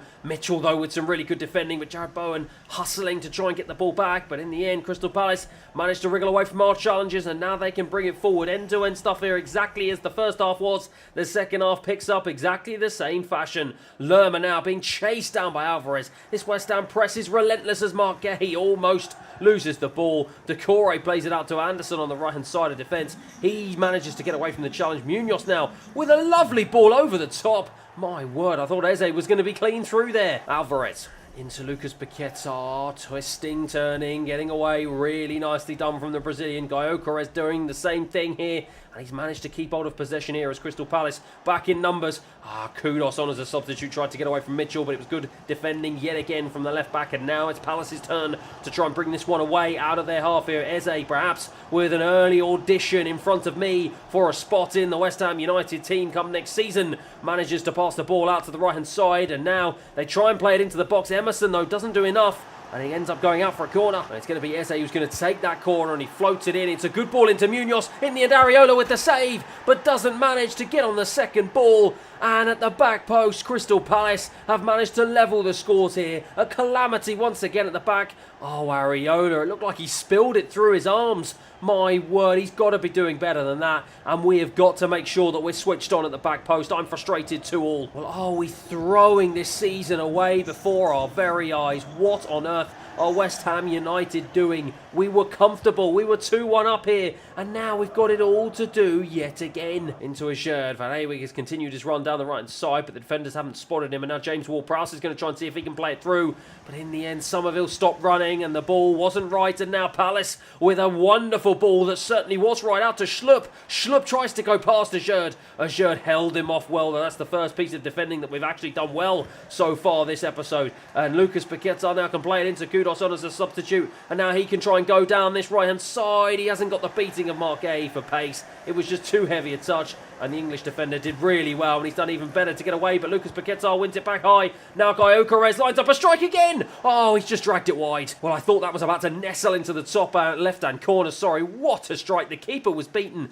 Oh, it was just centimetres away. Decore tries to get away from James Ward-Prowse, doesn't able to. James Ward-Prowse into Gyökeres. Gyökeres into Lucas Paqueta, trying to wriggle away from the challenge of the Crystal Palace defenders. In the end, they just about crowd him out as the referee blows for full time. Well, once again, as you can see, my head is down as I head down towards the tunnel. It's another huge opportunity that we have completely thrown away. Full time here at finishes, Palace 2, West Ham 2. Well, that to me is even more frustrating than the Chelsea game. It's a game that we were expected to win and a game that we could not get the job done. However, as luck would have it, with Liverpool drawing 3-3 away to Aston Villa, there is just a point separating us, and it is going to go down to the very final game in the Premier League. However, just when I'm about to implore this squad to go for one final push, it looks like we've got a problem, as apparently the media are reporting that Jarrod Bowen has gone storming off down the tunnel, absolutely furious to be taken off in a key point in the game against Crystal Palace. Now, to be fair to him, he did score the opening goal for us, and he is my highest goal scorer so far this season with 19 goals.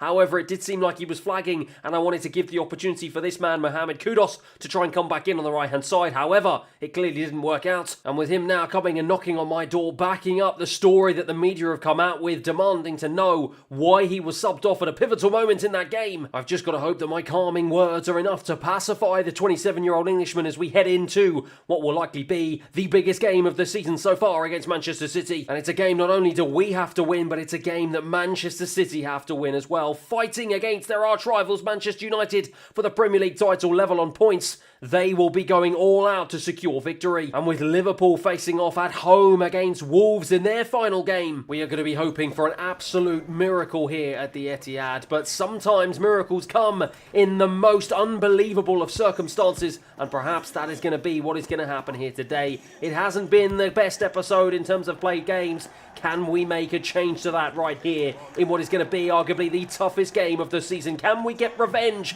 on the team that beat us in the Carabao Cup final 1-0 and secure our spot in the Champions League proper ahead of our second season here at West Ham United? Let's find out. Out to Emerson on the left-hand side, wriggles away from the challenge of Silva really nicely. Kudos now on the left-hand side, plays it into Gyökeres, who switches it around the corner into James Ward-Prowse, who's going to try and fire it across into Lucas Paqueta on the head. It's an early chance, and really positive signs in the opening 5 minutes. Into James Ward-Prowse, shielding the ball really well, trying to get away from the challenge of Kevin De Bruyne. Not well enough though, and the Belgian wins it back and plays it into Bernardo Silva. Of course, plays it into the danger man Haaland. He's the last person you want driving into the box. Bernardo Silva is blocked off by Mavropanis, but they keep the ball alive with Kevin De Bruyne. They've got so much quality just littered through this team here. Kevin De Bruyne trying to get away from Lucas Paqueta, the man who is heavily linked to Manchester City in real life here. Bernardo Silva around the corner, back back into Haaland. City just playing us apart here. Emerson tried to win it back, but Haaland picks up the loose ball, drives into the box, looking to shift it onto his left, wriggling away from the challenge of the Italian into Julian Alvarez. Areola with a big stop here. Van Ewijk tried to get it away, but Zaghini wins it back, and now he plays it back into Matheus Nunes now. City keep the ball alive. Alvarez, though, with the big challenge. What a huge challenge from my best central midfielder at the club. Alvarez, a lovely ball into Haaland. City really starting up this opening 27 minutes here in the ascendancy, desperately searching for that winning goal that's going to hopefully win them the Premier League title, as Areola just palms that one away for a City corner. And it's one that Silva's going to take, and it looks like, well, they dummied the short one, threw it into the box. Paquetá with the header away. Not very far, though, only out as far as Alvarez. Nunes lines up a shot. What a save. Oh, my word, I thought that was about to crack into the back of the net there, but it was a brilliant save. But this time it's Ruben Diaz. Oh, my word, Areola. My goodness, take a bow. That is 3 fabulous saves right on the bounce after a couple of pretty shoddy performances, it must be said, making amends at the most pivotal moments as Haaland now has it on the edge of the box, wriggles away, tries to get away from his shirt, doesn't manage to, but they play it in. Alvarez is onside. Areola, though, oh my goodness, after 3 brilliant saves, he goes and commits an absolute howler. What was he doing? He just sort of stood there, let Alvarez just pass it past him. And now City take a 1-0 lead. Oh, Haaland with a lovely ball into Alvarez, who stayed onside. And Areola, well, what was he doing? He didn't really do anything. He just sort of stood there. And then it just fell. Well, actually, I mean, he kind of saved it with his left. But in the end, then he kind of moved away from the goal and just allowed Alvarez to just pass it into an empty net. Really disappointing once again from the Frenchman. 1-0 City. Over to Emerson on the left-hand side. Took that one brilliantly. And now the Italian can try and burst away, but doesn't manage to get away from the challenge of Kevin De Bruyne. And we've not really been able to carve out any opportunity so far as they almost try and play it in. But Assured read it really nicely ahead of the Belgian. And that is a brilliant ball into Van Ewijk. Van Ewijk into Lucas Paquetá. Turns it around. Lucas Paquetá into Gyökeres. Really nicely done. Another big squeeze. He can try and get into the box here. Continues his run. Really nicely done. That would have been a brilliant goal. But frustratingly for me, Ederson was equal to it. But it's Lucas Paquetá who's going to take the resulting corner. And this is the first real foray we've had into the Manchester City half. Jared Bowen with the head. It's high and wide. Well, are our chances of Champions League football ahead of the new season slowly slipping away from us? We've got 45 minutes here to try and see if we can turn the game around. But it is away from home against Manchester City. It's going to be the toughest opposition to do that against. But we've done a good enough job of getting it away. And now Gyökeres plays it into James Ward-Prowse. But the Englishman is not going to have the pace to get away from Rico Lewis. But he does manage to have the wherewithal to manage to find his way all the way over, to the left-hand side. And play it back to Emerson. Now it's Mavropanos. He brings it forward into Alvarez finally. Alvarez tries to turn it around the corner. It's not good enough. And again, it's our final pass in the final third that's letting us down. Kevin De Bruyne out to Bernardo Silva. He's got space here to run into down the right side. He's been chased by Emerson, but he does manage to get the challenge in. The referee plays advantage. Julian Alvarez now into the path of Gavardio. Back into Kevin De Bruyne. Turns it around. Lucas Paquetá wins it back. And now the Brazilian can try and see if he can get away here and try and see if he can release a ball into Kudus. Kudus certainly has the pace here to try and drive down this left-hand side. Instead, checks back onto his right. Plays it into Lucas Paquetá. Lucas Paquetá now to check it back into the big Swede. Kevin De Bruyne once again is in the right place at the right time. That man has been absolutely brilliant, and you would expect nothing less from the big Belgian. But it's really nice play. Alvarez into Lucas Paquetá, who tried to play it into Gyökeres, but it was just that last challenge from the Manchester City defence once again proving their class. Into Haaland. Haaland can't get it past James Ward-Prowse. Has done a really good job of coming back here. Mavropanos now out to Emerson. This is really starting to turn into an end-to-end game here. Lovely ball, lovely pass into Kudus. He's got the pace to get away from Rico Lewis on his left. That is absolutely splendid. A wonderful goal. Absolutely taken with aplomb by Mohamed Kudus on that left-hand side. Well, the defence-splitting pass from Emerson was absolutely exquisite, and the finish was nothing short of superb from Kudus. He just took it on the left foot after managing to wriggle away from a couple of challenges and having the pace to get into the box. A lovely finish in the end, much to Pep Guardiola's disgust. 1-1. Well, we've got 10 minutes remaining on the clock here for either of these two teams to get the job done and secure either the Premier League title or hopefully Champions League qualification in our case. Who is going to be the team to do just that? Van Ewijk. Lovely ball into James Ward-Prowse. He's cut off though by Gavardio. Really nicely done by the big Croatian.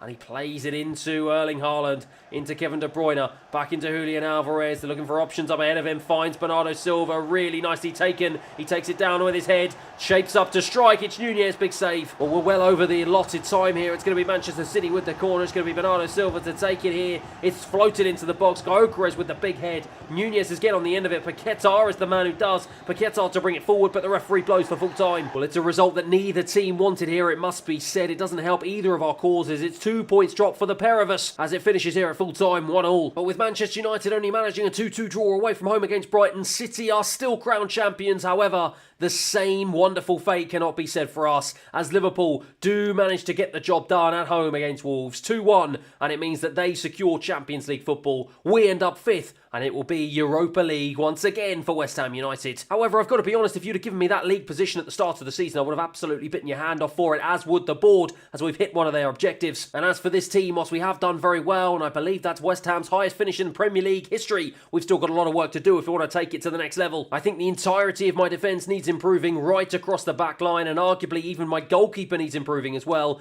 Ideally, I need better midfield prospects than James Ward-Prowse, and who knows what the future holds for this man Lucas Paquetá in the summer. And once again, as I always say, let me know down below in the comments what you think I should do. Who should be my top targets heading into the summer transfer window, and who would you like to see plying their trade in a West Ham United shirt next season? As for the current players though, it's Jarrod Bowen who's going to finish off, our highest goal scorer with 19 goals to his name in a fabulous campaign for the 27-year-old Englishman. Victor Gyökeres follows him up in second place. Yes, a few of those goals did come in his previous club, but he scored 9 goals in 16 Premier League games, and I'm really hopeful if we have him across an entire season, he could be an absolutely huge asset for me heading into season 2. And with Lucas Paquetá coming in third with 10 goals and 6 assists to his name, what is going to happen to the future of the 85-year-old Brazilian? But of course, I do still have a big question mark over James Ward-Prowse as well. He's my club captain, and obviously he's got 12 assists to his name and 9 goals in what was a terrific campaign for him. However, with him just being 79 rated, it is the weakest part of my midfield. Do I keep him as a starter, or do I try and improve on him? Let me know what you think. However, that is going to be that for the end of today's episode. I hope you did enjoy it, and I do hope you will join me for the start of Season 2 in what is going to be a terrific, hopefully a terrific campaign for West Ham United. Thanks everyone for watching, and I'll see you again next time.